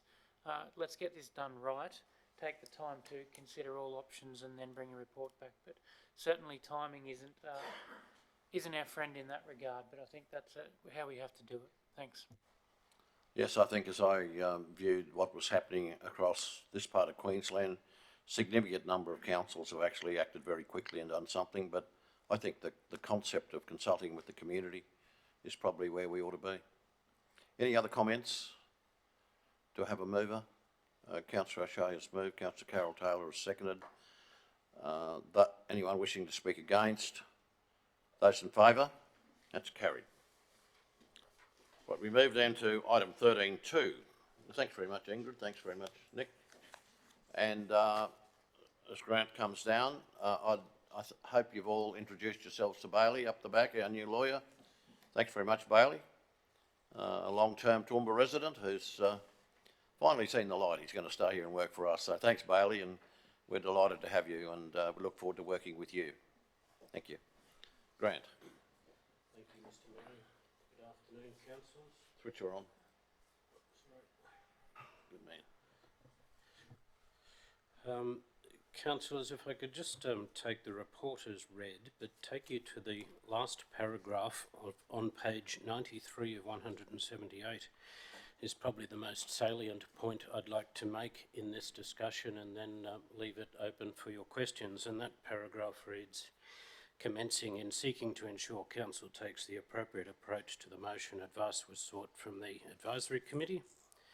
The Advisory Committee advised Council that it should ensure that before making any comments as to the support or otherwise of the motion, that it first consult with the traditional owners and the claimant groups. Councillor McDonald, do you wish to say a few words? Thanks very much, Mayor. Thank you, Grant, indeed. Kirsten, hopefully you have got a proposed motion there to put forward based effectively on that paragraph, but also on page 104 of 178, the Department of Resources also mentions the same information. We're fortunate that we had an advisory committee meeting. I think it might have been that day or the day after the meeting, and this was discussed. So the Advisory Committee of Aboriginal and Torres Strait Islander could consider that, and that was certainly their advice, and it seems further investigations, it's also the department's advice. So the motion before you there is effectively reflecting what's in the report. The Council consult with traditional custodians and registered Aboriginal parties as advised by the Department of Aboriginal and Torres Strait Islander Partnerships. Prior to committing further consultation regarding the proposal to rename Mount Tabletop, and two, the Council be advised of the outcome from the consultation with traditional custodians and registered Aboriginal parties. I'm happy to move that as it is. Councillor McDonald has moved that, yes. Thank you. Will we get a seconder first, Councillor? Well, yes, try, because I think that it's inadequate and that we shouldn't be advised. I mean, yes, advised of the outcome prior to consultation with the wider community. Okay. I think that's how it should go. I don't think it should finish like that. Do we have a seconder around the room? Councillor O'Hara-Sullivan. Now, you wish to speak against the No, I'm motion? not speaking against it, but I'm wondering if the mover and the seconder would think about putting in there, be advised of the outcome from the consultation prior to wider consultation with the community. Because just put onto the bottom there, because that, as it says there, we're going to talk to, and there's, Aboriginal parties, and not all of them are involved with that piece of land, but then it says that's full stop. But I think we do need to have consultation with the wider community on that. I don't have a problem with that. The mover and the seconder are both happy with that? Anyone wishing to speak against the motion? Oh, Councillor Summerfield? Just a moment, if you're speaking against. No, I've just got a question, if I could. Question. We seem to keep jumping the gun a bit, but, Who's jumping the gun? well, we normally have questions before we move and second stuff, and then when we have questions after, we sort of feel like we're guilty because we're asking questions. Well, the proper process to move and second, and I have been failing in that one, okay. All right, I've got a question, and no reflection on you, Mayor. Chairing can be difficult at times. I just wondered, have the actual respective traditional owners been identified? Because that's often a problem as well, as we've discovered previously with the Second Range Crossing and a number of other things. So I think it's important that we actually get the correct traditional custodians, as referred to in there. And thank you, Councillor Carroll. I fully support your suggestion there about the wider consultation. Thanks. Is it appropriate that there are a couple of titles up there, Indigenous titles, or just the one? I've always been of the belief that there are two titles, two Indigenous titles. Anyone got any knowledge? Councillor Carl? I would err with caution and do as the recommendation suggests, Mayor. To name is to preempt some negotiation or consultation and collaboration that needs to take place. That would be my personal advice on the matter. Mayor, I wasn't, sorry, just clarifying. I wasn't suggesting we name them. I was just wondering how we identified them, that was all. Yeah. No, Councillor Nancy, I agree. But in response to the Mayor saying, should we name some people groups, and I'd suggest not. That wasn't what I meant. All I meant was that I have heard historically there's more than one ownership there. Yeah, well, Sorry? and, you know, Councillor McDonald and Councillor Megan would no doubt be aware on the advisory committee there would be, DATSIP would have some input into who's actually registered as far as the department goes, as traditional custodians for the region. And there's even some angst around that. Yes, Councillor Kerr. Without wanting to step on anybody's toes, what the state government does is recognises the last person who's applied for land rights, even if they have been struck out. So I really can't see how that's relevant to what's actually real on the ground, and that's how they work. We've gone through it many times. The last application for land rights over this area was struck out in 2001, yet they're the people that are recognised. Councillor Shine and then Councillor McMahon. Thanks. I was just wondering whether or not consultation with the Lockyer Valley Council should be included in that motion as well. It was included in the original motion that I brought to council. I think that the original motion to go on this journey. No, I think that's important. Councillor McMahon. Chair, thank you. Look, I just wanted to say that I agree that we be advised by DATSIP on that prior to committing further, and that we follow the correct processes we've been set out. I suppose I do want to go there though. What are we actually what is the proposal here? What are parties calling for here? And I know the motion says rename, but certainly the angst that is presented to me from a large portion of the community, is there any push to stop people climbing it? And I'd like to see the linkage of that clearly articulated in this as part of that consultation. And, you know, I think when we start talking about changing the name, great idea, you know, let's do it right, but is there a link between changing the name and stopping people climbing it? I know that's what happened at Uluru. I was given an email earlier receiving legal advice on Wollumba National Park in New South Wales, and since they've changed the name, they've now closed part of the park. I don't support that happening here, so I really would like that to be fleshed out early in these, working with the correct parties around the table.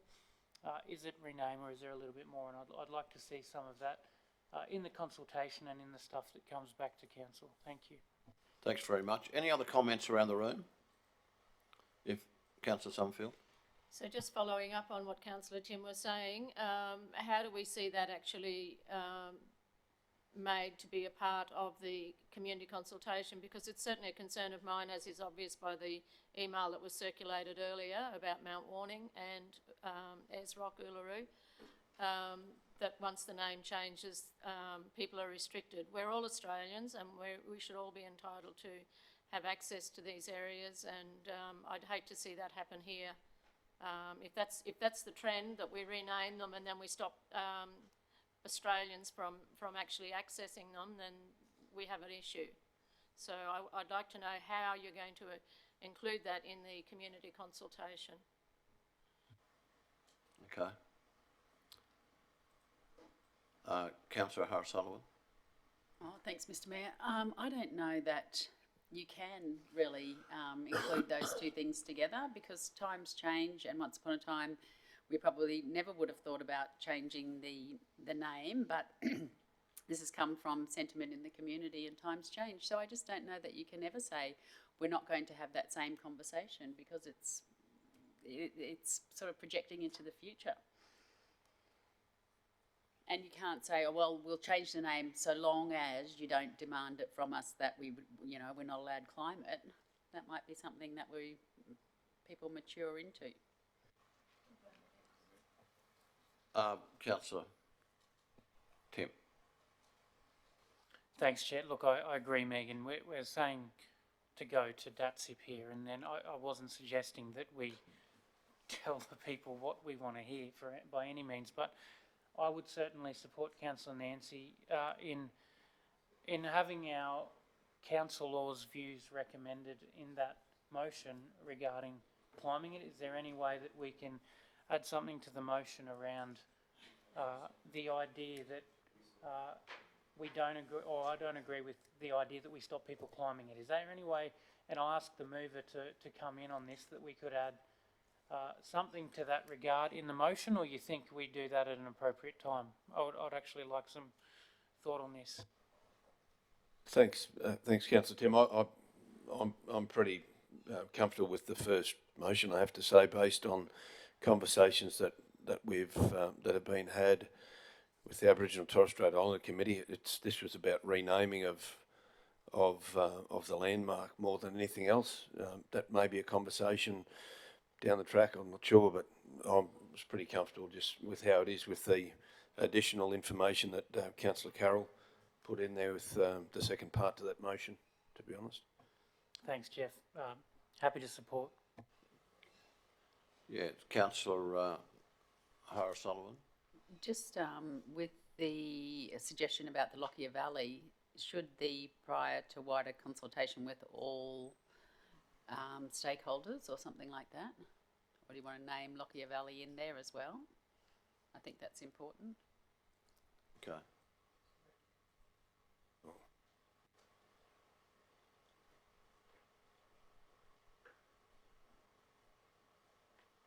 That probably covers it, number 3, I think. You're Yeah, comfortable I'm with comfortable with number 3, yeah. Comfortable with that. Comfortable, Councillor Carl? Yeah, my thoughts were, wouldn't that be the broader community consultation? Where is the actual Lockyer boundary? It's the other side, isn't it? It is. Yeah. I have a feeling there's a split of some sort. There is a. Just in what proportion, I don't know. We'd have to. There is a map that I circulated late last week, and on that map, the Lockyer boundary goes around the base of the mountain to the eastern side of the mountain. Yeah. Well, so then,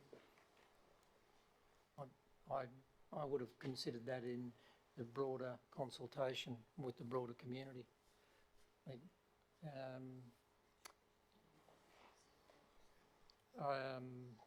Because the conversation about the custodians, traditional custodians, well, doesn't recognise local government boundaries, by the way. There'll be discussion across both of those regions with those people groups. So I would have thought once that step is arrived at, then the broader community consultation would incorporate the others. Let's not preempt. I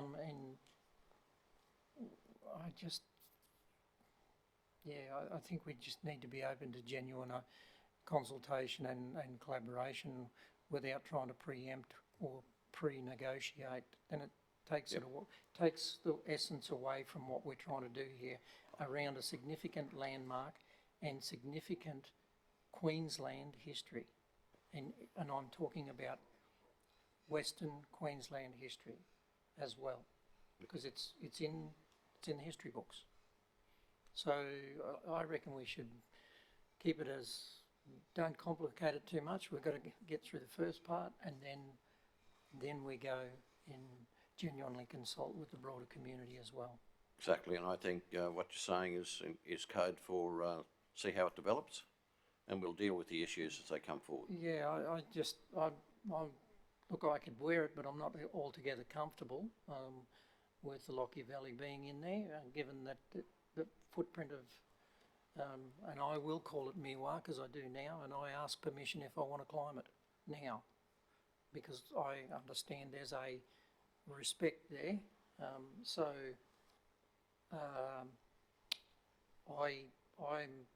think we should not try and preempt stuff and just leave it as point 1 and 2. Councillor Carol Taylor. Without wanting to upset anyone, Mr Mayor, we are local government and that is our local government neighbour.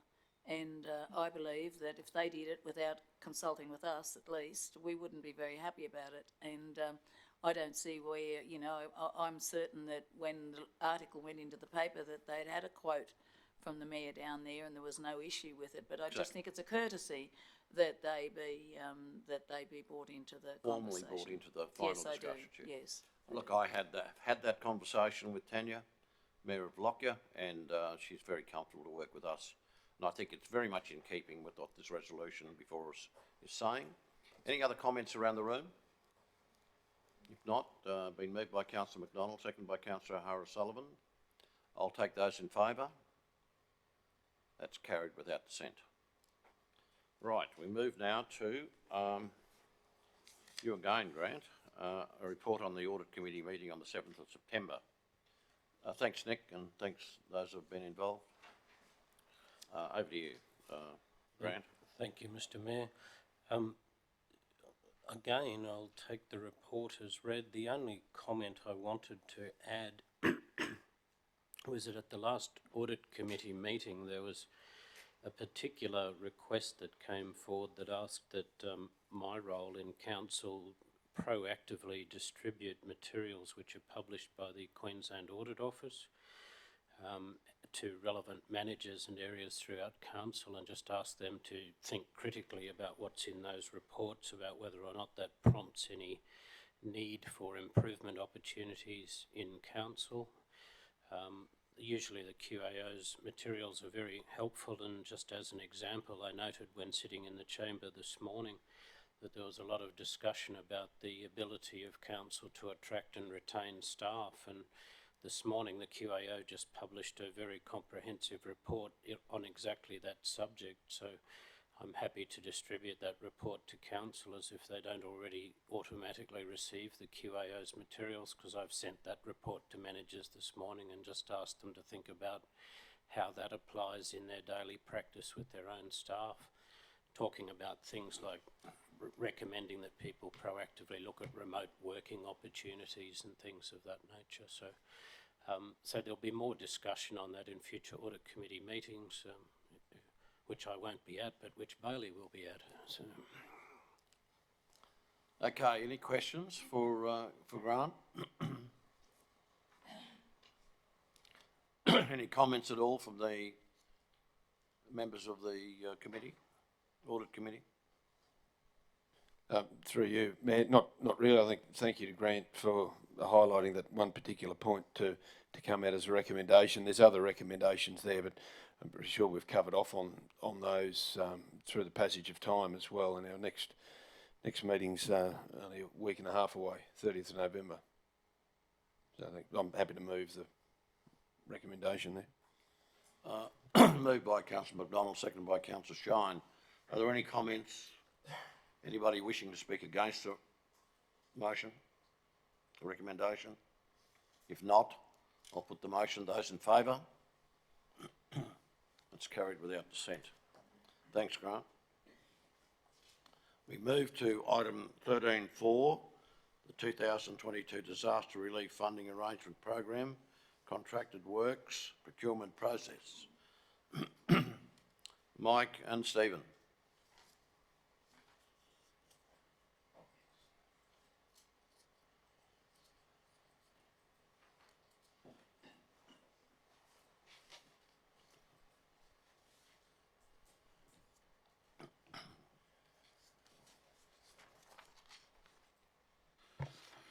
Good afternoon, councillors. Through you, Mr Mayor.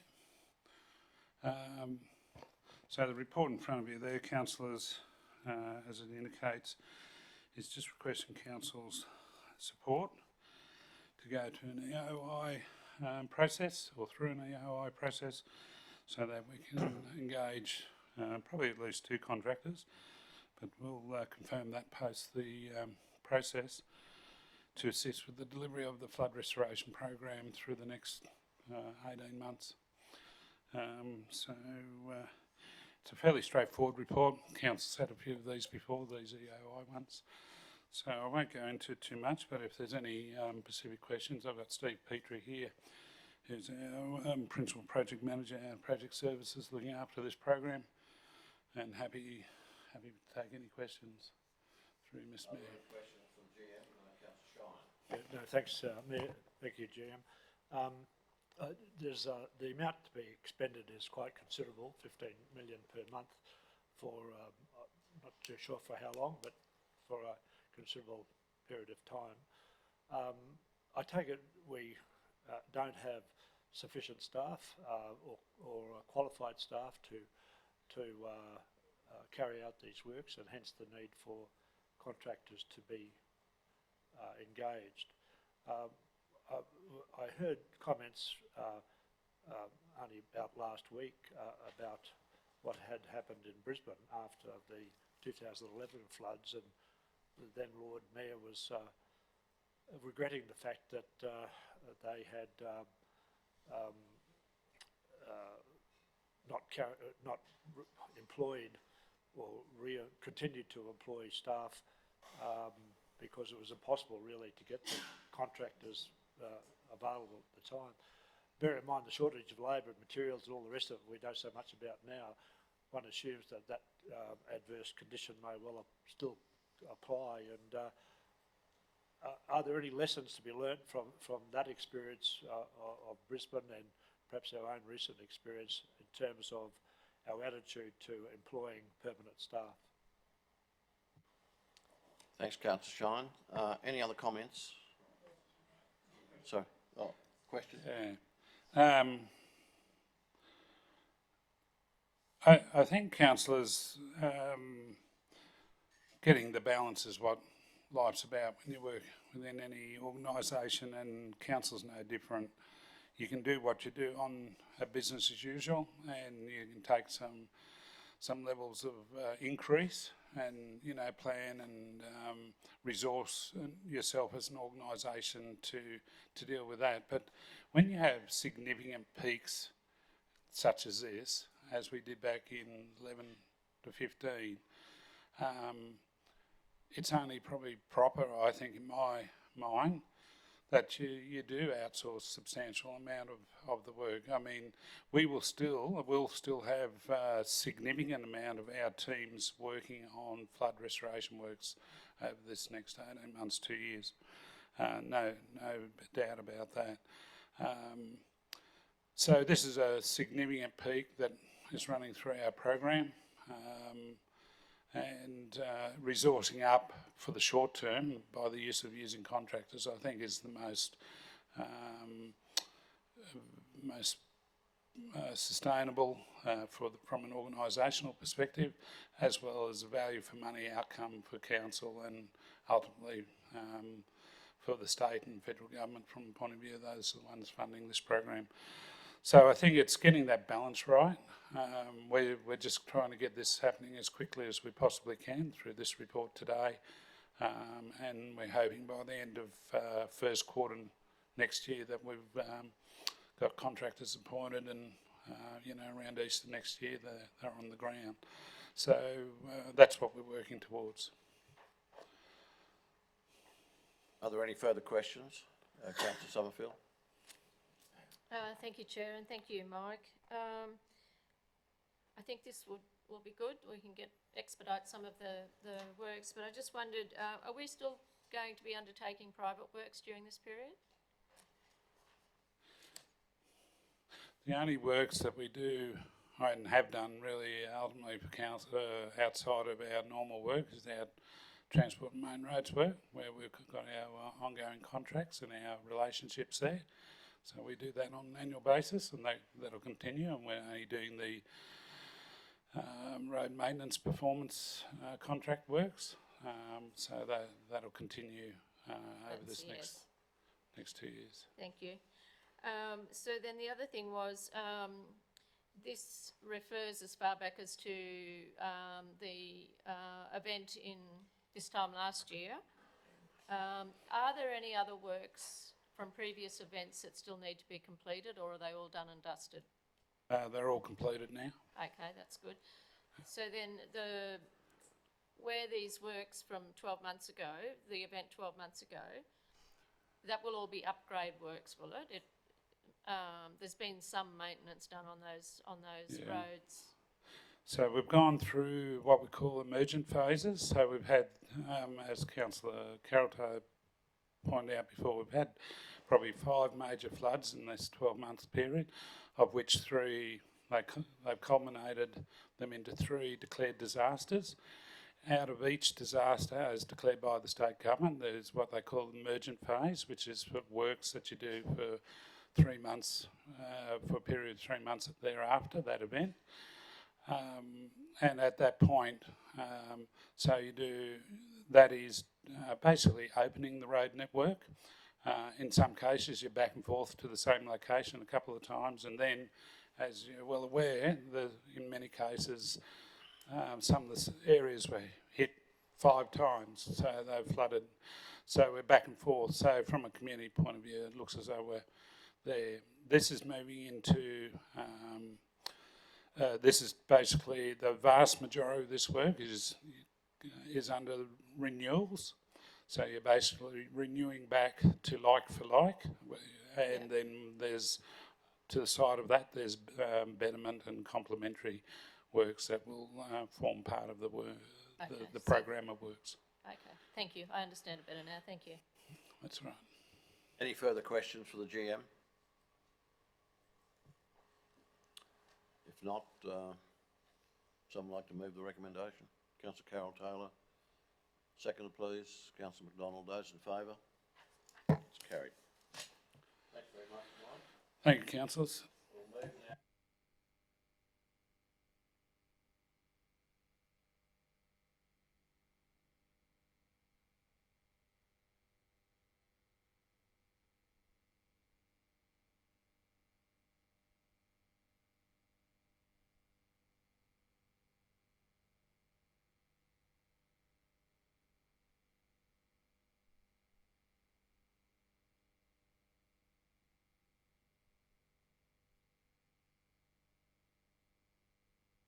Yeah, I'm just wondering how it works in January if you don't have committee meetings feeding up the material for the ordinary meeting. How does the ordinary meeting, what comprises its agenda?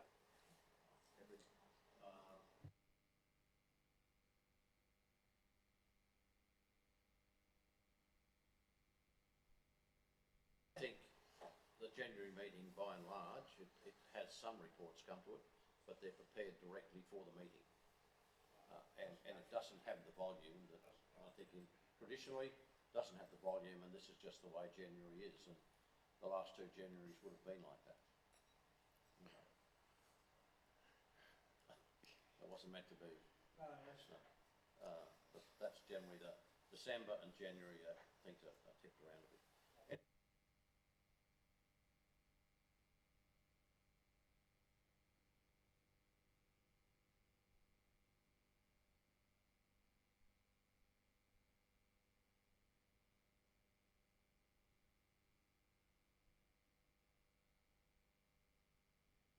Anybody wishing to speak against the motion? If not, I'll put the motion. Those in favour? Carried. Thank you. We move then to item 14, matters for which notice has been given. Councillor McMahon, do we have to get permission to run this? Chair, thanks. No. And councillors, I did send that around quite early on in the piece. A second copy with a little bit of grammar changes was sent around later on the week on Friday, and Kirsten's got that, and it was given to your inboxes Friday, but regardless, a few changes in that. But the motion before you, that the Toowoomba Regional Council explore suitable funding streams. No, that's not it. Sorry, Kirsten. There's an updated motion. It was sent to your inbox.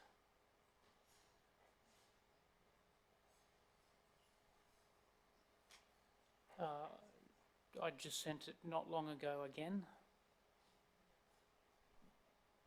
Yeah, the one at the bottom, sorry.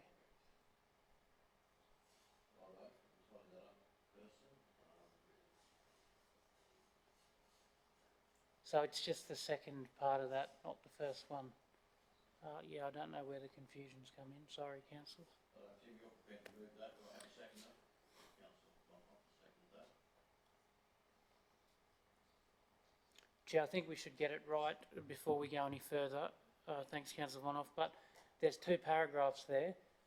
It's only the second paragraph that is on the board. The first one was the first iteration of this. Can I read it out? That the Toowoomba Regional Council explore suitable funding streams, including the recently budgeted federal government $224.5 million Saving Native Species program and implementation of the Threatened Species Action Plan 22 to 25 to undertake baseline population mapping of the koala across the Toowoomba region, and that officers provide advice about opportunities for council and community and involvement. Chair, if it's all right with you, we have a seconder. Would you mind if I spoke to it? I'll give you a second. We've got a seconder in Councillor Von Hoff. You've got a question, Councillor? Yes, can I just make a slight grammatical? Sure. Thanks. Where'd it go?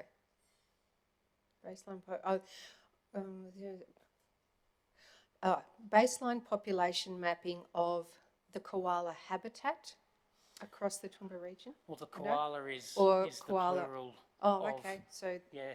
I stand corrected. The I plural of koala is koala, and so it's of all koala that live in Okay, Toowoomba I region. stand corrected, I didn't realise that, thank you. No worries. I learnt that last week too. Anyone wishing to speak against the motion? Wish to just make comment? Just a question in line with what Councillor Taylor was just saying then. Good to know about the koala. It's a collective noun for koalas, I wonder. But are you talking, Councillor Taylor, about habitat and population, or is that the point that you were? Well, no, but open. No, I was actually, it just didn't read right correctly to me because I didn't realise that koala was the collective noun of koala. So it just, to me, didn't read correctly. Councillor McMahon, does it include habitat and population? Is that what the look, intent is? Thanks, Councillor Von Hoff. My intention, population mapping of the koala now, that would include habitat and species number and everything included under that. I hadn't wanted to differentiate. And to answer your question for those playing at home, there is no collective noun for a group of koalas, as it's never been mentioned before. But Chair, if I could perhaps speak more broadly to the motion, would that be all right? Being a school teacher, we're probably best not to argue. You might have done your research. Councillor Somerville, you had a comment before? No, I think Councillor Tim's keen to speak to it, but I will have a question once he's spoken to it, if that suits you. Yep.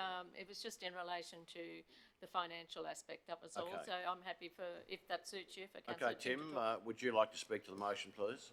Yeah, thanks, Chair, and no rush. I think, Councillor Summerfield, that I've talked through this with our staff, and if I could, while we're talking about them, acknowledge Elizabeth, Michelle and Nicola, but especially Elizabeth, who does a lot to help us out in this room, but certainly that's something on their agenda, and they're happy to take on the requirement of asking for suitable funding streams.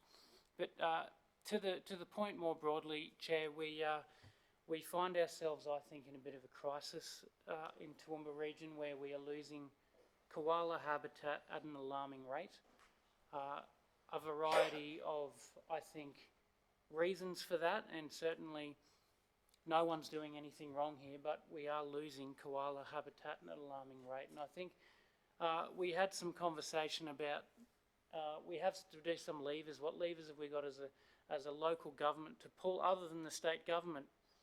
What further things should we unpack to protect our native species here? Koala are listed as endangered, and in my reading of the federal budget only a few weeks ago, it was good to see $224 million for endangered species across Australia. Now that lists 100 priority species that the federal government is looking to focus on.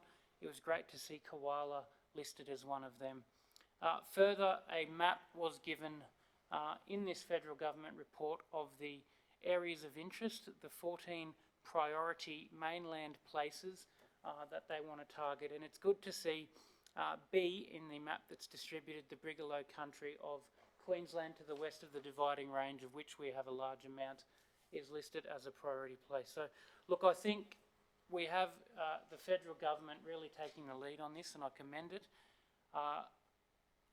In short terms, there's a bucket of money here, and I'd like to see us get our fair share. We have koalas that are copping a flogging left, right and centre across Toowoomba region. As recently as Friday, I was involved in some stuff happening, and it does break your heart when you check your phone every other day and something's going on. But I really think that every township in Toowoomba region that I've spoken to has koalas, a resident population, whether it's Kurungara or Yarram, there's koalas there. And once we know exactly what we're working with here, where our species are and how many we have, I think that's when we can start to look at some mapping, and that goes further to areas of local environmental significance and those things. So, Councillor, this is about doing everything we can do to save Toowoomba region koalas, and they are having a tough time at present. So I'll leave it with you. Happy to take questions. Thanks very much.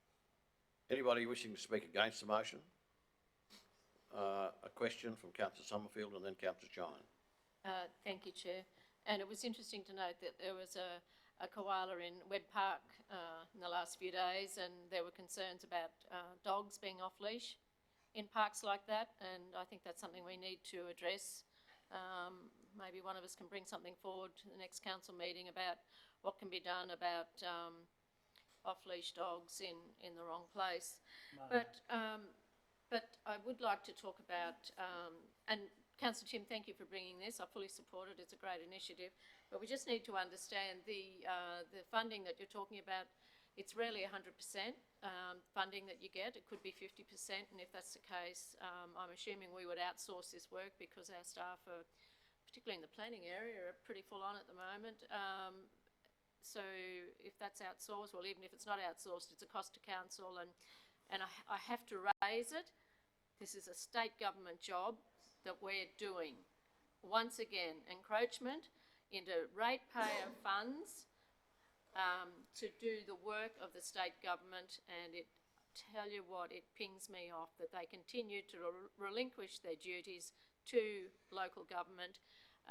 This should have been done when the other mapping was done, and I'm really disappointed that the government hasn't even, we've raised it a number of times with the state government, but nothing's happened. But if this is what it takes to get it done, and I think particularly given with the Inland Rail coming along, it is important.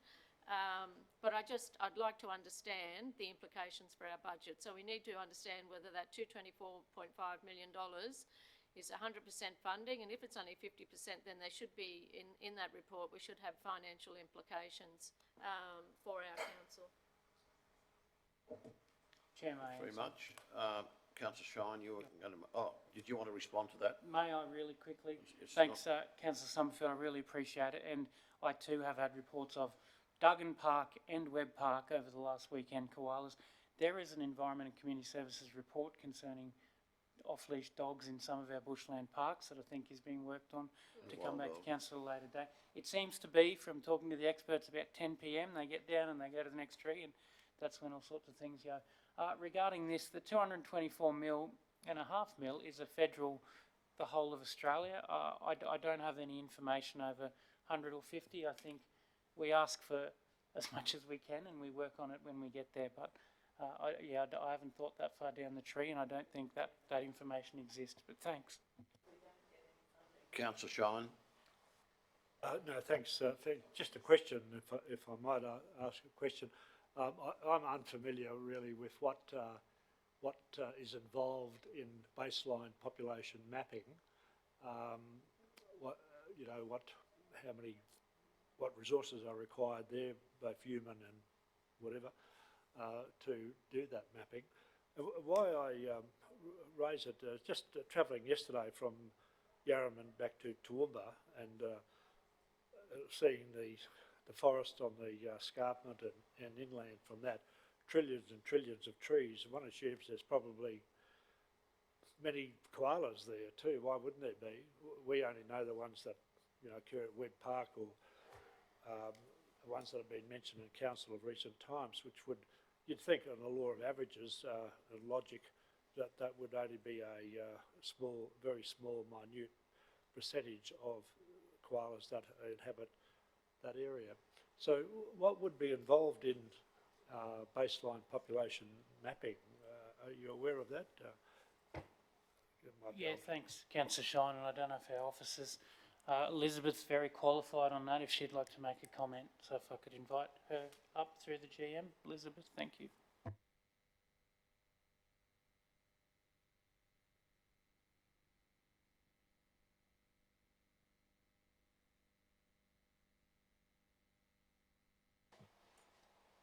Thanks, councillors.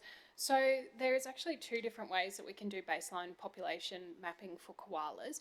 What we can do is a desktop approach, and we have done that approach as part of our matters of local environmental significance. We employed Redleaf Environmental, a local environmental firm, to actually do that desktop mapping and that habitat modelling for us using koalas as a focal species. So it looks at what the species actually requires from a habitat point of view, so the size of the trees and their movement throughout the landscape.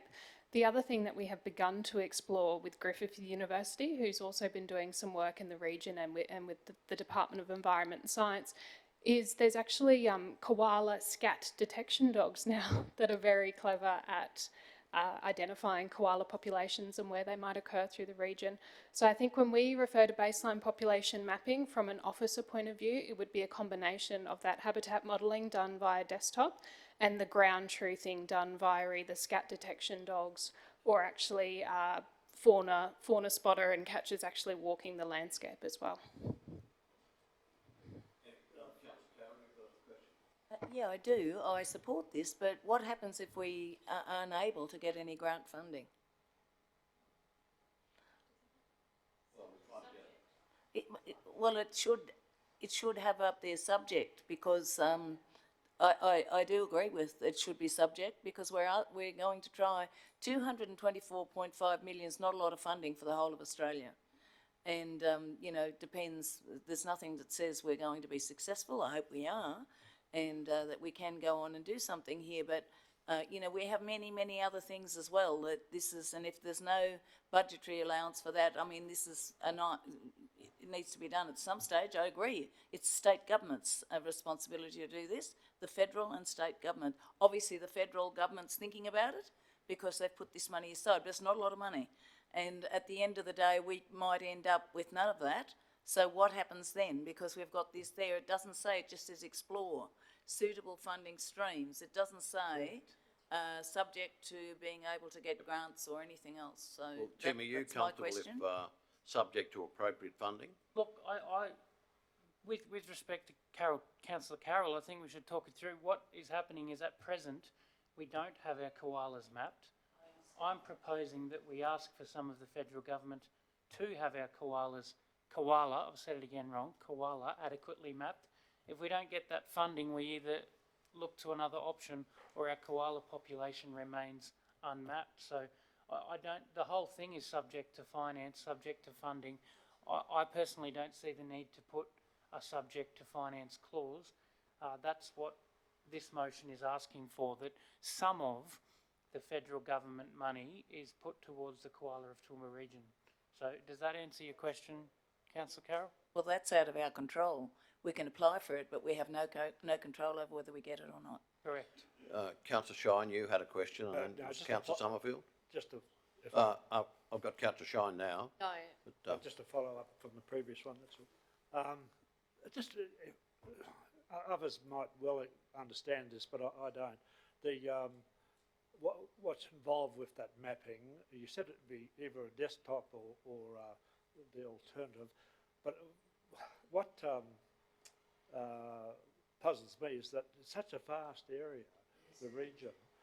So do you just pick out a small part and hope that that's representative of the lot, or how do you? What confidence would you have in that mapping at the end of the day?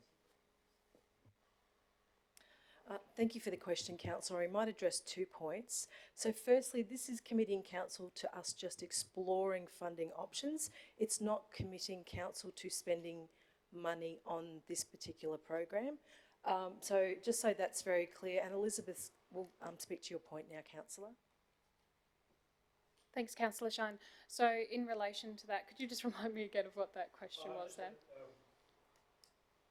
Because of the vastness of the region, do they just take a sample, basically, and hope that it's representative of the lot, or do they do the lot somehow or other? So certainly with that desktop mapping and that habitat modelling, what they're looking for is the right sort of habitat that can support koalas and the species movement throughout the region. So they have focused on the 5% of the largest contiguous tracts of vegetation that's remaining across the region. So we're really talking about vast areas of habitat remaining and connected corridors. In terms of the ground truthing of that mapping and what they can do with the scat detection dogs is when we've talked to some of these consultancy companies and some universities that are offering those services, they've suggested that we would focus first on council-owned land. So our own bushland parks and also state reserves that we would have access to, and obviously be not surveying within the private realm at that stage.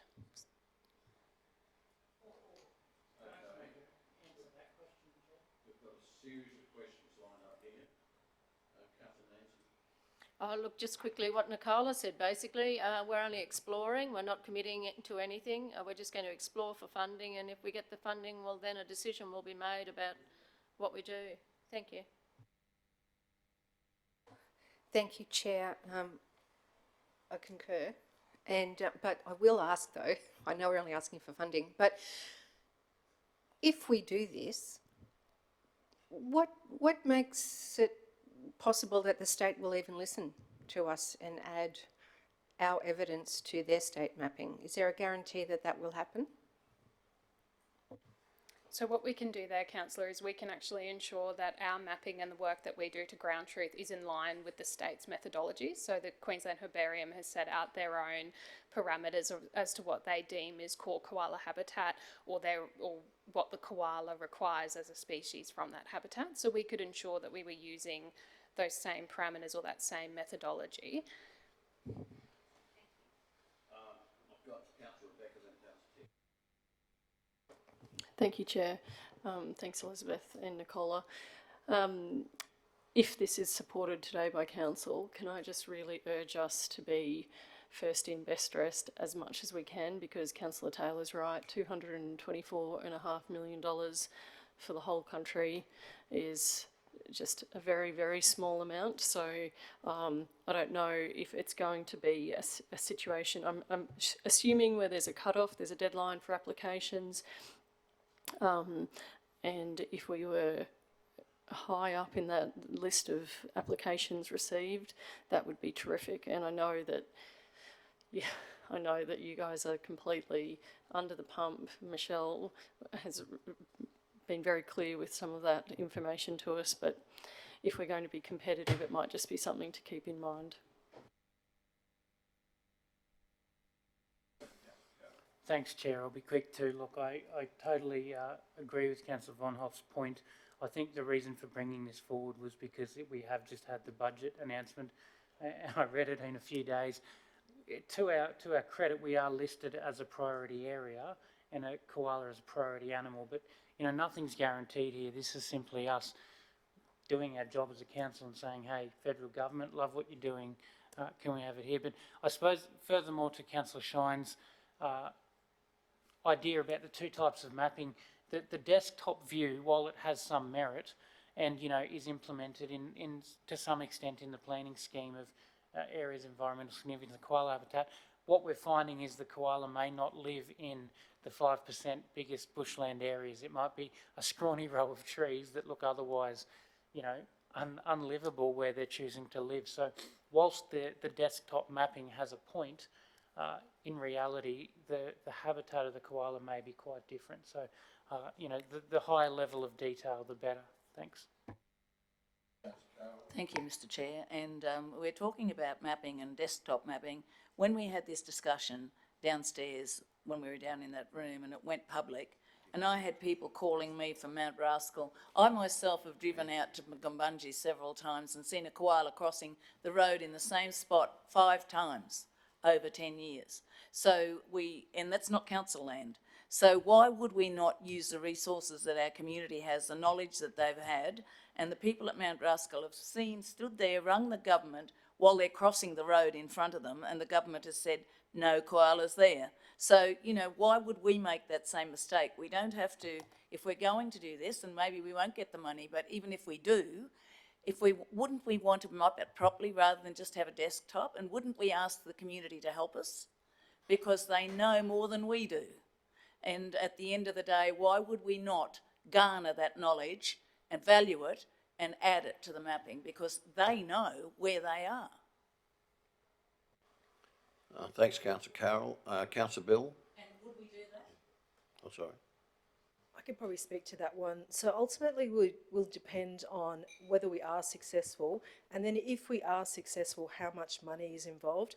A desktop mapping is probably likely to cost less than doing a more extensive. So it will really be determined on how successful we are and how much money we have. Councillor Bill?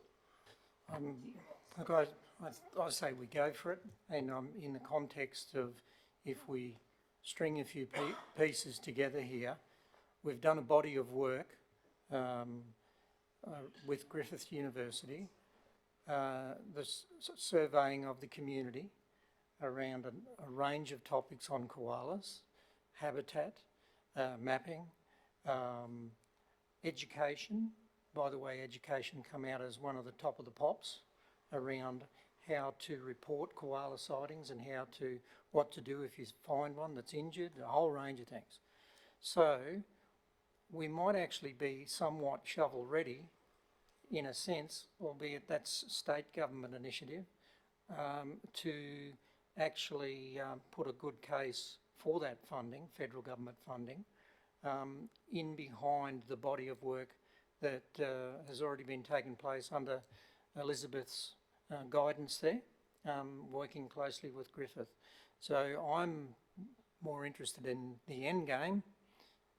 Even if we don't get this funding, I still say we've got a strong business case to put up because we've already done this body of work with Griffith, and it's in conjunction with the areas of local environmental significance. I think there's some more work to do on that part. That aside, those pieces all add up. I'm interested in how this hits the ground, and there are some really simple and very cheap alternatives or options for this council, as other councils have taken it up with Griffith, on education and awareness and ensuring that koalas get a fair go. So that's why I think we should go for it now and keep churning away at this other body of work. And I understand there'll be a report coming to council from the Environmental Advisory Committee regards some of this. That was my takeaway from the last meeting. I'm keen to hear when that happens, and I think that in its context, that's why I'm happy to support this motion. Anyone wishing to speak against the motion? We might take one final question. I think we've had a fairly good discussion around it, and unless someone wishes to either change the resolution in some way, I think we might move on with it. Thanks, Mr. Chair. I just wanted to add that there is things happening in Toowoomba at the moment, and the Toowoomba Region Koala Count is happening all through November. And it's where people mobilise, take photos, put it on iNaturalist. And this weekend is the count out at Yarranlee, and it's going to start at 8:45 for a 9 o'clock start. So while we're kind of waiting for government to do something, the community is mobilising and there's things being done. And coming out of that Griffith work, it's not just loss of habitat, it's attack from wild dogs. I mean, that's such a big part of it, and swimming pools and traffic. So, you know, while we sort of agonise over the loss of habitat, there are all these other things that we have to be mindful of. But, you know, this is a chance that the locals are mobilising Toowoomba Koala Count in the month of November to be able to have something rather than only relying on government to do. And we, you know, we can talk about the state government should do this and should do that. We all know how you've got to prioritise if you've got budgetary constraints, and they've prioritised the South East Queensland. But what about a sort of citizens, you know, revolt, and we do something here and get involved in the Toowoomba Koala count this weekend? Comments, Councillor Carroll? My whole point is that if we do that, why would we go and reinvent the wheel when our community who are in near koala populations have that knowledge? Why would we not use it? It seems to me to be silly to go and tick a box and do a desktop stuff, which has its place. But I know so many people have phoned to say that their koalas there, they know exactly where they live, they know where they are and where the corridors are, and we just don't take any notice of them. Righto. Tim, did you want to sum up or make any comments? Thank you, Chair, and thank you, Megan. I don't think the Toowoomba Region Koala Count and this are mutually exclusive. I think we can all work together to get the best outcomes. And I do pick up on Councillor Bill's point too. I did read the Griffith Uni report in extensive detail and see the work it's been doing there with koalas in pools and, you know, dog attacks and those kind of things. But really, this goes back to the point, we don't know how many we've got, where they live specifically, and what's out there. And I really think that body of work, if completed for Toowoomba Region, would have so many beneficial effects, flow on for planning schemes, for trees, for the whole works. So this motion simply asks the federal government that we'd like to be part of the work they're doing in endangered species here in Toowoomba Region for our koala. So thanks for all the discussion, and can I give a huge thank you again to Elizabeth, who is very helpful and knowledgeable in this area, and I commend the motion. Thank you. Okay, I'll close the debate. I'll take the vote. Those in favour? It's carried without dissent. Right, we'll move then to item 14.2. Councillor Melissa, over to you. Thank you, Chair. As you may or may not be aware, councillors, I sent an email to your inboxes last week proposing a motion, and then after consultation with some stakeholders in the last 24 hours, I have changed the motion somewhat. So I would ask that we disregard the previous motion circulated, and I now propose this motion, and I'll read it. That Council undertake, 1, a review of the Toowoomba City Centre parking strategy in 2023-2024. 2, a review of the residential parking permit of the outer city centre before the end of 2022-2023 financial year. And 3, within a reasonable time frame, to work with the schools within the outer city centre to review parking restrictions, in particular time limits. Is there a seconder for the motion? Councillor McMahon, you've seconded it? Good. Back to you, Melissa. Thank you.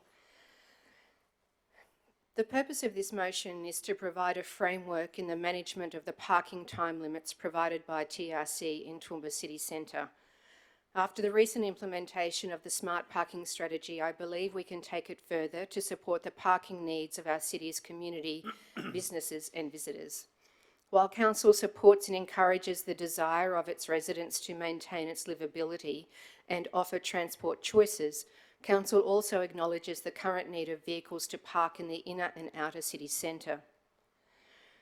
Toowoomba City has an established street network, but it is also a growing city, and this creates considerable impacts around traffic flow to the city and upon parking availability.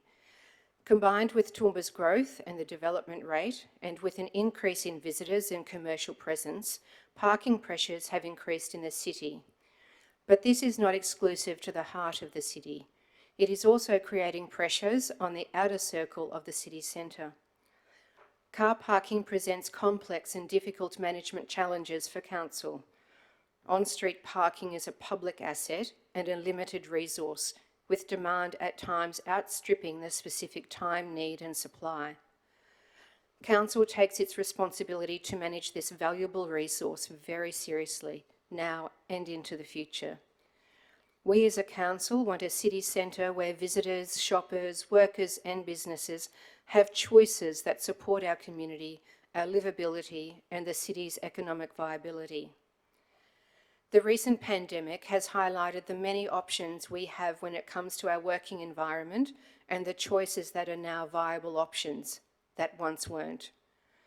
There is evidence of growing frustration and concern around the outer city centre, in the streets of our outer CBD, not only around businesses, but other pressure points like school environments. With the ever-growing pressures on businesses, my objective is to put a lens over the options we offer in this parking space. Our community understands the limitation around parking. My intention is to ensure the fairest access and deliver options around parking that will offer a temperate framework while also supporting economic viability, vitality and sustainability of our city centre.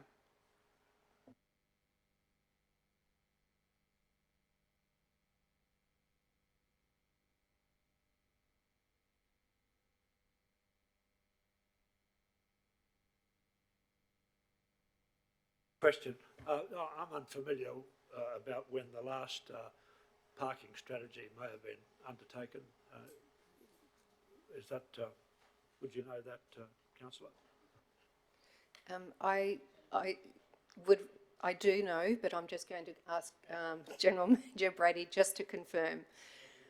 I know the strategy as a whole is due for review in 2023-24, but it is some time since the outer CBD circle time limits have been reviewed, hence my motion today.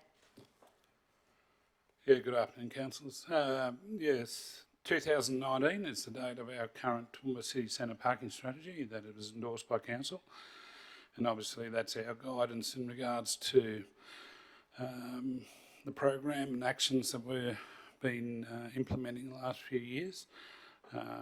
As Councillor Taylor mentioned, it probably hasn't had a strong focus to the outer city space, so there's probably opportunity in the next review to bring that in for further consideration, or there's some age to some of the area that's out there, and there may be a need to expand that area or contract it in certain locations, or to council's choice. So that would do that. Obviously, there's a desire to the residential parking permit side of things would obviously be part of any parking strategy review, but there's a desire to bring that forward, that particular element, which I've been in contact with the NCS, Kevin Jeffries there, and indicated that we should be able to do something in that space in the next 6 months or so, at least a review, and then obviously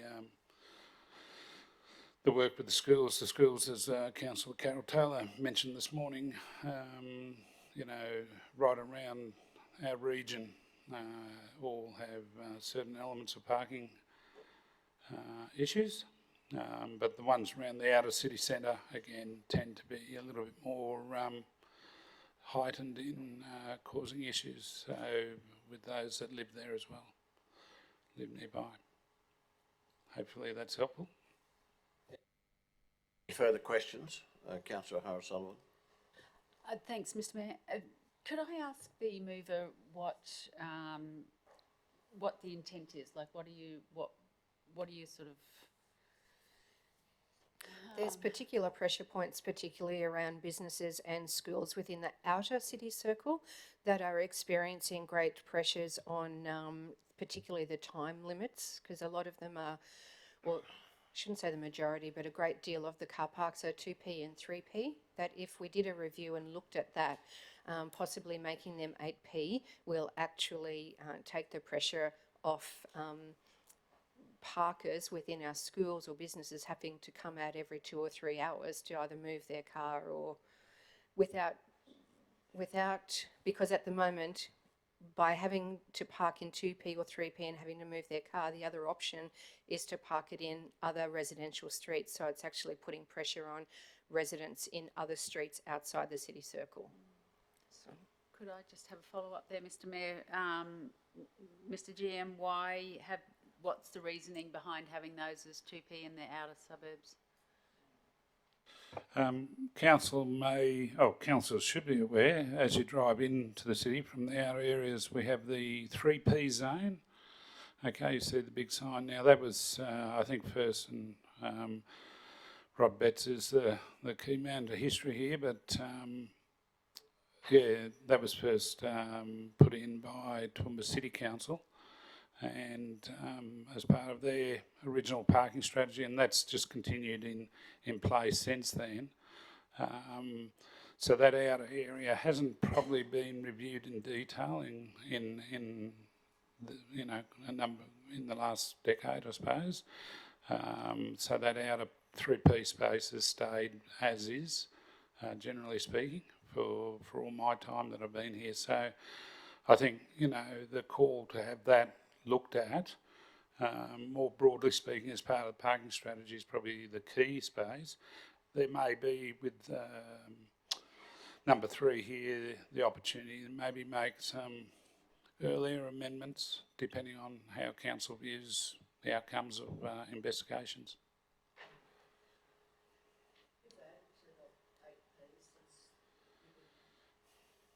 Any other questions for the GM or question the content of the motion? Councillor O'Shea?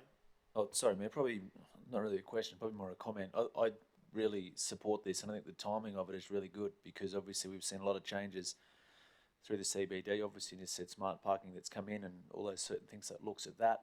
But in particular, it's great that we're having this conversation around the, reasonable, what is a reasonable time frame of the restrictions in the outer parts of the city. I mean, because originally, obviously, the outskirts of the CBD, which is sort of flanked by a couple of schools, in particular St Mary's on one side and Toowoomba East State School on another.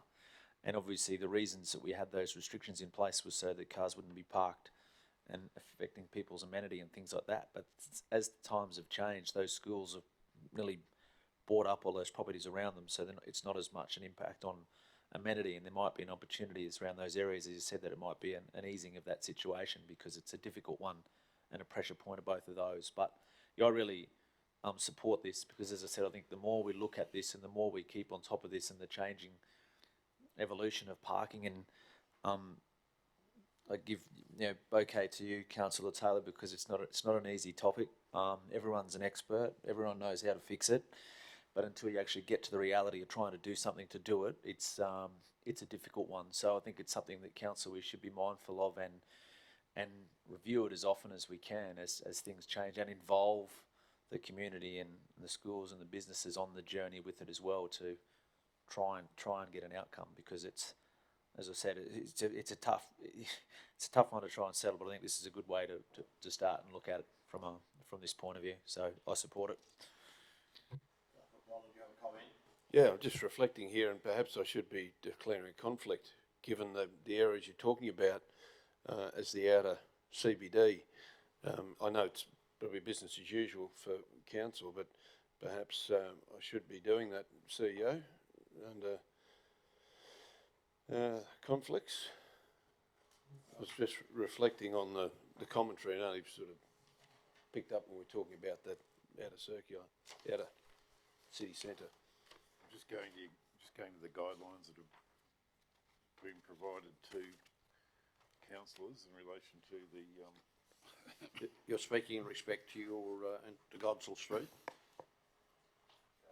Particularly the outer circle. I think I've dealt with the other things in the past and been able to stay in the room, but we're talking particularly around the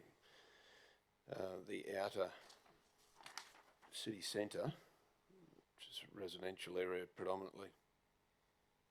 Yeah.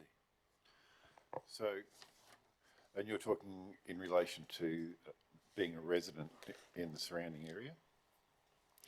So ordinary business is, if your interest is no greater than a significant portion of other community members, e.g. all people in a suburb, all people in a small town, all business owners, all dog. So all people in your suburb would be no different to you, I'd have thought. So it's probably, I would think, ordinary business. No one. Thanks, no, it's all. Has anyone got an issue? Certainly don't. Okay, any more comments in respect to the resolution? Okay, the proposed motion is moved by councillor Melissa Taylor, seconded by councillor Tim McMahon. 3 points are there before you. I'll put that to the vote. Those in favour? Against? No. Yeah, sorry? Oh, good. I didn't see that. Okay, all that was carried without dissent. Right, councillors, we move now to the section where if you have something to bring forward, a motion to bring forward, you would require a resolution of council to have that motion determined, included in the agenda. Is there anyone wishing to bring anything forward?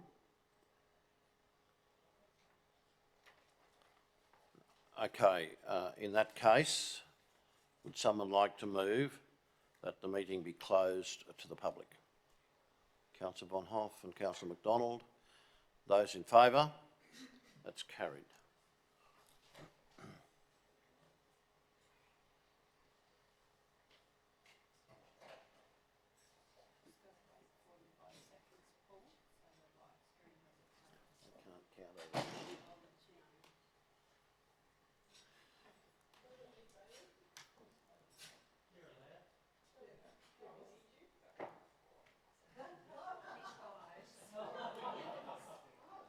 How are you? We're into confidential. We have a motion. Sorry?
Right, can you put the motion up, please?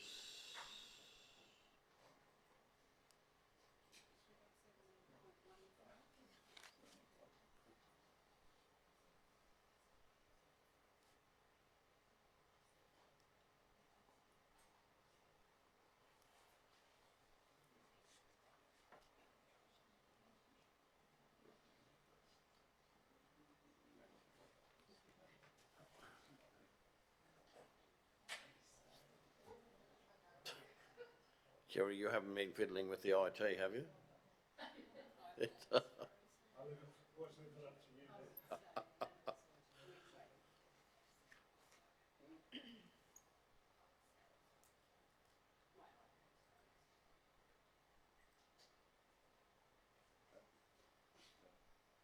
Sorry.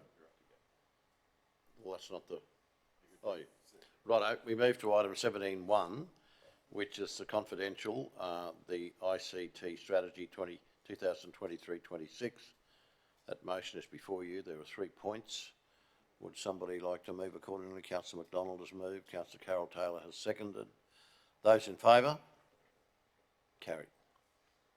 Second motion, that the Chief Executive's Officer's monthly report, that we note the CEO's advice. Councillor Von Hoff, sorry? Exactly, but we've still got to note the report. Councillor Von Hoff and Councillor Tim McMahon, those in favour? It's carried. Well, that's been simple up until then. We move to item 17.3. We have it's moved by Councillor Shine, seconded by Councillor Carl.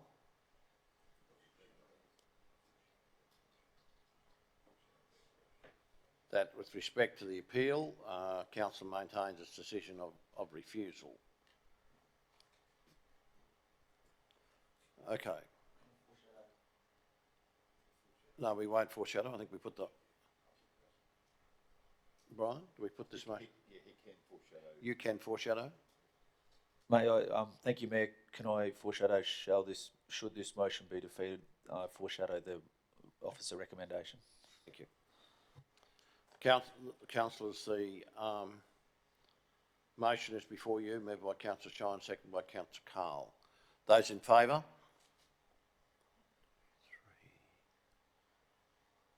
3. Those against? Motion is lost. Councillor O'Shea? Thank you, Mayor. I, as foreshadowed, move the recommendation from committee. If I might, just ask for the names to be Yep. recorded, please. Okay, the names to be recorded. Councillor Carol Taylor, Councillor Rebecca Von Hoff, Councillor Bill Carl and Kerry.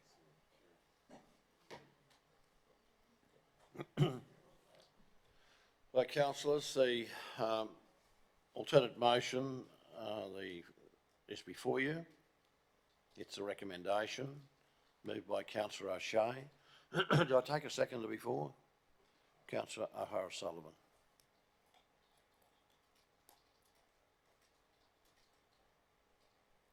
The motion is before you. I'll put that. Those in favour of the motion?